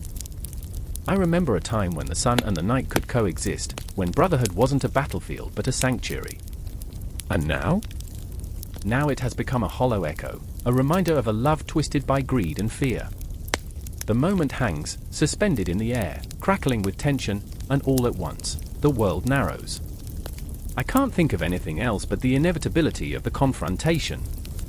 I'm breathless, caught in the storm, and all around me, shadows loom, whispering secrets of fate. In this fray, I realize this is not merely a battle, it's the end of innocence, the death of a brotherhood under the weight of ambition and the cosmos. The only question left is whether they will rise from the ashes or be consumed by their own shadows. And as their battle rages on, I can only stand witness, heart pounding, breath held, caught in the cosmic web of fate. The air thickens with anticipation, and I know, that this moment will resonate throughout eternity, haunting the dreams of every soul who dares to remember. The wind screamed through the jagged cliffs, a banshee wail that echoed the heartbreak of a village lost in a sea of ice. Shadows danced across the snow, twisting into shapes that were not meant to be, as if the spirits of the cold were mocking the living. Amidst the howling, two figures stood locked in a silent battle, each breath a whisper of defiance against the encroaching darkness. I remember the night the storm arrived, thick and sharp as a knife, stealing warmth and hope. The twins, Calic and Einar, stood there, hearts pounding like drums, eyes fierce with the intensity of 1,000 suns. They were bound by blood, yet divided by a rift so deep it could have swallowed the world. Calic, the elder by mere minutes, bore the weight of the tribe's expectations. He was the protector, the light. Einar, wild and untamed, danced on the edge of chaos, a flicker of rebellion wrapped in laughter and mischief. Stay, Calic! We cannot fight this alone. Einar's voice pierced the air, but the words were drowned by the furious wind. It whipped around them, a tempest of confusion and fear, but Calic's resolve hardened, sharp as the ice that surrounded them. I must face it. They need me. Calic's breath came out in sharp bursts, visible puffs of desperation. In that moment, his heart felt like a stone, heavy in his chest as he remembered their mother's stories, the old woman weaving tales of the great spirits, of the duality of existence, of how light always fought against darkness. But what if light faltered? What if the shadows were too strong? Einar's eyes flashed with something mischievous, yet deeply troubled. You think you can take on the night by yourself? You're a fool, brother. He stepped closer, his breath mingling with the swirling snowflakes, his gaze penetrating Calic's steadfast facade. Listen to me. Together we're strong, apart, his voice trailed off, the unspoken fear hanging in the air between them like a heavy fog. The storm raged, a cacophony of ice and fury, and with each gust, Calic felt the pull of ancient magic, dark, alluring, and filled with an echo of their ancestors' laughter that twisted into cries of anguish. The village had whispered of the twins' bond, a connection that transcended the mundane. They were supposed to be two halves of one whole. But now, the shadows whispered lies, seeping into Einar's mind. I remember our dreams, Einar continued, his voice a soft tremor against the storm's roar. The stars told us we would conquer the night. We are not just twins, we are legends waiting to be born." Yet his eyes betrayed a flicker of doubt, a haunting uncertainty that made Calix ache. "Legends don't falter," Calix said, his voice steely, but inside, a war raged. He could feel the ghosts of their ancestors clawing at his resolve, the weight of expectation suffocating him like a shroud. The moment felt suspended, time itself seemed to hold its breath, and all that existed were the two of them, the light and the dark, battling against the storm that threatened to swallow their dreams whole.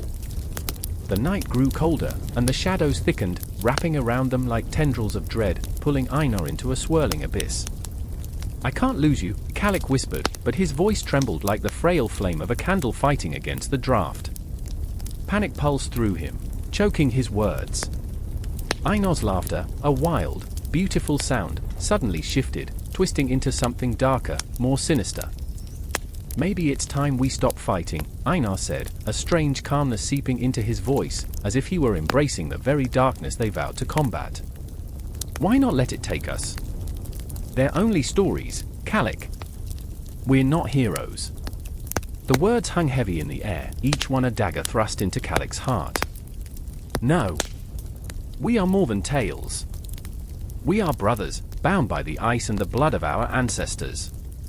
The wind howled in agreement, but the storm was not merely outside, it was within, a tempest of emotions threatening to tear them apart. In that moment, Calix realized the truth he had long avoided: their bond was more fragile than the ice beneath their feet. What if the very force that tied them together was also the chain that bound them? The thought clawed at his insides, a gnawing fear that threatened to unravel the very fabric of their existence. "Then prove it!" Einar shouted, his voice rising above the storm, a challenge wrapped in desperation.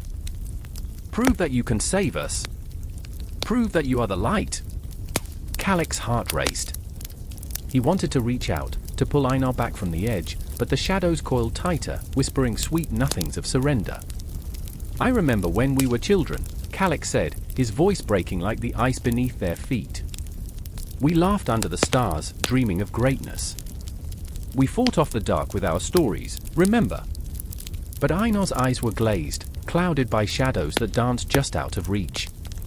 "Those were just dreams, Calix," he murmured. "Greatness is a burden, not a gift." The words slipped through the storm, each one a dagger driving into Calix's heart, a reminder of their fractured bond. "I can't lose you to this darkness," Calix cried, his hands trembling as he reached for Einar, feeling the chill of despair seep through his skin. "We were born together, we can't die apart." The wind howled louder, as if in response, and just for a moment, the world around them fell silent. It was a stillness that screamed, that echoed the fragility of their existence. Calix's breath hitched, the icy air burning his lungs. What if this night, this storm, was the end? What if the legends were wrong, and light could indeed be extinguished? He stepped forward, shoving aside the fear, the doubt, the icy grip of despair. "I choose you, Einar," he shouted, the words bursting free, raw, and unfiltered, echoing through the chaos like a beacon of hope. "Whatever comes, we face it together." In that moment, as the storm raged around them, the air crackled with a tension that felt electric. The shadows lurked, but so did the promise of dawn, fragile yet powerful. They stood on the precipice, twin spirits bound by more than blood, teetering between light and dark, between despair and hope. And as the storm howled its final challenge, Calix and Einar prepared for the battle of their lives, hearts beating as one, ready to confront the darkness that threatened to claim them both. The air hung heavy, thick with the scent of damp earth and distant blood, as two shadows moved through the underbrush. Each heartbeat echoed like a war drum in the silence, the pulse of fate drawing ever closer. I remember the moment before they heard it, the rustling, the snapping of twigs, a sound too loud for the tender silence that surrounded them. They exchanged glances, fear etched in the creases of their brows, and I knew, even then, that this was no ordinary day. Romulus, tall, dark-haired, the embodiment of a storm brewing on the horizon, gripped the rough bark of an ancient tree, his knuckles white with the tension that had become part of him. He was the protector, the dreamer, the one who dared to carve a kingdom from the chaos of their lives. But right now, that dream felt as distant as the stars above. The safety of the forest that cradled him tightened like a vice, and I could see the ghosts of doubt swirling in his dark eyes. "They're coming," he whispered, as if uttering the words could summon a power within him.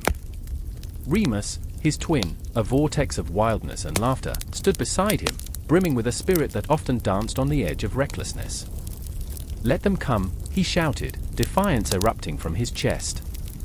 But beneath that bravado, I saw the flicker of fear, the very real sensation of vulnerability that gnawed at his insides like a rabid beast. He was the heart in the chaos, a joker at the table of fate, yet even he felt the weight of impending doom. I remember the day they were born, not in warmth, but in the cold grasp of the earth that had almost swallowed them whole. Abandoned, unwanted, they had clawed their way from the depths, the very embodiment of survival. Their cries had echoed through the valley, a haunting melody that still lingered in the air, the universe bending to the will of two tiny lives fighting against the odds. It was a miracle wrapped in tragedy, the kind of story that should never have existed yet somehow thrived like a wildflower breaking through concrete. But now, the past was a ghost, a flickering image in their minds as the present demanded their full attention. Shadows crept closer, menacing figures cloaked in malice, their intentions as dark as the night that enveloped them. Romulus tightened his grip on the makeshift weapon he had fashioned, an unyielding branch, sturdy yet desperate, much like his resolve. "We face them together," he said, a promise and a plea, his voice low and steady yet quivering on the edge of anxiety. "Together," Remus echoed, though it felt like a fragile bond, a thread that could fray at any moment. The weight of their lives was on their shoulders, a legacy of blood and betrayal that had followed them like a spectre. I remember the whispers of their mother, a myth wrapped in the fabric of their existence. She had left them as a cruel joke of fate, and I could see the hurt in Romulus's eyes, a shimmering lake of sorrow that refused to dry. As the figures emerged, cloaked and menacing, the air crackled with tension. It was an electric blanket of fear and adrenaline, the kind that fuses itself to the skin and blurs the line between fight and flight. I could feel my heart racing in sync with theirs, each thud a reminder of what was at stake. "Remember," Romulus said, voice trembling with a mixture of courage and desperation. "We are more than what they made us." His words hung in the air, reverberating through the foliage, a battle cry against the demons of their past. The figures didn't respond, they simply charged, a wave of darkness surging forward with a ferocity that painted the moment in shades of terror. I could see the glint of steel, the glimmer of malice in their eyes as if they were the very embodiment of vengeance, come to claim what they believed was owed. But Romulus stood firm, heart pounding like a war drum, and I felt the fury boiling inside him, a tempest struggling against the chains that bound it. Remus, ever the wild spirit, leaped forward, laughter mingling with rage, a strange and beautiful chaos that danced in stark contrast to the impending doom. "Let's give them a show," he yelled, the defiance spilling forth like a river breaking through its banks. And so they clashed, sound erupting in a cacophony of chaos. I could see the wildness in Remus's eyes, a spark igniting as he fought, not just for survival, but for the very essence of who they were. Each blow, each scream, became a testament to their bond, a fierce connection that transcended time and pain. I remember the moments between blows, when time stood still, and the world faded into the background, a heartbeat, a breath, a fleeting thought of freedom. It was intoxicating, raw, and beautifully chaotic. The fight became a dance, each movement laced with the weight of their shared history, a tapestry woven with threads of sibling rivalry, love, betrayal, and fate. The forest bore witness, the trees whispering secrets of the ages while shadows twisted and turned around them. The moon, a silent spectator, illuminated their struggle, casting eerie lights and deepening the shadows, symbols of their past and the darkness they fought against. And then, like an unexpected twist in a tale, Romulus fell, the ground beneath him swallowing the breath of his defiance. I felt the chill seep into my bones, a stark reminder of how fleeting life could be. The very universe seemed to pause, and the silence was deafening. "No!" Remus roared, and it was a sound that shattered the night, reverberating through the stillness like a thunderclap. It was desperation, heartbreak, a raw and visceral howl that echoed with the weight of 1,000 unspoken fears. In that moment, everything shifted. The fight, the fear, the dreams, they all hung precariously in the balance, teetering on the edge of a knife. The foes around them became shadows, mere echoes of the real battle that raged within, the battle for identity, for acceptance, for the right to carve their names into the annals of history. I remember the darkness wrapping around them, the taste of iron in the air, the bittersweet scent of earth and sweat mingling together, a reminder that every fight leaves a mark. And as Remus charged forward, fueled by an unquenchable fire, I knew this was not merely a fight for survival, it was a fight for their souls, for the very essence of who they were meant to be. And then, as if the universe itself held its breath, the world spun on its axis, a moment suspended in time, the weight of destiny crashing down with the force of 1,000 storms. The climax loomed, an emotional avalanche waiting to unfold, a confrontation that would echo through eternity. In that suspended moment, life teetered on the edge, a fragile thread connecting what was to what could be, a reminder that even in the darkest of nights, hope flickers like a distant star, waiting to be ignited. The fight was far from over, the shadows still lingered, and the story was only just beginning. The air crackled with an electric tension that night, thick as the shadows lurking in the corners of the tent. I remember the way the darkness felt, heavy like a shroud, wrapping around us as we huddled beneath the fraying canvas. It was a night when secrets danced on the edge of our breaths, and the world outside fell silent, as if holding its own heart in suspense. I remember the flickering flame of the oil lamp, casting eerie shapes on the walls, shapes that twisted and turned like the fate we had unwittingly chosen. Esau! I heard my voice cutting through the silence, sharp and desperate. The name echoed like a warning, reverberating against the very marrow of my soul. My brother, my twin, was out there, lost in the wilderness, and I could feel the pull of our bond like a string taut against a knife's edge. I remember the way he had stormed out, the crack of the door slamming against the frame, a thunderous declaration of betrayal. His frame was built like a mountain, sturdy and imposing, but in that moment, he had crumbled like ancient stone, splintering under the weight of my deceit. I had taken his birthright, my hand stained with the red earth, a bowl of lentils the price of blood. My heart raced, a frantic drum echoing the fear that gnawed at my insides. Jacob! His roar pierced the night, a mixture of rage and disbelief that sent chills racing up my spine. I could hear his footsteps pounding against the dirt, each step a heartbeat, each heartbeat a countdown to the inevitable reckoning. My breath quickened, I could taste the bitterness of regret, sharp and metallic on my tongue. Why had I let greed drown out the love we once shared? Memories of laughter flooded my mind, of sun-drenched days spent chasing after shadows, of secrets whispered under starlit skies. But those memories felt like ghosts, haunting me now. They were distant echoes, laughter turned into taunts. I remembered his playful jabs, the way he would tackle me to the ground, the warmth of his embrace now replaced by an icy dread. Why, Jacob? He had asked, his voice breaking under the weight of betrayal. I could still see the hurt in his eyes, the spark of sibling rivalry turned to a raging inferno. I wanted to explain, to pull him back into the warmth of brotherhood, but the words thrashed against my throat like trapped birds, desperate to escape. The world outside had grown restless, the wind howling through the trees like an angry spirit. I could sense it, a foreboding shadow creeping closer. I remembered the stories our mother told us, tales of the earth trembling beneath the weight of curses. Would our bond be cursed forever? In that moment, a flicker of movement caught my eye. Esau was back, his silhouette framed against the dim light, fierce and formidable. The rage that twisted his features contorted into something primal. My heart thundered in my chest, a wild beast trying to break free. Jacob, he shouted again, his voice a mix of fury and heartbreak.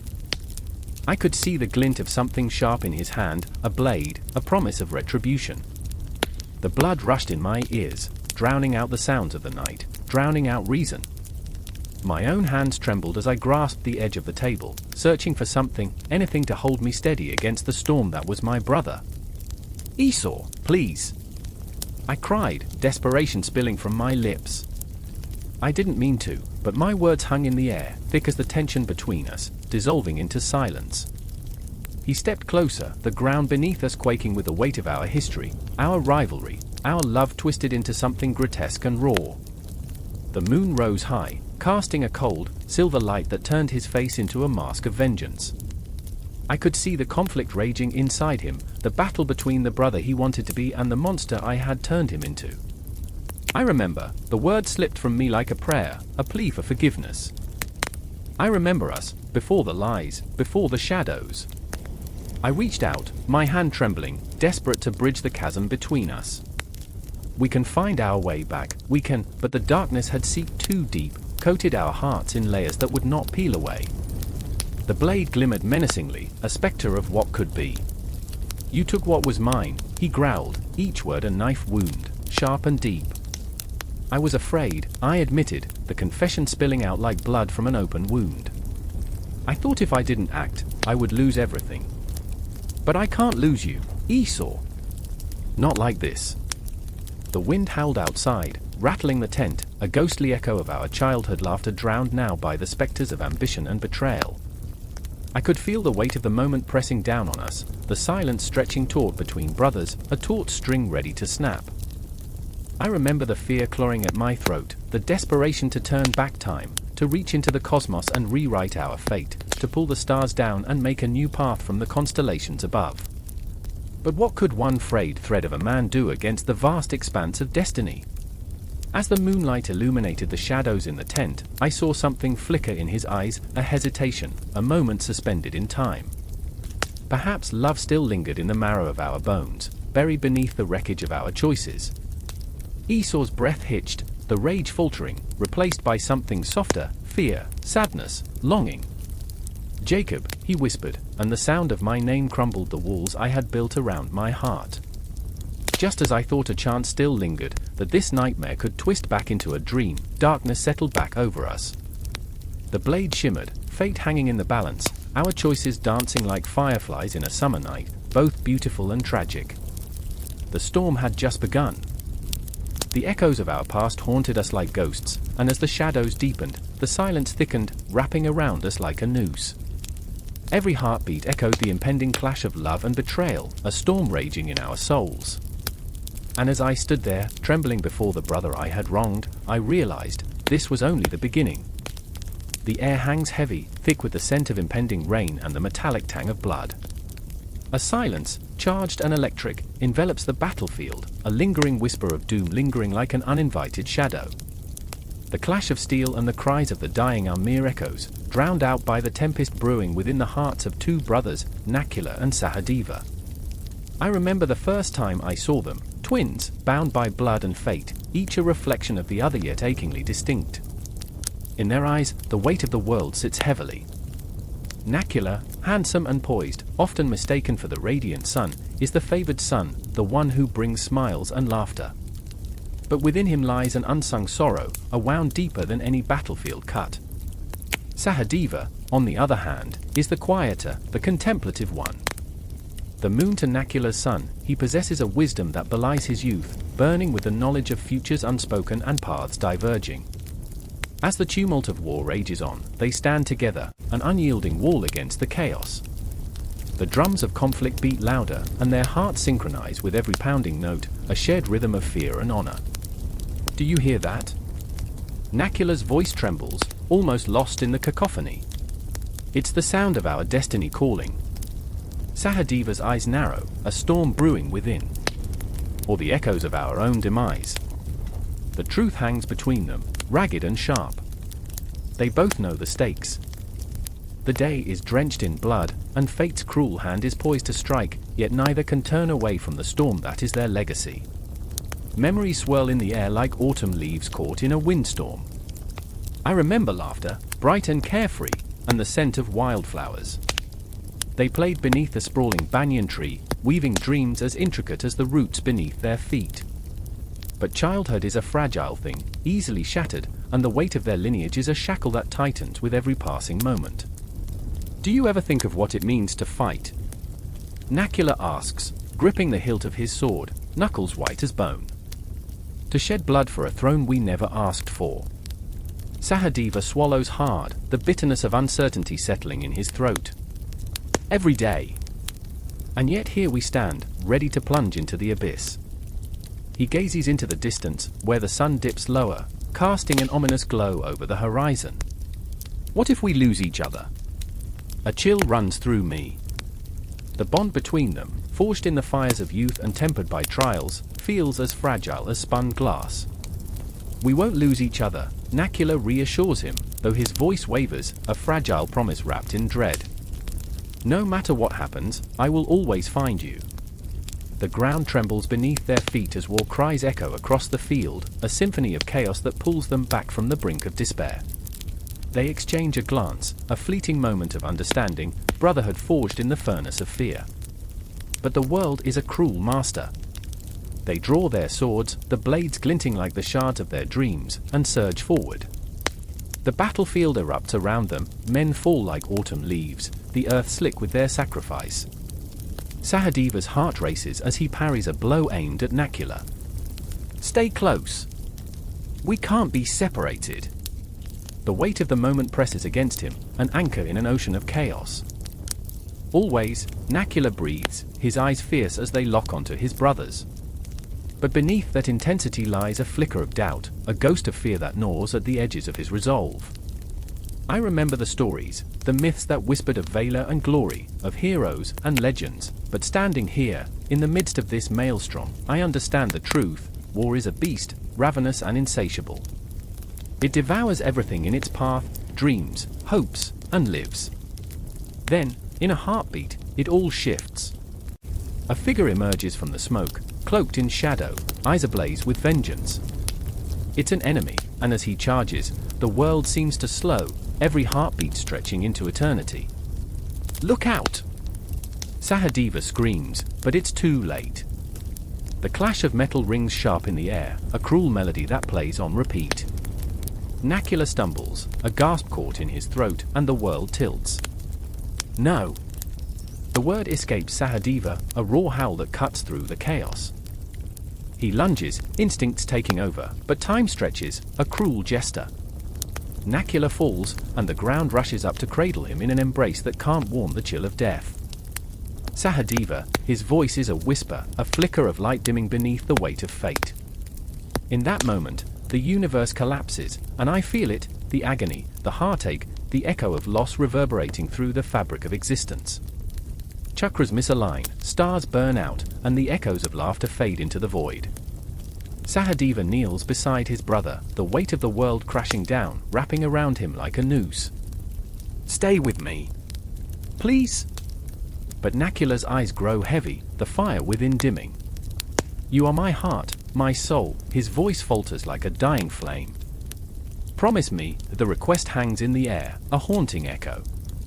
A promise carved in blood, in the unbreakable bond of brotherhood. Life and death converge, a dance of shadows and light, and Sahadeva's heart shatters, splintering into fragments that pierce the very fabric of his being. As Nakula slips away, the battlefield becomes a living nightmare, a scene painted in strokes of grief and rage. Time itself feels suspended, and Sahadeva's world narrows to a singular focus, the desperate need to honor his brother's final wish, even as the cosmos spins wildly around them. Always, he whispers, a vow beneath the tidal wave of loss. And as the darkness closes in, I am left with a haunting question: what does it mean to be a twin in a world that demands sacrifice? What does it mean to love fiercely, yet be torn apart by the very bonds that bind you? The echoes of their laughter linger like fragile ghosts in the air, a reminder of what was lost, of dreams unfulfilled and a bond severed. The battlefield stretches on, a canvas of chaos and heartbreak, and as the sun sets, the shadows creep forth, whispering tales of vengeance and despair, weaving their next chapter in the relentless tapestry of fate. The forest was still, as though the gods themselves held their breath. A single nightingale pierced the silence with a trembling note, but the sound withered in the face of the impending storm. Shadows danced, clutching at the gnarled branches overhead, whispering secrets only the dark could comprehend. I stood there, the chill creeping into my bones, heart racing against the backdrop of a world caught in a fragile balance, a balance I was about to disrupt. Artemis, fierce and beautiful, emerged from the gloom like a spectre, her silver bow drawn taut, the arrow an extension of her very essence. You shouldn't have come here, she hissed, eyes blazing with a mix of rage and desperation. The air crackled with tension, a standoff not just between siblings but between duty and desire. I felt the weight of her sorrow, the storm brewing within her as she struggled against the ties that bound her to the hunt, to the moonlight, to the very role the fates had carved for her. I had to, came Apollo's voice, smooth yet frayed at the edges, like a thread pulled too tight. He stepped into the clearing, a brutal contrast to the ethereal darkness surrounding his sister. His sunlit presence flickered in and out of focus, a fragile flame against the shadows. "They're coming for you, Artemis. We can't let them take you." A haunting glow radiated from Artemis's figure, stark against the encroaching night, illuminating the scars of their shared history. "You don't understand," she breathed, each word a dagger. "You never understood. This isn't just about survival, Apollo. It's about the choices we make, the lives we lead." The tension between them pulsed, a living entity that wrapped around my throat, tightening with every breath. I felt the conflict rage within me, their stories weaving through the fabric of my own fears, echoing my own choices. I remember the nights I lay awake, paralyzed by indecision, haunted by the weight of unmade choices. I remember, but the memories twist and tangle like the roots beneath my feet. "Choices?" Apollo laughed, a sound tinged with bitterness, and it shook the leaves from the trees like rain. "You think this is a choice? They betrayed us, and now they want to hunt you like a beast. You're the goddess of the hunt, but how can you hunt when you're the prey?" The bitterness in his voice struck like an arrow, piercing the veil of their bond, revealing all the unspoken fears that lay beneath. A heartbeat of silence as Artemis's gaze flickered away, her thoughts drifting to that time, long ago, when the forest had been their playground, not a battleground. They were children then, rolling in the dewy grass, laughter spilling forth like sunlight. I could almost see it, almost feel the warmth of a simpler time, before the weight of expectation had settled on their shoulders like a shroud. I remember the stories, the laughter, she whispered, and the ache within her was palpable, filling the space between them, entwining their fates once more. But that's the past. Apollo's voice cut through the memories like a bolt of lightning, illuminating the shadows for just a moment. "This is now. And in the now, I can't lose you." The desperation cracked through his facade, revealing the raw emotion beneath, the brother who had always been the protector, the son who could not bear the thought of the night swallowing his sister whole. The forest seemed to lean in closer, the trees eavesdropping, the night echoing their anguish. I felt the weight of their emotions press down, thicker than the fog that snaked through the underbrush. The air buzzed with the unspoken, fear, love, regret, each thread woven tighter as the reality of their separation loomed like a dark cloud overhead. "I can't let you sacrifice yourself for me," Artemis said, her voice trembling now, a shaky reed amidst the storm. "You don't understand the power I wield. With it comes responsibility, a burden far heavier than you can imagine." Her words hung in the air, a spectre poised to strike, and I could feel the dread curling in my stomach like a serpent waiting to pounce. "Isn't that what we were born into?" he shot back, voice rising, frustration spilling over like a river breaking its banks. "Isn't that our fate? To bear the weight of the gods and still find a way to protect one another?" His eyes burned with a fierce intensity, a sun that would not be extinguished, even in the face of darkness. For a moment, the world fell silent again. Time stretched, heartbeats synchronized like drums in the depths of the earth. Shadows flickered, twisting like whispers of the past, and I remembered the stories, the myths that spoke of love and loss, of battles fought beneath the gaze of the stars. A cry shattered the stillness, a sound that cut through the tension like a knife. "They're coming!" Apollo's voice was urgent, fear lacing through it, and suddenly the air was alive with a sense of impending doom. The shadows that had lingered now shifted, coiling and writhing, and I could feel the weight of the forest holding its breath, waiting for the inevitable clash. Artemis straightened, the power within her igniting like wildfire. "Then let them come," she thundered, defiance burning in her chest. "Let them come and see what it means to challenge the huntress." In that moment, she was magnificent, fury and grace entwined, a whirlwind of emotion that threatened to consume everything. But I could sense the fear behind her words, a fear that threatened to unravel her very being. I watched as the tension thickened, the air electric, the unresolved conflict between them spiraling out of control. I could feel it in my own heart, the weight of their struggles, their unyielding love battling against the shadows that sought to claim them. As the rustling grew louder, shadows began to converge, dark shapes threading through the trees, creeping closer. A vision of chaos danced before my eyes, and I held my breath, teetering on the edge of something vast and terrifying. The forest was alive, and so were they, two celestial beings caught between love and sacrifice, and I stood at the precipice of their fate, a mere witness to a struggle that would change everything. "Fight with me, sister." Apollo's voice rang out, fierce and unyielding, as the shadows lunged forward, a tide of darkness threatening to engulf them both. "We'll face it together. Always." And together they would stand. I knew it in my bones, but the world around them was shifting, the air thick with anticipation, and the truth loomed. This moment, this heartbeat, was not just theirs but was the echo of every choice made, every sacrifice endured, a story woven through the fabric of time. The clash was inevitable, but what would remain when the dust settled? Would the forest be left standing, or would it too succumb to the shadows? The answer hung heavy in the air, a weight that bore down on all of us. The gods, the forest, the night, everything teetered on the brink of chaos. I held on to the moment, breathless, heart racing, as the night finally erupted into a symphony of battle cries, and everything I knew shattered into 1,000 pieces around me. The moon hung low, a ghostly orb shedding silver light on the tumultuous waves, crashing against jagged rocks. It was here, beneath a sky choked with ominous clouds, that I heard their voices, two brothers, their laughter echoing like a haunting melody against the backdrop of night. But even laughter can be a mask, a thin veil draped over tumult. I remember the way the air crackled, electric with tension, their playful taunts barely concealing darker thoughts swirling beneath the surface. Fear coursed through me, a cold whisper in the depths of my mind. Castor, the elder, wore confidence like a second skin, his laughter hearty, but with eyes that spoke of longing, a longing for something he could never grasp. He was the warrior, the protector, but the weight of his armor bore down on him, making him feel less a hero and more a prisoner of fate. I remember how he stood by the water's edge, a shadow among shadows, always the one to take the first step, yet plagued by the fear of losing everything he held dear.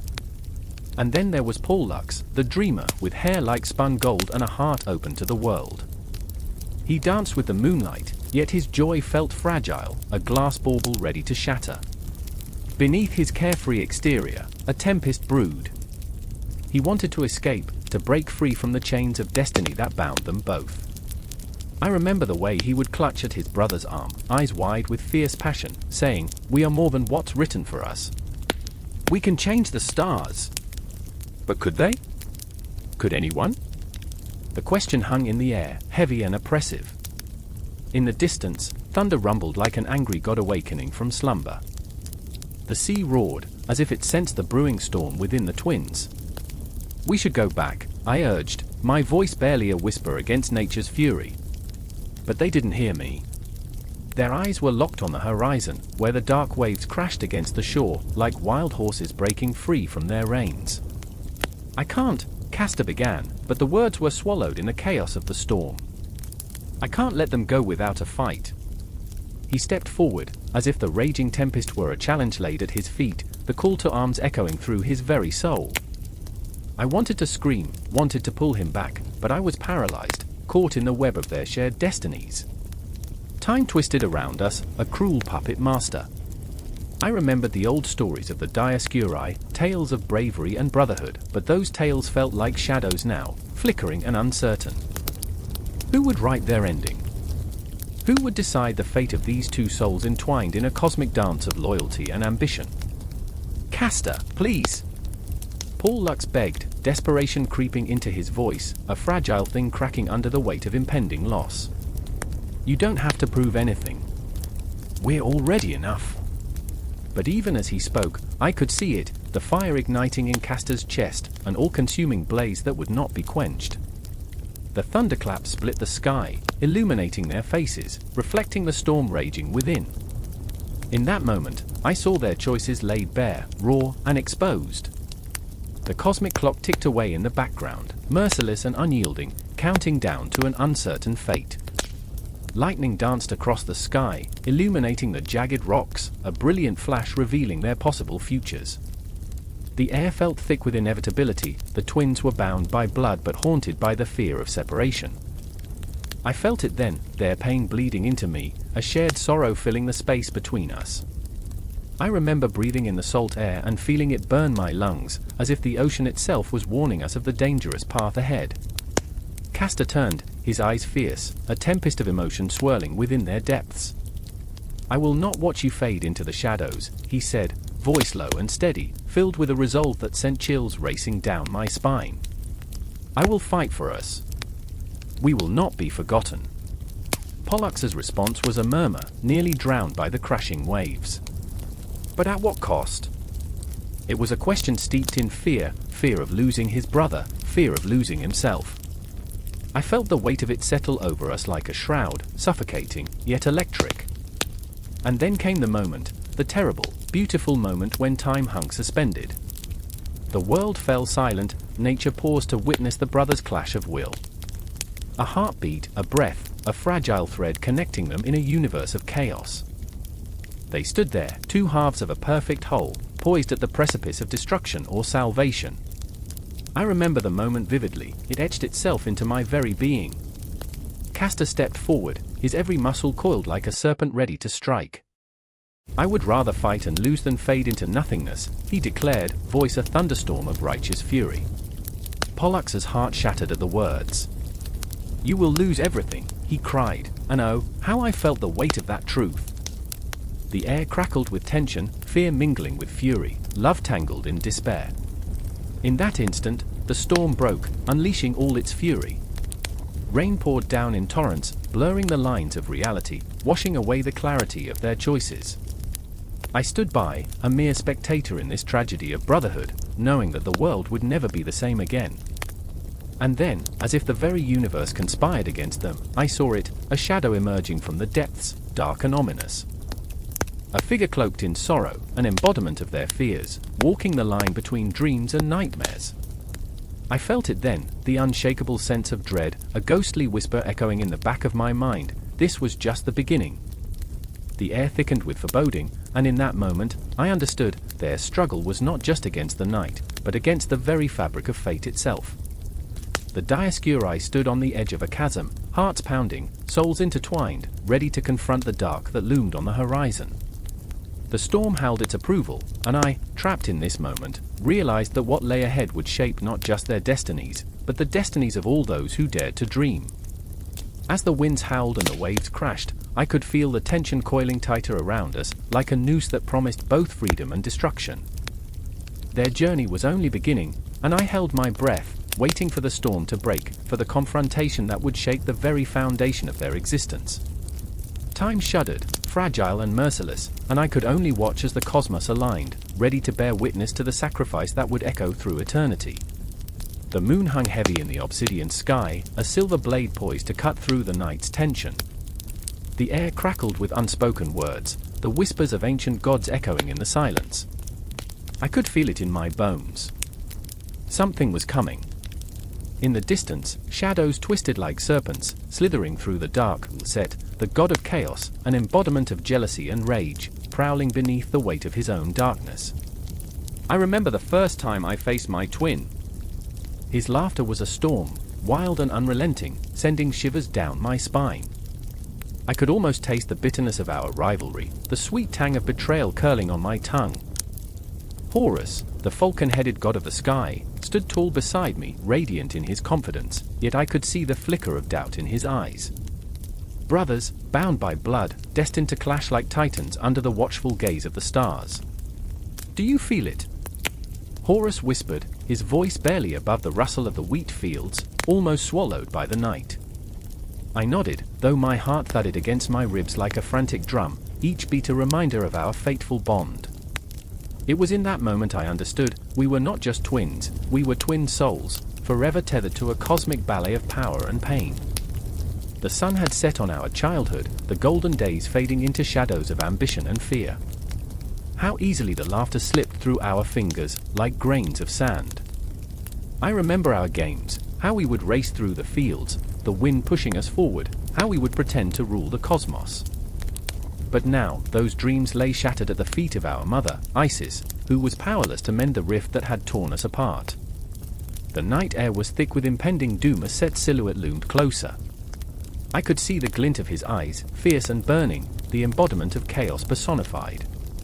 "You think you can take what is mine, brother?" he sneered, his voice a jagged whisper that sliced through the air.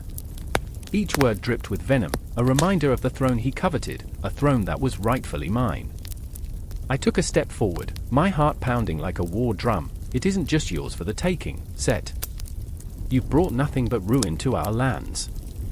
My voice trembled, a mixture of fear and defiance. The ground beneath our feet felt alive, as if the very earth could sense the storm brewing above. He laughed, a sound so chilling it sent a shiver down my spine. Ruins can be rebuilt. Do you know what I see when I look at you, dear brother? I see weakness. I see a child too afraid to embrace the darkness. I felt that darkness clawing at my insides, a familiar ache that mirrored the shadows of his heart. And what do you know of light, Set? I snapped back, the words escaping before I could grasp the weight of them. I could sense the tension crackling between us, a palpable force, drawing us closer to the inevitable clash. Horus stepped between us, a beacon of hope in the encroaching despair. Stop! This is not who we are. His voice rang out like an alarm bell, echoing through the emptiness, the cry of a brother desperate to salvage what remained of our bond. But I could see the fear in his eyes, the worry that he would lose us both to the abyss. I remember, I murmured, the echo of our shared past ringing hollow in my chest. I remembered the days of laughter, the moments when the world felt safe. My heart ached for that innocence, but innocence had long since surrendered to ambition. I remember when it was just us, the games, the dreams. Now it's a battlefield. Set's expression twisted, a mix of rage and something darker, something almost sad. You cling to memories like a child clings to their mother's skirt. Grow up, Horus. This is our reality. And then, the world erupted. The air grew thick with tension as if the cosmos itself held its breath, waiting for the inevitable. I felt the ground quake beneath me, the gods above trembling in anticipation of our clash. The first blow was a shockwave, a jolt that rattled my bones. Set leapt forward, the embodiment of chaos unleashed, fury igniting in his eyes. I countered, each movement fueled by desperation, fear clawing at my insides, but also something deeper, a fierce love for my brother who stood with me against the whirlwind. And as we fought, each strike resonated with echoes of our past, memories of laughter, of joy twisted into agony. I could see our mother's face, the sadness etched in her features. The weight of our choices hung heavily, a reminder that our destinies were intertwined by more than just blood, they were the fabric of our existence, frayed and fraying. With each clash, I felt a flicker of hope and a shadow of despair. The moon watched, a silent witness to our tumultuous struggle, as if the universe itself was judging us, waiting to see who would rise and who would fall. I could feel Horus beside me, his spirit unwavering, a soft light in the engulfing darkness. And then, in a moment that felt both eternal and fleeting, we reached an impasse, our energies crackling like lightning in the air. Each breath hung heavy with the weight of our choices, each heartbeat a reminder of the price of power. Set's gaze locked onto mine, an unspoken understanding threading through the chaos. This isn't just about the throne, is it? His voice softened, revealing a flicker of vulnerability beneath the tempest of his anger. No, I breathed, the weight of truth crashing over us like a tidal wave. It's about more than power. It's about us. In that moment, silence enveloped us, a fragile truce amid the raging storm. I remembered the warmth of brotherhood, the love that once bound us tighter than any chains. And then, from the depths of that silence, I felt hope stir, fragile yet fierce. But even amid that hope, darkness lingered, threatening to swallow us whole, the night far from over. The cosmic dance continued, the universe spinning on, each moment a reminder that our story was far from finished. And as the shadows lengthened and the stars blinked in the distance, I understood, I had to fight not just for myself, but for the bond that flickered between us like a candle in the dark. The confrontation had begun, but it was only the beginning of a battle that would echo through eternity. And somewhere in the distance, the clock ticked on, counting down to an uncertain future. The moon hung low, a ghostly orb casting its pale glow over the ancient forest like a reluctant witness to the calamity unfolding beneath its watchful gaze. In the heart of that whispering wood, two figures moved with urgency, their breaths coming in ragged bursts, each heartbeat a countdown to something inevitable. They were brothers, bound by blood yet separated by the chasms of fate and jealousy. I remember the weight of that night, the air thick with the promise of violence, the ground slick with the memories of old battles fought and lost. Kaiku, the elder twin, was a warrior forged in the fires of ambition. His eyes, dark and stormy, betrayed the tempest within.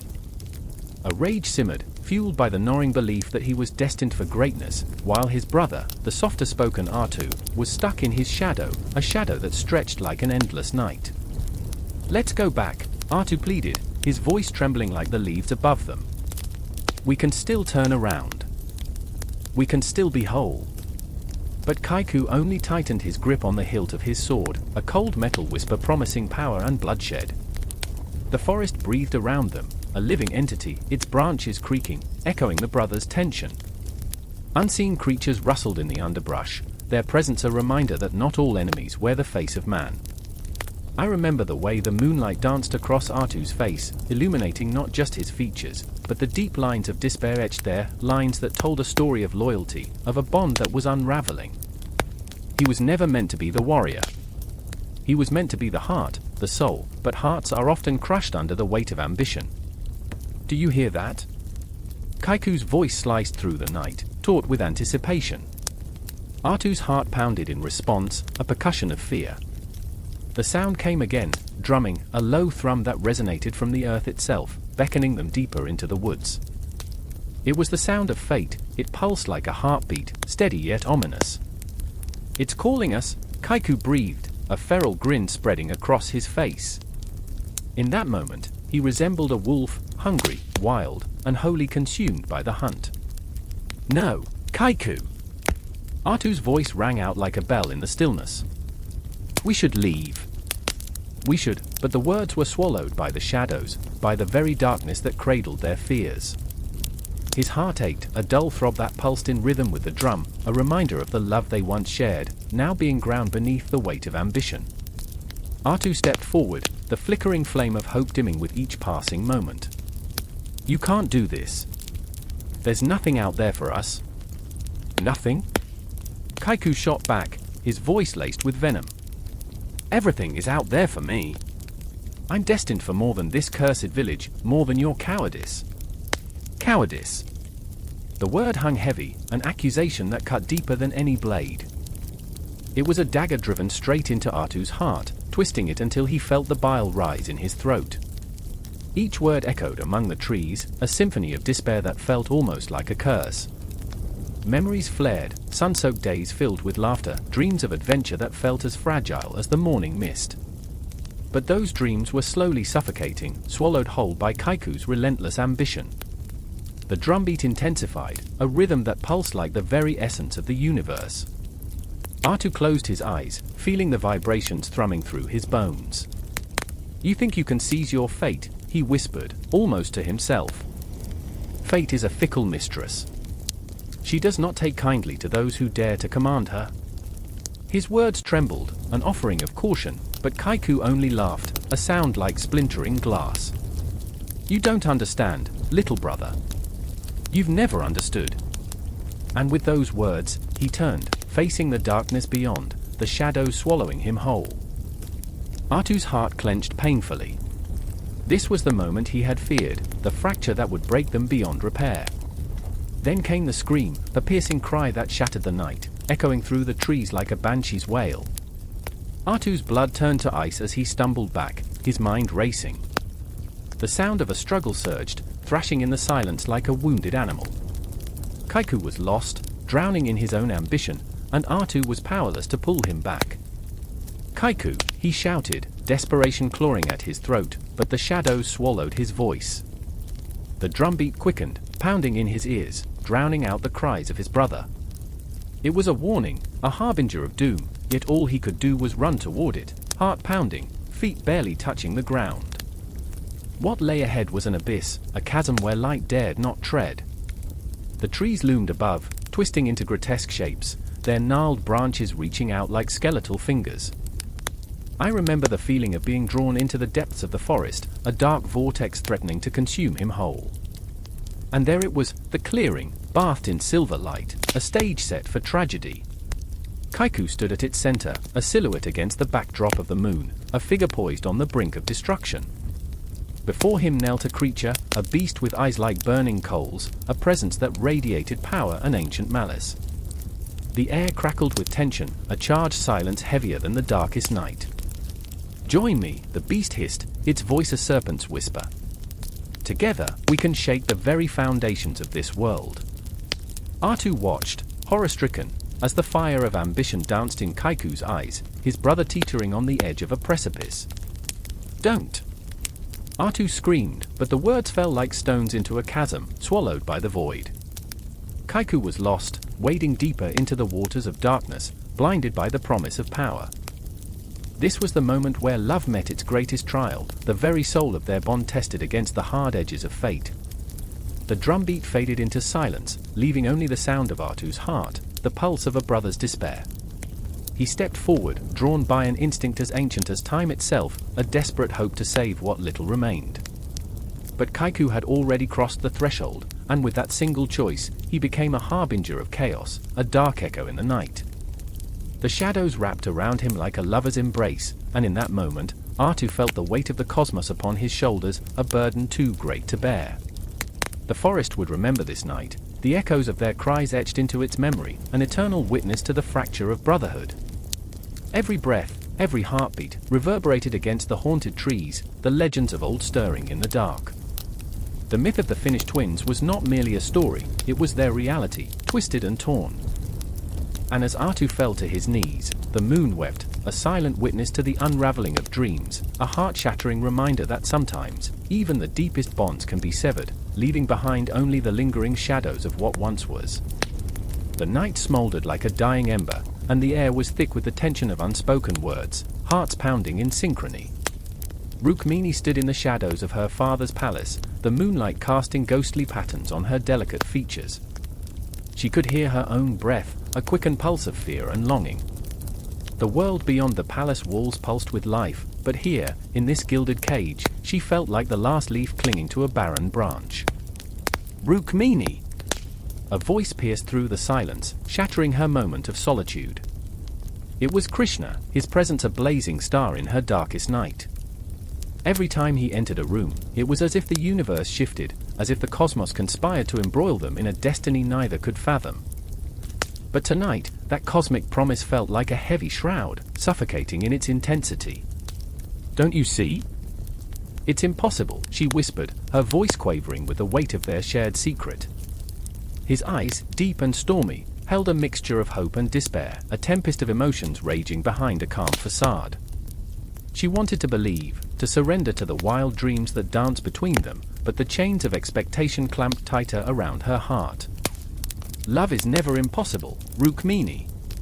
It's a force that can topple empires," Krishna replied, his voice like a soothing balm against her turmoil.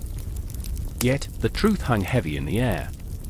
Her father, the king, had chosen a different path for her, a path lined with gilded vows and political alliances, where her heart was merely a pawn on a chessboard.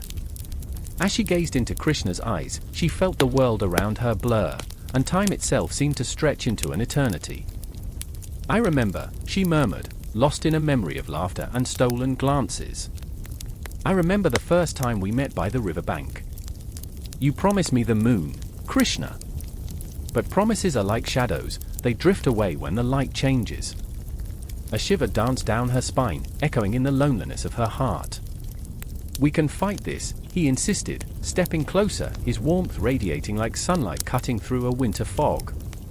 But she could see the shadows lurking in his eyes. Was he truly the hero of her story, or merely a mirage in a desert of despair? Just then, a low rumble echoed from the palace gates, a harbinger of chaos. The ground quaked beneath their feet, the air thickening with an unnamable dread. Rukmini felt her heart lurch. Was it the earth trembling or her own fear? Their world, once vibrant and full of laughter, now stood on the precipice of destruction.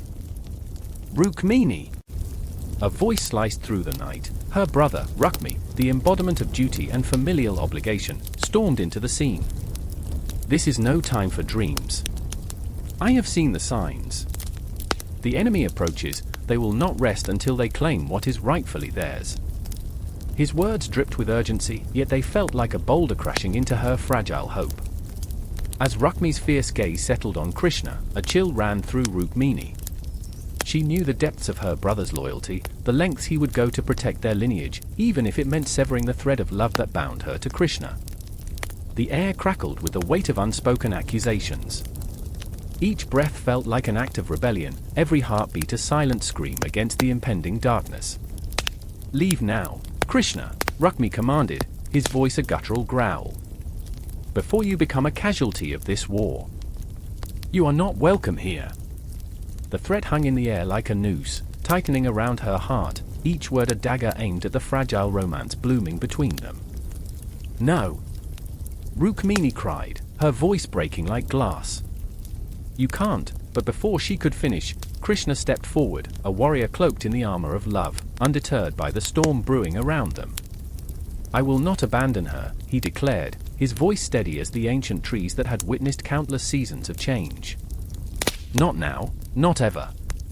Rukmini's heart surged, defiance igniting within her.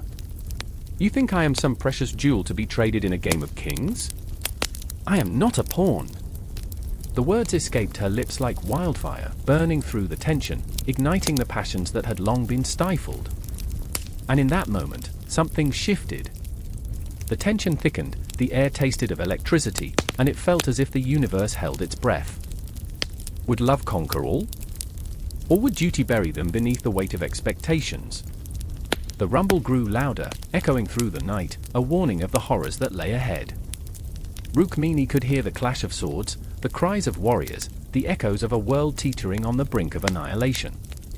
It was all so surreal, like a nightmare unfolding in slow motion, yet she was utterly awake, every nerve ending alight. "I remember," she whispered, falling into the well of memories again. The stories of gods and demons, how they danced on the precipice of fate, how love was both the sword and the shield. She clung to those stories, weaving them into the fabric of her present, seeking strength in the chaos. "Then let us forge our own destiny," Krishna urged, grasping her hands, igniting a spark of rebellion against the impending darkness. As their fingers intertwined, a promise hung in the air, an unbreakable bond forged in a crucible of chaos. And just like that, in the heart of a brewing storm, they stood united, two souls intertwined against the backdrop of destiny's cruel design. The palace trembled around them, the world fracturing into shards of fate and longing. They were not merely characters in a tale, they were the story itself, a living testament to love's unyielding power. As the night unfolded, shadows crept closer, whispers of war echoing like ghosts haunting their dreams. Rukmini felt the weight of every decision, every sacrifice lurking in the corners of her mind. The clock ticked relentlessly, but they remained locked in each other's gaze, suspended in a moment that could shatter or heal. In the heart of chaos, they found a glimmer of hope, a fleeting promise that perhaps, just perhaps, love could break the chains of fate. And in that fragile, electric moment, the battle for their hearts and their lives had only just begun. The night hung thick like a heavy shroud, the air crackling with an unseen tension, as if the universe itself held its breath.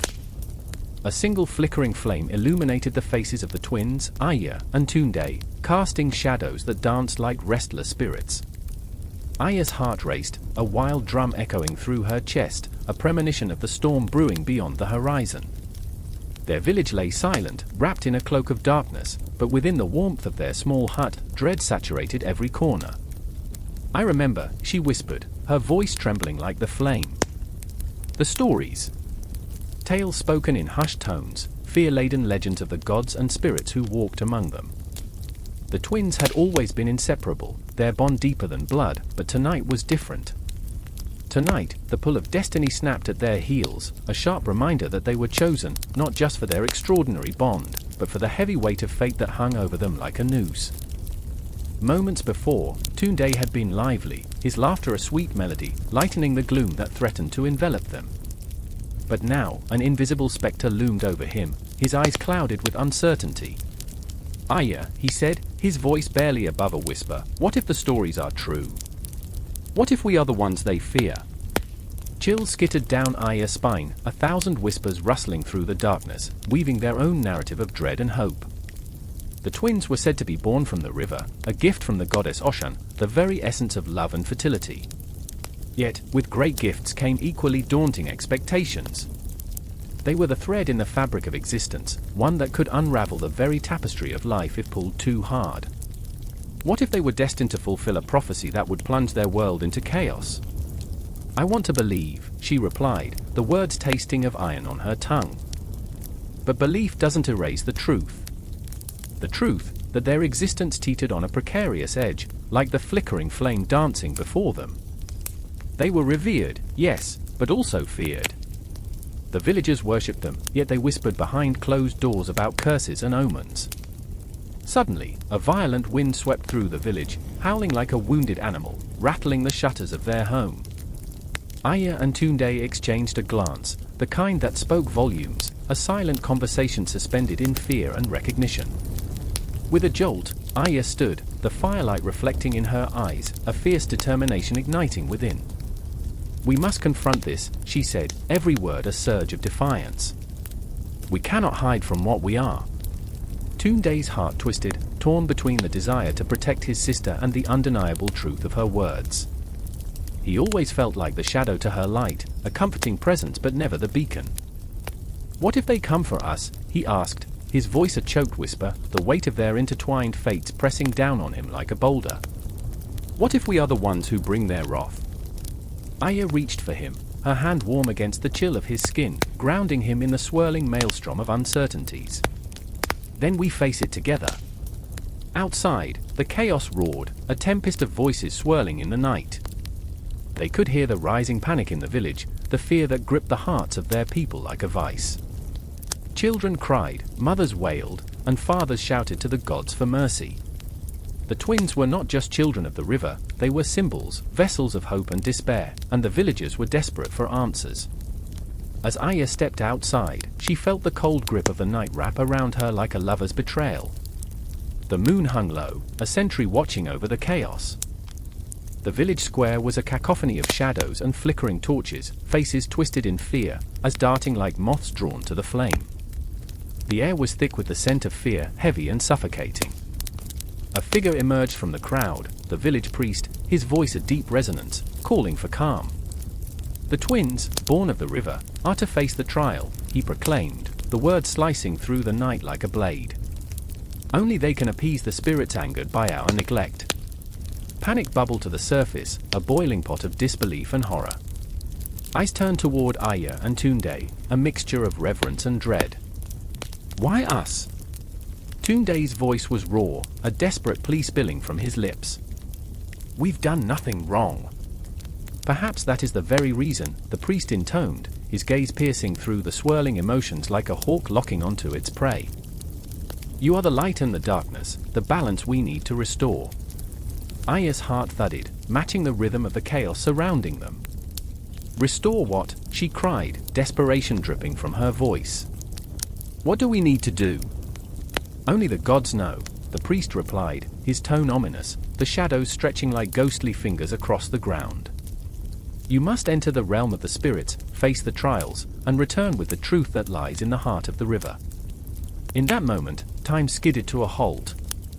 Aya and Tunde exchanged a glance, a silent acknowledgement of the path they must now tread.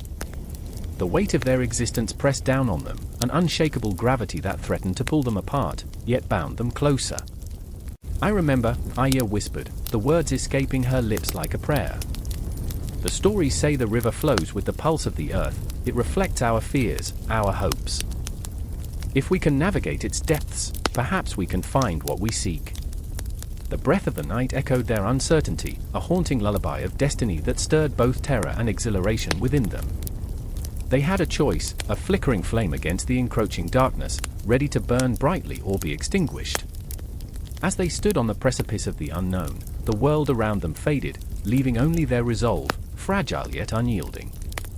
Together, they stepped into the night, hearts echoing with fear, hope, and the weight of their ancestors whispering in the wind.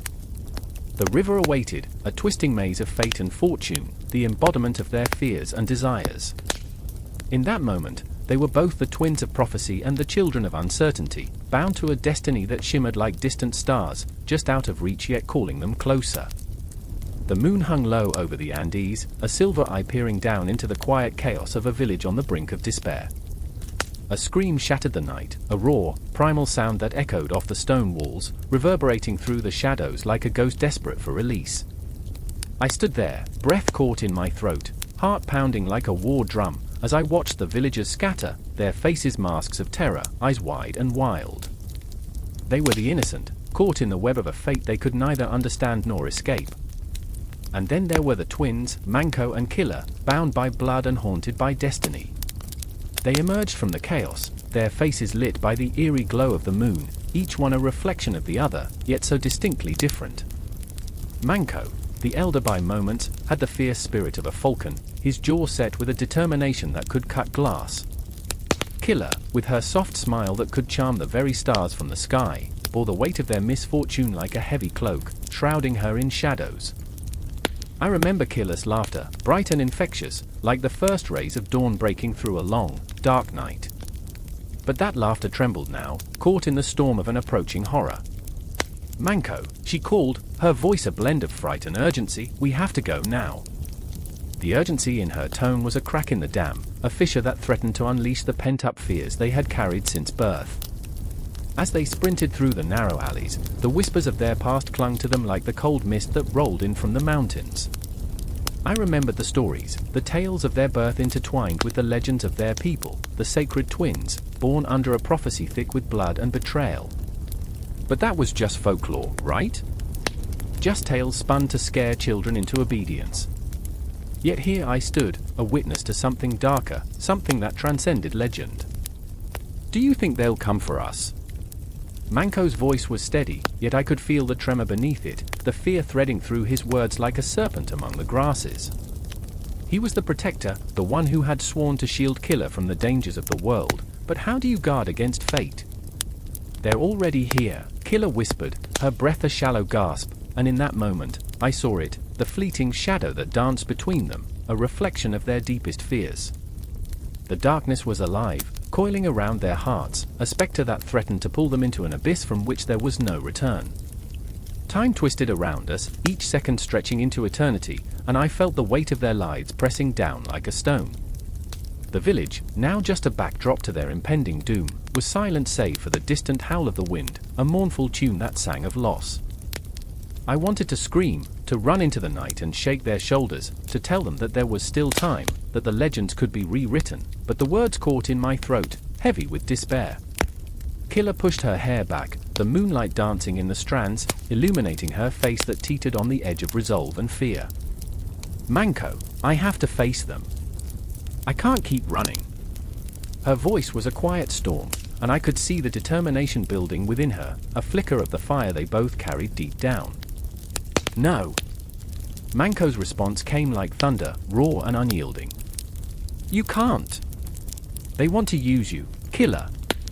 You're the one they seek." His hands clenched into fists, knuckles white with the weight of his brotherly love. "And I can't lose you too." But as Killer stared into Manco's eyes, searching for the reassurance she desperately needed, I saw the truth was already there, lurking in the corners of their shared history, a truth that wouldn't be silenced. They were trapped in a cycle of violence, bound by blood and the expectations of their ancestors. The climax of their fate was approaching, a collision of their desires and the harsh reality that surrounded them. A sudden crack split the air, a gunshot, sharp and unforgiving. The twins froze, their hearts beating in rhythm, a drum roll to their doom. The echo faded, but the tension thickened, wrapping around us like a noose. I could feel it in my bones. It was as if the universe conspired against them, strings pulled by unseen hands, weaving a tapestry of suffering and sacrifice. And then it happened. The shadows solidified, forming shapes that stepped out of the gloom, figures cloaked in darkness, eyes glinting with malice. "There you are," a voice hissed, slithering through the air like smoke. "The chosen ones." My heart raced, torn between the urge to shield them and the suffocating inevitability of their fate. Manco stepped in front of Killer, a wall of defiance, but how do you shield against the inevitable? "You'll have to go through me," he shouted, but the tremor in his voice betrayed his bravado. The figures advanced, a tide of despair, and Killer reached for Manco's hand, their fingers intertwining, two souls bound by love but fractured by fear. In that moment, time stood still, a heartbeat suspended in the air, and I could almost feel the universe holding its breath, bracing for the impact of what was to come. I wanted to scream, to shake them awake from this nightmare, but all I could do was watch, the silent witness to their battle against the darkness, their story unfolding before me like a tragic play, with no curtain to fall and no end in sight. And just as the shadows lunged, a realization washed over me. This was not merely a fight for survival, it was a fight for their identities entangled with the legacy they had inherited. The stakes were set, and I could only cling to the moment, a prayer whispered into the void, a desperate hope that love might conquer even the fiercest darkness. In that silent scream, where their fates were intertwined like the roots of the ancient trees, I felt something shift, a tension that promised a reckoning. The twins stood upon the precipice, and as the moon cast its haunting glow, all we could do was wait for the storm to break. The wind howled through the skeletal trees, rattling branches like the whisper of ghosts. I stood in the clearing, heart pounding like a war drum, eyes fixed on the horizon where the last light of dusk surrendered to the encroaching darkness. The air was thick with an unyielding tension, as if the very universe held its breath, waiting for something to shatter the silence. It was then that I saw them, silhouettes, two figures, emerging from the shadows. My breath hitched, the chill creeping under my skin. Eric and Thomas, the Scandinavian twins, once inseparable, now standing on the precipice of betrayal. Their faces, mirrored in shape but distinct in expression, were frozen masks of rage and sorrow. I had known them since childhood, had shared laughter and secrets, but that warmth had long since turned to ice. I remember, Thomas shouted, his voice raw, breaking like glass in the stillness, when we vowed nothing would come between us. His eyes glinted with unshed tears, fierce and haunting, as if a storm brewed within. I could see the memories flickering behind them, their mother's laughter, the tales of old warriors, and the gentle embrace of their father.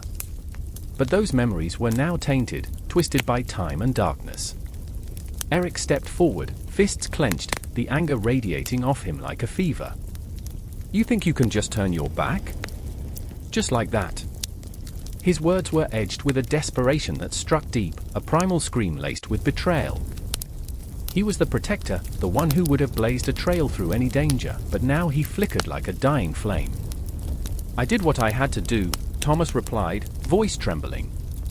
"It was never supposed to be this way."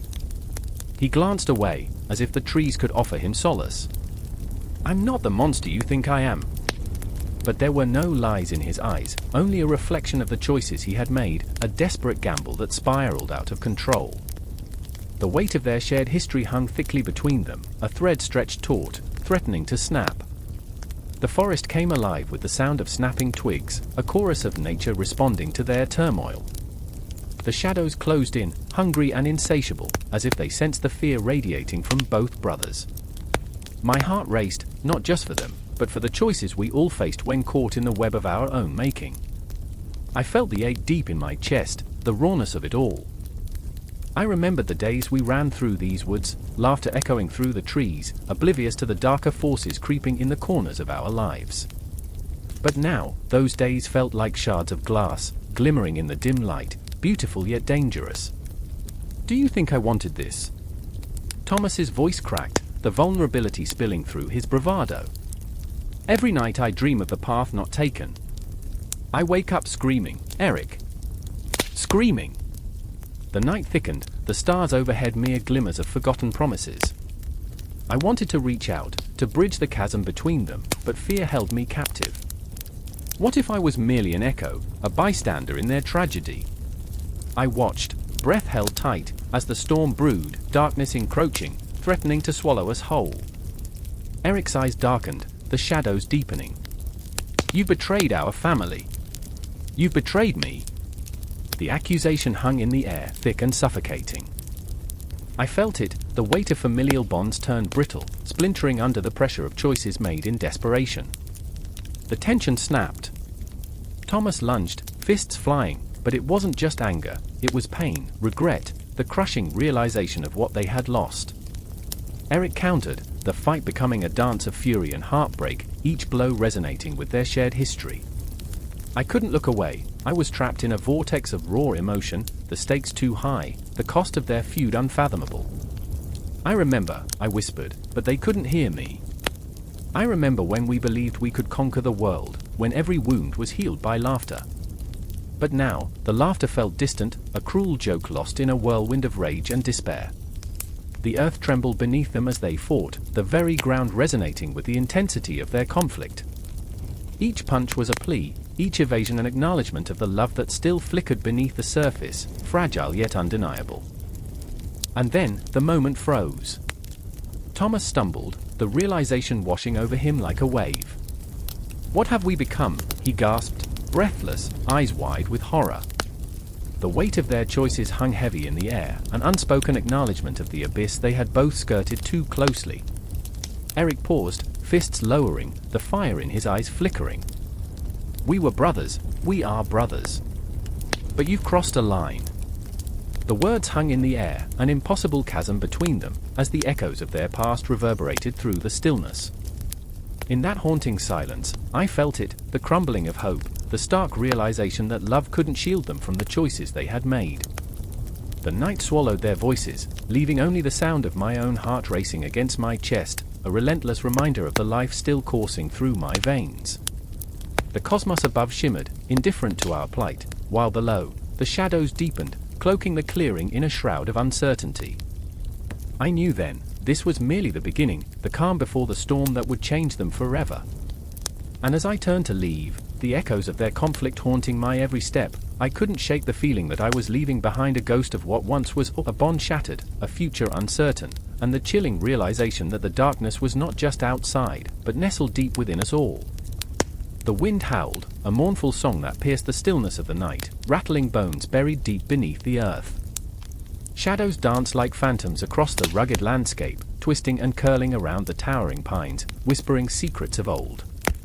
In the heart of this haunting silence, the twin brothers stood, separated yet inseparable, caught in a moment pregnant with dread. I remember their faces. One was bright with life, the other, a shade darker, shadowed by an unspoken burden. They were both mirror images, yet so distinctly different. The moon hung heavy above them, casting an ethereal glow that made their skin shimmer, but it couldn't illuminate the turmoil brewing in their hearts. The world felt like it was teetering on the edge of a knife, and they were the blades. "Why did you do it?" The words tore through the night, sharp as flint. It was the voice of the brighter twin, his breath coming in short gasps, anger mingled with desperation. He clutched his bow, knuckles white, as if it alone could fend off the storm gathering within. The other twin, the one draped in shadows, met his gaze with a steady, pained resolve. "Because it had to be done," he said, each word heavy as stone, sinking into the ground between them. "The world is not as it should be. I sought to change it." Change! That word hung in the air, thick and suffocating.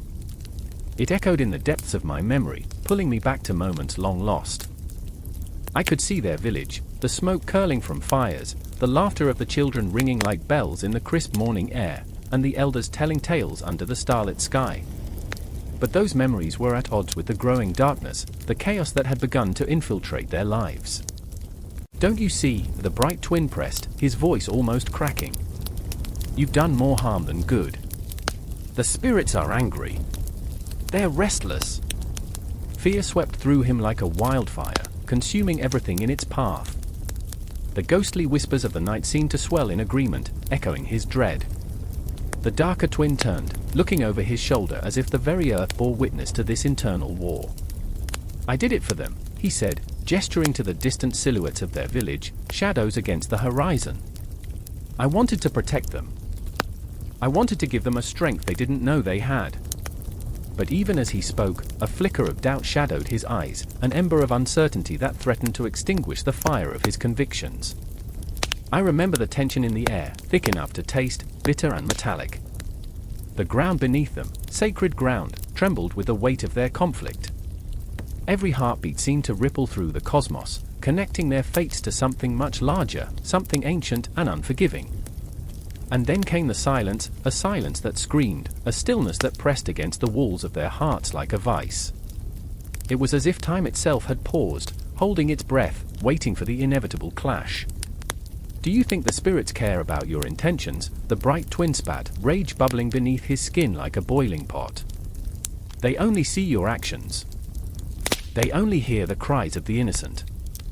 A crack split the night, a flash of lightning illuminating the landscape, and in that brief moment, I saw their faces etched with fear, sorrow, and the weight of choice. The darker twin clenched his fists, trembling, a storm raging within him. I wanted to show them that they can fight, that they can rise. But I've lost control. The darkness, it's spreading. I know how it spread, coiling around their village like a serpent, suffocating every ounce of hope. I felt it in my bones, that creeping dread, the knowing that something catastrophic loomed just beyond the veil of night.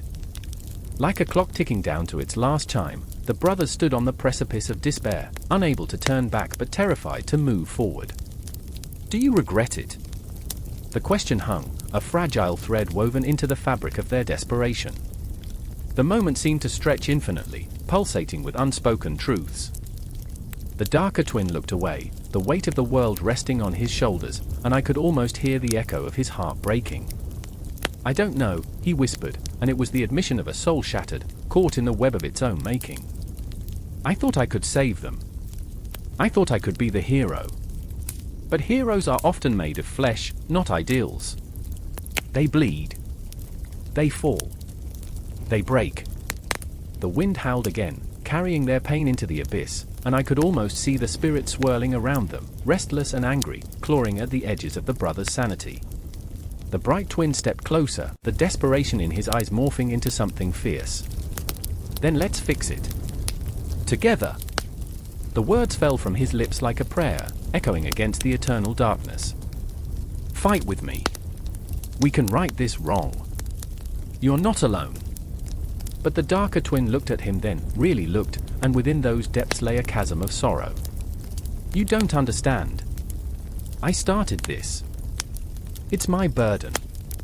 The tension snapped like a brittle branch, and in that moment, everything shifted. The spirits roared in fury, their whispers transforming into a cacophony of wails as the sky darkened, threatening to swallow them whole. The twins stood at the edge of the abyss, their destinies intertwined yet so painfully distant. Eyelids heavy with the weight of 1,000 unshed tears, I felt as if I were caught in their storm, drawn into the whirlwind of their lives. The world around them blurred, the boundaries of time and space dissolving into the raging tide of emotion. I could taste their anguish like salt, feel their heartbeats resonate through the air as the universe held its breath. And just like that, with a blink, the moment spiraled into chaos, a dance of shadows and light, the echoes of their cries reverberating through eternity, leaving only a trail of haunting silence in their wake. The storm raged overhead, its furious winds howling like lost souls, a desperate chorus that clawed at the edges of the night. I stood there, drenched in rain, the earthy scent of wet soil mingling with the metallic taste of fear. The shadows stretched and twisted, alive with the dark charge of something primal. I could hear their whispers, those damned twins, echoing through the forest, taunting me with the remnants of a bond that had been both a blessing and a curse. I remember the first time I met them, Elias and Lucian, huddled at the edge of the village, their eyes glinting like shards of glass under the crescent moon. They had been inseparable, always a step away from trouble, yet filled with a strange, magnetic charm that drew everyone in. I remember the laughter that flowed like wine, intoxicating and rich, but underneath, there lay the simmering tension of secrets too heavy to bear. Tonight, they were supposed to be celebrating, but the air was thick with an unspoken dread. The festival that had once brought joy to our village now loomed like a ghost from a forgotten past. I watched as their faces twisted, not in joy, but in the agony of impending doom, a jagged reflection of the choices they would soon make. Elias, don't! Lucian's voice cut through the storm, a heart-wrenching plea that hung in the air like smoke. I could see him, his hands trembling, clutching at his brother's arm, knuckles white against the darkness. They were caught in a battle, not of fists or weapons, but of a bond stretched to its breaking point. Why do you always hold me back? Elias sneered, his voice sharp as the blade he brandished. Vengeance shimmered in his eyes, a glimmer that whispered promises of power, of freedom from the chains that had bound him for far too long. You know what they did to us. They'll never accept us. Not really.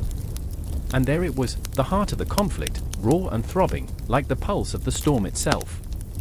I felt it in my bones, a haunting truth that refused to be silenced. The village had been their prison, the very walls that had once offered shelter now felt like a noose tightening around their hearts. I was a witness to their unraveling, powerless to intervene. Think of what it means. Lucien's voice trembled, woven with desperation. We're not like them. We're bound by blood, by something deeper. Don't let this consume you. Don't do this for revenge. Do it for us. I could see the flicker of doubt in Elias's eyes, a fleeting moment where the love of a brother battled against the thirst for retribution. But doubt is a fragile thing, easily crushed beneath the weight of fury. The wind howled again, and in that moment, it felt as if the cosmos were holding its breath, waiting. Us? Elias spat, the word dripping with disdain. What have they ever done for us? What good has this bond brought? I'm tired of being the shadow of what you want me to be. Tonight, I reclaim what's mine. I could see it then, the ghosts of their childhood, the secrets buried deep, the laughter that had once echoed in the alleys of our village, now twisted into something grotesque. The twins stood there, a mirror reflecting the chaos within. I felt my heart clench, as if the storm were stealing my breath, every gust a cruel reminder of the fragility of their connection. Elias, please! Lucien cried, a desperate gasp punctuating the torrential downpour. I remember the stories, the ones that spoke of brothers standing together against the world. We promised to protect each other. Don't let the darkness win. But the darkness had already seeped in, a slow poison that tainted every thought. I could feel it, a tangible weight, pressing down on us like the crushing gravity of an endless night. I caught a glimpse of the past in Lucien's eyes, his unwavering loyalty, his fierce love, now transformed into a desperate plea, a silent scream against the inevitable. Do you see it? Elias's voice rose, laced with madness. Our legends, the ones they tell around the fire, what if they're all lies? What if we're meant to be more than mere stories? There it was again, the echo of a promise, twisted into a threat. The twins, once a beacon of hope, now stood on the precipice of ruin, and I was helpless, a mere observer in their tragic play. Every heartbeat drummed a warning, if they crossed this line, there would be no return. Stop! I shouted, my own voice lost in the storm, my body trembling with the weight of urgency. Stop before it's too late. And with that cry, the world shifted. The tension cracked like thunder, a visceral rupture that sent ripples through the very fabric of our existence. The twins turned, eyes wide, their shared heartbeat loud enough to drown out the storm. In that moment, I understood what bound them, an unbreakable thread woven through pain and love, a bond that was both their salvation and their damnation. But the storm would not relent. Wind howled and rain fell like knives, and I could see the anger boiling over in Elias's eyes, a storm of his own, too fierce to contain. You don't understand, he shouted, his voice raw and desperate. This is our chance to be free. To break the chains of a life we never chose. In that moment, time warped. The air crackled with an energy I could taste, a prelude to the chaos that was about to unfold. Lucien's face was a mask of anguish, a silent plea that echoed in the depths of my soul. Not like this, he implored, but the wind carried his words away, leaving only the echo of his heart breaking amidst the storm. And I was left standing at the edge of their world, a spectator shackled by the weight of their choices. The shadows danced around me, whispering secrets of the past and the haunting specters of the future. I felt the pull of their stories, the intertwining fates of two brothers caught in a storm far greater than themselves. As the lightning split the sky, illuminating the chaos in their eyes, I knew without a doubt that this was only the beginning. The night would stretch long, and the myth of the brothers would weave its way through the tapestry of our lives, leaving scars that would echo through time. I could feel it, the heartbeat of the storm, the pulse of their legend, still growing, still alive, still hungry for more. The myth was far from over. It was only just beginning to unfurl its dark wings in the night. The air crackled with tension, a whisper of fate curling through the night like smoke from a dying ember. In the heart of a desolate village, under an unyielding sky, two brothers stood face to face, the wind howling their shared torment. Shadows danced around them, stretching like the ghosts of their past, as they gripped their swords, knuckles white with resolve and fear. I remember the weight of that moment, the blood pounding in my veins, each beat echoing the unresolved conflict that had twisted their hearts into knots. Nima, the elder by mere moments, had always been the beacon of light, radiant, confident, a sun that warmed those around him. But tonight, as his eyes blazed with a mixture of fury and betrayal, I saw only darkness. "You've gone too far, Cave," he shouted, voice cracking like glass. The accusation hung in the air, sharp and cruel. "You betrayed our family, everything we stood for." Cave, the younger twin, stood resolute, his spirit a tempest brewing beneath the surface. A wild, untamed force, he wore his defiance like armor. "Family? Or the chains of tradition that bind us? I refuse to be a puppet in this charade." His voice was gravel, rough and unyielding, every word an arrow aimed straight at the heart of their crumbling bond. I remember the way his chest heaved with each breath, a futile attempt to cling to the rage that kept him steady. The night seemed to hold its breath, the world around them falling away until only the two of them remained, two halves of a fractured soul, poised on the precipice of destruction. It was a scene so raw, so achingly familiar, it felt like watching a storm unravel, the sky darkening with unshed tears. "I did it for us." Cave's voice trembled, an underlying plea buried beneath layers of rage. "For a future, not shackled by our father's iron grip." But Nima couldn't hear him. All he could see was betrayal, the dark specter of doubt cloaking the love he felt for his brother. "You think you're a hero," he spat, the words hissing like a serpent. "You're just a coward, hiding behind ideals you don't truly understand." The sting of that accusation was palpable, slicing through the night, a dark irony that echoed in the silence that followed. In that moment, a flicker of uncertainty crossed Cave's face, a crack in his bravado. I remember the way the moonlight caught on the blade of his sword, illuminating the conflict etched into his features. It was a primal fear, a fear of losing the one person who anchored him to this world, yet a longing for freedom that clawed at his insides like a wild beast. "Nima," he whispered, voice barely audible, a ghost of a plea hanging in the air. "I didn't want this." Time warped around them, the stars above twinkling like distant memories, each one a silent witness to the unraveling of their bond. The wind carried echoes of their childhood laughter, the shared dreams of a life unburdened by expectation. I remember the nights we would lie beneath the stars. Cave's voice broke through the sorrowful silence. "You believed in our dreams, Nima. You believed we could be more than this." But Nima's heart had turned to stone, hardened by betrayal and a sense of duty that felt insurmountable. "Those dreams are gone," he cried, anguish spilling over, a tidal wave of emotion crashing against the shores of their shared history. "You've chosen a path that leads to ruin. I can't follow you." Each word was a dagger, a reminder of the rift growing wider, the ground beneath them shifting like quicksand. And then came the moment, the breathless, heart-stopping instant when silence morphed into chaos. Cave lunged, desperation fueling his every movement, but Nima was quicker, his training kicking in with savage precision. They clashed with a ferocity that mirrored their inner turmoil, swords clanging, a chorus of conflict ringing through the night. It was a dance of destruction, each strike a testament to their shared blood, and yet each blow echoed with the weight of their choices. I remember the cold steel biting into flesh, the shock of betrayal manifesting in every parry, every desperate attempt to find balance in a world tilted toward chaos.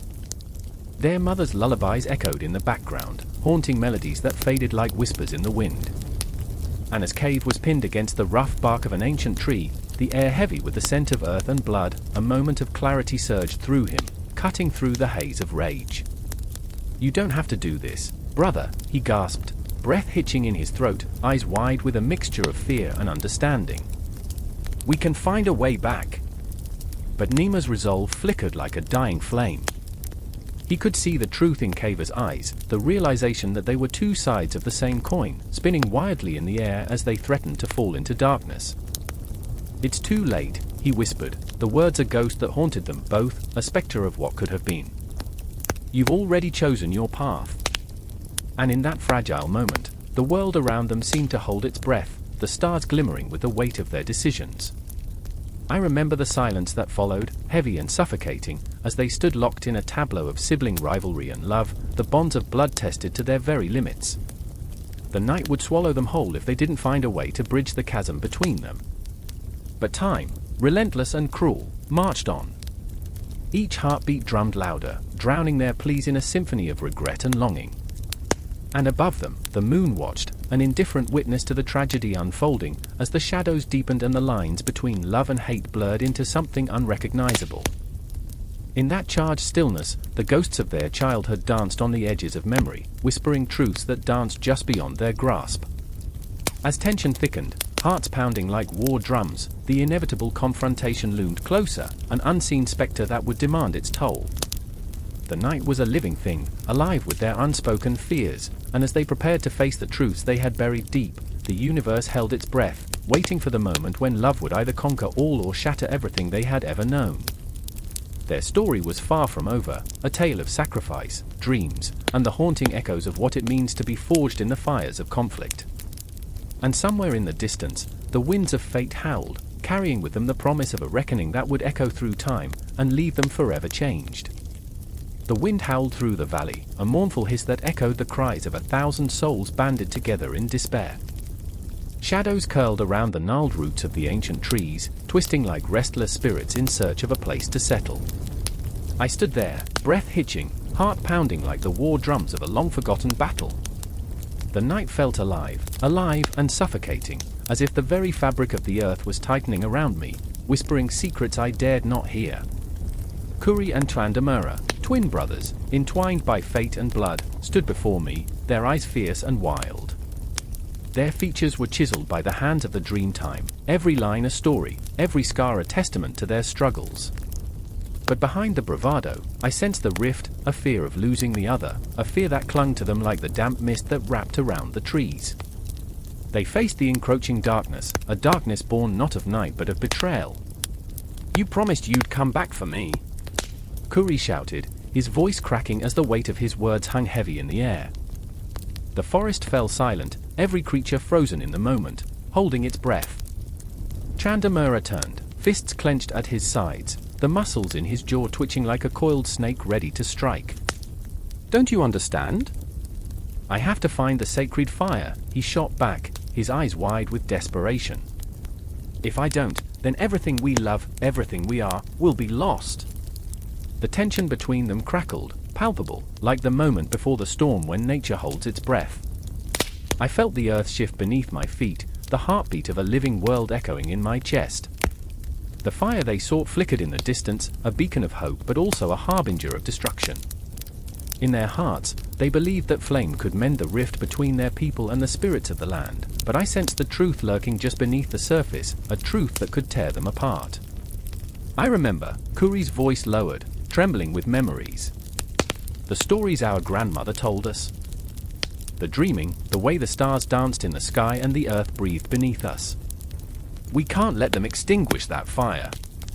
His eyes glistened with unshed tears, a fierceness that shattered my heart. Tlandamura stepped closer, his voice dropping to a whisper, but it carried the weight of 1,000 storms. "And what if I don't return, brother? What if the spirits take me, too?" The shadow of fear crossed his face, a fleeting specter that cut through the bravado like a knife. The silence swelled around us, a chasm of unspoken words and lingering doubts. I stood on the edge of their world, a spectator, but their pain seeped into my bones, wrapping around my heart until it felt as though I were the one drowning in despair. The twins were bound by a love that was fierce and fragile, a bond that flickered like the flame they sought, unstable yet undeniable. "Promise me," Kuri pleaded, his voice breaking like glass. "Promise me you'll come back. Promise me you won't let them take you." A promise hung in the air, a fragile thread woven with hope and fear. Tlandamura hesitated, the weight of the world pressing down on him. I could see the battle raging within him, a tempest of loyalty and longing, a desperate struggle against the shadows that beckoned him into the darkness. "I promise," he finally said, though the word felt heavy, laden with uncertainty. The shadows shifted, slithering closer, their whispers growing louder, taunting him with the lure of power and vengeance. As Tlandamura turned to leave, I felt the breath of the forest against my skin, a chill that sent shivers racing down my spine. The trees seemed to lean closer, their gnarled branches reaching out like skeletal fingers grasping for lost souls. I wanted to scream, to reach out and pull him back, to make him see that the path ahead was fraught with peril. But he stepped forward, and the forest swallowed him whole. Time stretched, an elastic band pulled taut, each second echoing in the silence that followed. Kuri slumped to the ground, knees hitting the earth with a dull thud, his spirit fractured. I could feel the waves of his heartbreak crashing against me, each wave a reminder of the bond that was now fraying at the edges.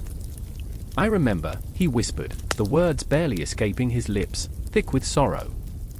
I remember the stories of our ancestors, the way they danced under the stars, free and unburdened.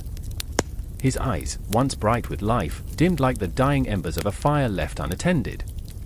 What will I do without him? The night became a tapestry of grief, woven with the threads of loss and longing. I watched as Kuri's heart bled into the soil, a sacrifice to the unrelenting darkness encroaching upon their world. The stars above shimmered, indifferent to the pain below, as the cosmos spun on, distant and vast, a reminder that even in the darkest of times, the universe continued to expand, to breathe. Then came the whispers, ghostly and soft, weaving through the trees, wrapping around Kuri like a lover's embrace. Find the fire, they beckoned, the voices rising and falling like the breath of the earth itself. And for a moment, he was lost in their cadence, a dance of shadows and whispers, a dream that seemed to promise salvation. But I felt it, the danger lurking, the abandonment that seeped into every heartbeat, every breath. The darkness loomed, and from within its depths, a figure emerged, Tjandamura, but not as he was. The shadows twisted around him, curling like smoke, distorting his form. The fire he sought flickered wildly behind him, a beacon now turned to a siren's call. "Brother!" Kuri cried, the rawness of his voice shattering the night. But Tjandamura merely smiled, a haunting smile that belied the turmoil roiling behind his eyes. "We are the Dreamtime," he whispered, his voice echoing with the weight of legends long forgotten. "And soon, you will understand." In that moment, the rift widened, a chasm that threatened to consume everything, the love, the hope, the very essence of who they were. I could feel it tightening around my own heart, and I knew, in the depths of my soul, that their fates were now intertwined with the darkness that loomed ever closer. And just like that, the night deepened, suffocating in its intensity, as dreams and nightmares collided under the watchful gaze of the stars, leaving an echo of their turmoil that would resonate long after the fire had gone cold. The air crackled with tension, the kind that coils tight in your chest, making it hard to breathe. A full moon bathed the forest in silver, illuminating two figures standing at the edge of a clearing. I could sense a storm brewing, both in the sky and within them. Their faces, twin reflections, twisted in anguish. I remember their eyes, one bright, full of hope, the other dark, a chasm of despair. They were bound by blood, but torn apart by a curse that stretched across generations, whispering its torment in the shadows of their minds. "Why did you leave me?"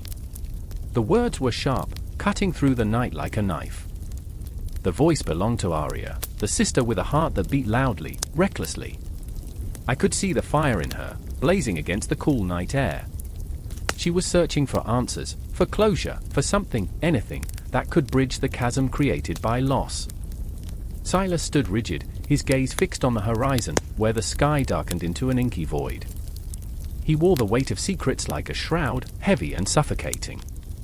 His silence screamed, echoing in the vast emptiness of the night. I could feel the turmoil, the shame, and the guilt wrapping around his heart like vines, squeezing tighter with each passing moment. "You don't understand," he finally muttered, his voice barely a whisper. "I had to protect you. Protect her." The irony hung thick in the air. Protecting her by running away? The ghost of their shared childhood flickered in my mind, memories glinting like shards of glass. Playing under the same sun, spinning tales of heroism and adventure. Until the darkness came, the dark that whispered lies, turning love into shadows. I remember how they would laugh, how the world felt vast and full of promise. But that world had cracked, splintered into 1,000 pieces, and now they were left standing amongst the debris, two halves of a whole that no longer fit together. In another time, in another place, twins were revered in cultures across the globe. In some stories, they were embodiments of balance, one light, one dark. But in this story, they were a fragile thread, fraying at the edges, held together by nothing but remnants of the past. Arya's heart raced against the rising storm as she stepped closer, fists clenched, a storm brewing in her own soul. Did you think leaving would make it easier? Did you think I wouldn't miss you?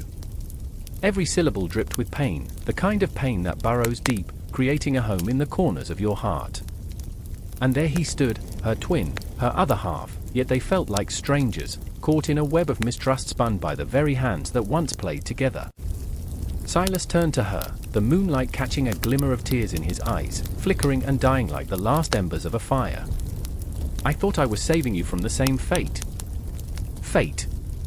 The word hung heavy, a ghostly spectre whispering reminders of their ancestors, stories carved into the fabric of their lineage. How many twins had faced this darkness? The tales spoke of love and sacrifice, of betrayal and redemption. But those were just stories, weren't they? I could feel the pulse of history beating through the ground beneath us, a rhythm that matched the quickening of their hearts. Silence crashed down like a tidal wave, swallowing their words, their hopes, their fears. I could hear the rustle of leaves, the distant hoot of an owl, and in those quiet moments, a truth began to unravel, glistening like dew in the morning light. We are not just stories, Silas, she whispered, her voice breaking, raw and unfiltered. We are real. We feel. We bleed. The air grew thick with unresolved tension, a taut string ready to snap. I could almost see the memories they shared flickering like old film, moments bursting forth, laughter shared under the sun, secrets traded in hushed tones, the warmth of a shared bed during stormy nights. And now, standing here, they were fractured, pieces scattered like autumn leaves in the wind. I remember the stories, Arya, Silas replied, his voice low and trembling. But they end in tragedy. His eyes locked onto hers, desperation mingling with fear. What if we're not meant to break the cycle? Break the cycle? The weight of it wrapped around us, squeezing the very breath from my lungs. The stories of other twins echoed in my mind, the ones who fought against fate, who dared to rewrite their endings. Yet, here they were, two souls locked in a dance of despair, teetering on the brink of an abyss. In that moment, shadows crept closer, a malevolent force pulling them together and yet pushing them apart. I could sense the darkness looming, an ever-present threat, whispering promises of safety through submission. The air thickened with unspoken words, their history, their pain, their longing. They were caught in a cycle, a haunting refrain that echoed through time. I won't let you go again, Arya cried, the fire in her heart igniting once more. We are stronger together. But her words felt like a prayer, a desperate ache in her chest, lest the world swallow them whole. Together, Silas repeated, his voice barely a whisper, as if the word alone could conjure strength. The wind howled around them, a chorus of ancient voices urging him to choose. And then, a crack of thunder split the sky, an angry roar that shook the trees, and I felt the very ground tremble beneath our feet. The storm was here, fierce and unyielding, mirroring the tempest brewing within their hearts. The moment hung in the air, electric, charged with an intensity that could ignite worlds. They stood on the precipice, framed by shadows, caught between the weight of their past and the shimmering possibility of a future yet unwritten. I could feel it, the heartbeat of the universe thrumming in tune with their desperate souls. As raindrops began to fall, a torrential downpour washing away the remnants of the day, I knew that this was not an ending. No, it was merely a moment in a larger tale, a chapter that would bleed into the next, stitching together the fabric of their lives with threads of love, sorrow, and an unyielding hope. The twins would face the storm. They would face each other. And in that confrontation, over the echoes of ancient tales, beneath the watchful gaze of the cosmos, their true story would begin to unfold. The clock strikes midnight, its echo reverberating through the empty streets like a warning bell. I stand there, shrouded in the silence that blankets the world, the darkness thick and suffocating. The weight of it presses against my chest, and I can feel a shiver crawling up my spine. Somewhere in the shadows lurks a presence, my twin, my other half, the one who knows me more intimately than I know myself. I remember the moment we first shared a thought, that eerie synchrony that sent a chill racing through our veins. It was a split-second glance across the room, and suddenly, I was her, and she was me. In that fleeting exchange, something ignited, a connection pulsing with unspoken secrets and shared fears. The line between us blurred, and it felt like standing on the edge of a precipice, looking down into an abyss that promised both salvation and despair. Sophia was the bold one, bright like a flare in a storm. She wore her heart on her sleeve, a tempest of emotion swirling beneath her skin. I, on the other hand, was the quieter shadow, the one who watched, who listened, who felt everything she felt but never dared to voice it. I remember the nights we spent in our room, the walls painted with the glow of our imagination, weaving tapestries of stories where we were the heroines, fighting against the tides of life. But those stories turned dark, as they often do. Beneath the surface of our bond lay an undercurrent of tension, a riptide that threatened to pull us under. I remember one fateful evening, the air thick with anticipation, when Sophia confronted me, her eyes glistening with unshed tears. "You're afraid of me," she said, her voice trembling like a fragile leaf in the wind. Afraid of what we could become. I wanted to deny it, to shout that she was wrong, but the truth clawed at my throat. I was terrified of the power we wielded, the chaos we could unleash by simply existing.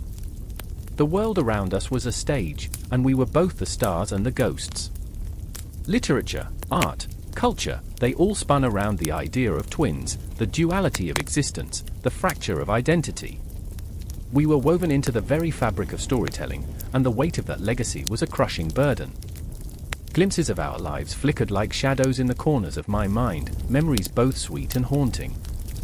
I remember the day we read about the famous twins of literature, Dante and his Beatrice, the endless cycle of love and loss, the haunting presence of the twin in the cosmic narrative. I remember how we laughed, a lightness amid the heaviness, but the laughter felt like a mask, a way to hide from the inevitable. The stories we read fueled an obsession, a compulsion to understand what it meant to share a soul with someone, to be split in two yet wholly one. The twins in pop culture, they danced before our eyes, Harry and Hermione, the Weasley twins, even the sinister pull of the Shining twins, haunting and ethereal, a reminder of the darkness that lurked beneath the surface. But beneath those dazzling layers of fiction, I sensed the truth. Twins were often portrayed not just as extensions of one another but as mirrors reflecting the fractured psyche. We were characters in an endless tale of chaos, love, and fear. I could feel the weight of our connection pressing down, suffocating, as we spiraled deeper into the narratives that defined us. Tension crackled in the air between us, palpable and electric, as we stood on the brink of confrontation. The moon hung high above us, casting a silver glow that illuminated the unsaid words hanging like cobwebs in the air. "You can't escape who we are," Sophia shouted, her voice echoing through the night. It was a challenge and a plea, a desperate attempt to claw her way through the darkness that threatened to swallow us whole. In that moment, as the shadows danced around us, I felt the world slip away. The thoughts twisted in my mind, a cacophony of fears and desires merging into an unspeakable truth. I remembered the nights I spent writing, pouring my heart into pages filled with tales of twins that hungered for freedom, that yearned to break free from the constraints of their existence. I wanted to scream, to unleash the storm within, but the fear held me captive. The stories whispered in my ears, urging me to confront the chaos that lay within, the tempest of emotions that threatened to tear us apart. "Why can't you see?" I finally managed to say, my voice cracking under the weight of the truth. "We're not just two halves of a whole. We're two souls battling for our own identities." The air thickened with tension as her expression shifted, the realization dawning in her eyes like the first light of dawn breaking through the darkness. For a moment, we stood there, two beings tangled in a web of confusion and hurt, our hearts pounding in unison. Just as I thought we might bridge that gap, the shadows deepened, and I felt the walls closing in. The night whispered secrets, secrets that spun around us like a cyclone, threatening to drown out our voices. I could almost hear the echoes of history, the stories of every twin before us, their struggles woven into our own. In that haunting stillness, I realized we were part of a greater narrative, a tapestry of love, loss, and the eternal quest for identity. The stories of twins were not just tales of delight, but echoes of the primal fear that came with being divided yet whole. A flicker of the past danced in my mind, the pain of separation, the fear of losing oneself in another. With every heartbeat, the intensity grew, a drum pounding in my chest, urging me to confront the shadows that loomed between us. But just as the climax hung in the air, the moment shattered. I looked into Sophia's eyes, and the storm broke free, swirling around us, pulling us apart in ways we could never understand. The clock continued to tick, marking time, a reminder that the night was far from over. The silhouettes of our identities danced in the corners of our minds, teasing us, whispering that this was only the beginning. And as the echoes faded, I felt the weight of the world pressing on my shoulders, the stories of twins, both dark and luminous, lingering in the air, unraveling threads of fate woven into the very fabric of existence. The confrontation was only a heartbeat away, but for now, all that remained was the silence, thick and foreboding, as we drifted into the unknown, ensnared in the chaos of our shared existence. The moon hung low, a ghostly sliver barely illuminating the jagged rooftops of the city. I stood in the alley, heart pounding, the chill of the night seeping through my bones. A whisper of laughter echoed, mocking, bittersweet, as if the night itself were alive, breathing, watching. In that moment, I remembered the stories my grandmother told, her voice a low murmur against the crackle of the fireplace, tales of twins, two sides of the same coin, bound by blood and fate. They were legends, those twins. Castor and Pollux, inseparable yet distinct, weaving through the fabric of mythology like threads of light in a dark tapestry. But this wasn't about them. This was about us. Me, standing there, clutching the photograph of my brother, the last remnant of a bond that had been twisted by darkness. He was gone, and I stood at the edge of his shadow, too terrified to step into the light. "Are you really going to let him do this?" The voice cut through the night, sharp and vivid. It was Clara, my sister, her eyes glistening with unshed tears, a mixture of rage and despair. The twin dynamic, the mirror of dreams and fears, was fracturing before us. We were two halves of a whole, yet I felt like a ghost next to her, haunting the echoes of our shared past.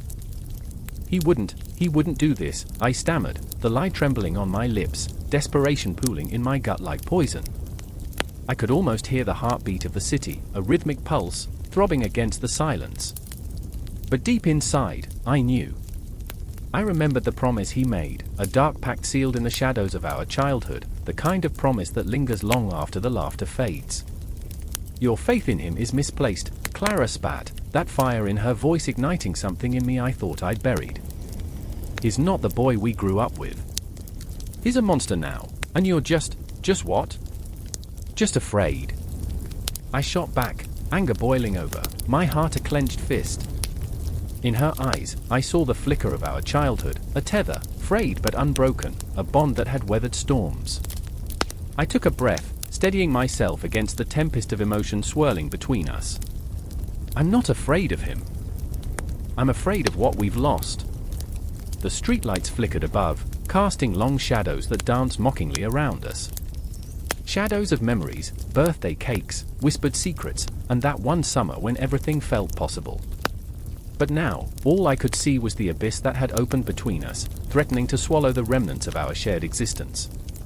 I remember the stories, Clara whispered, her gaze drifting past me, lost in recollection. The twins in mythology. They were bound by loyalty, by love.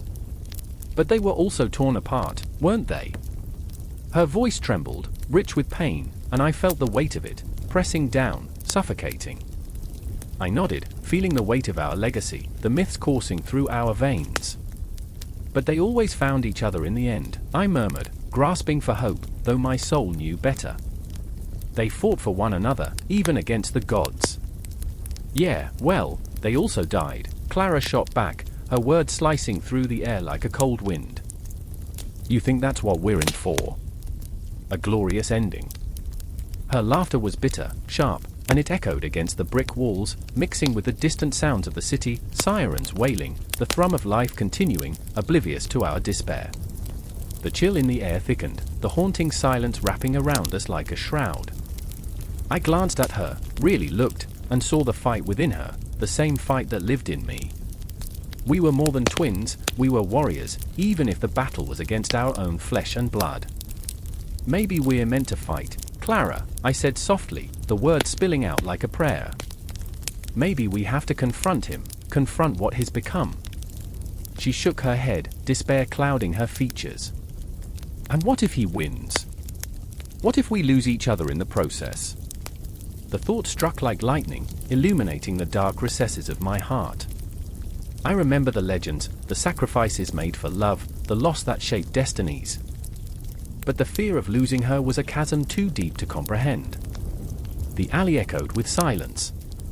My heart raced, pounding against the walls of my chest, memories flooding back, summers spent chasing fireflies, carving our names into the bark of ancient trees, whispering dreams beneath a sky full of stars. And then, the darkness crept in, twisting those dreams into nightmares. I remember, I whispered, fighting against the tide of regret. I remember when we were whole, before the shadows took him. We can't let them take us too.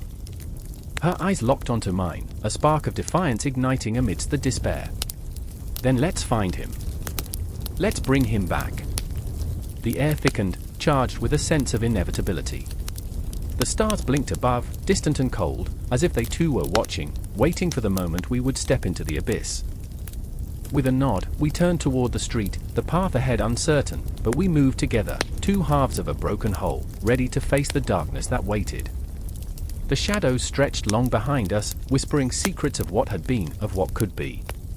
The city loomed ahead, a labyrinth of memories and fears, and as we stepped into the unknown, I felt the weight of our legacy wrap around us, binding us like the fates of the twins etched in time. We were not just searching for him, we were searching for ourselves, and in that search, hope flickered like a distant star, too bright to extinguish, too strong to deny.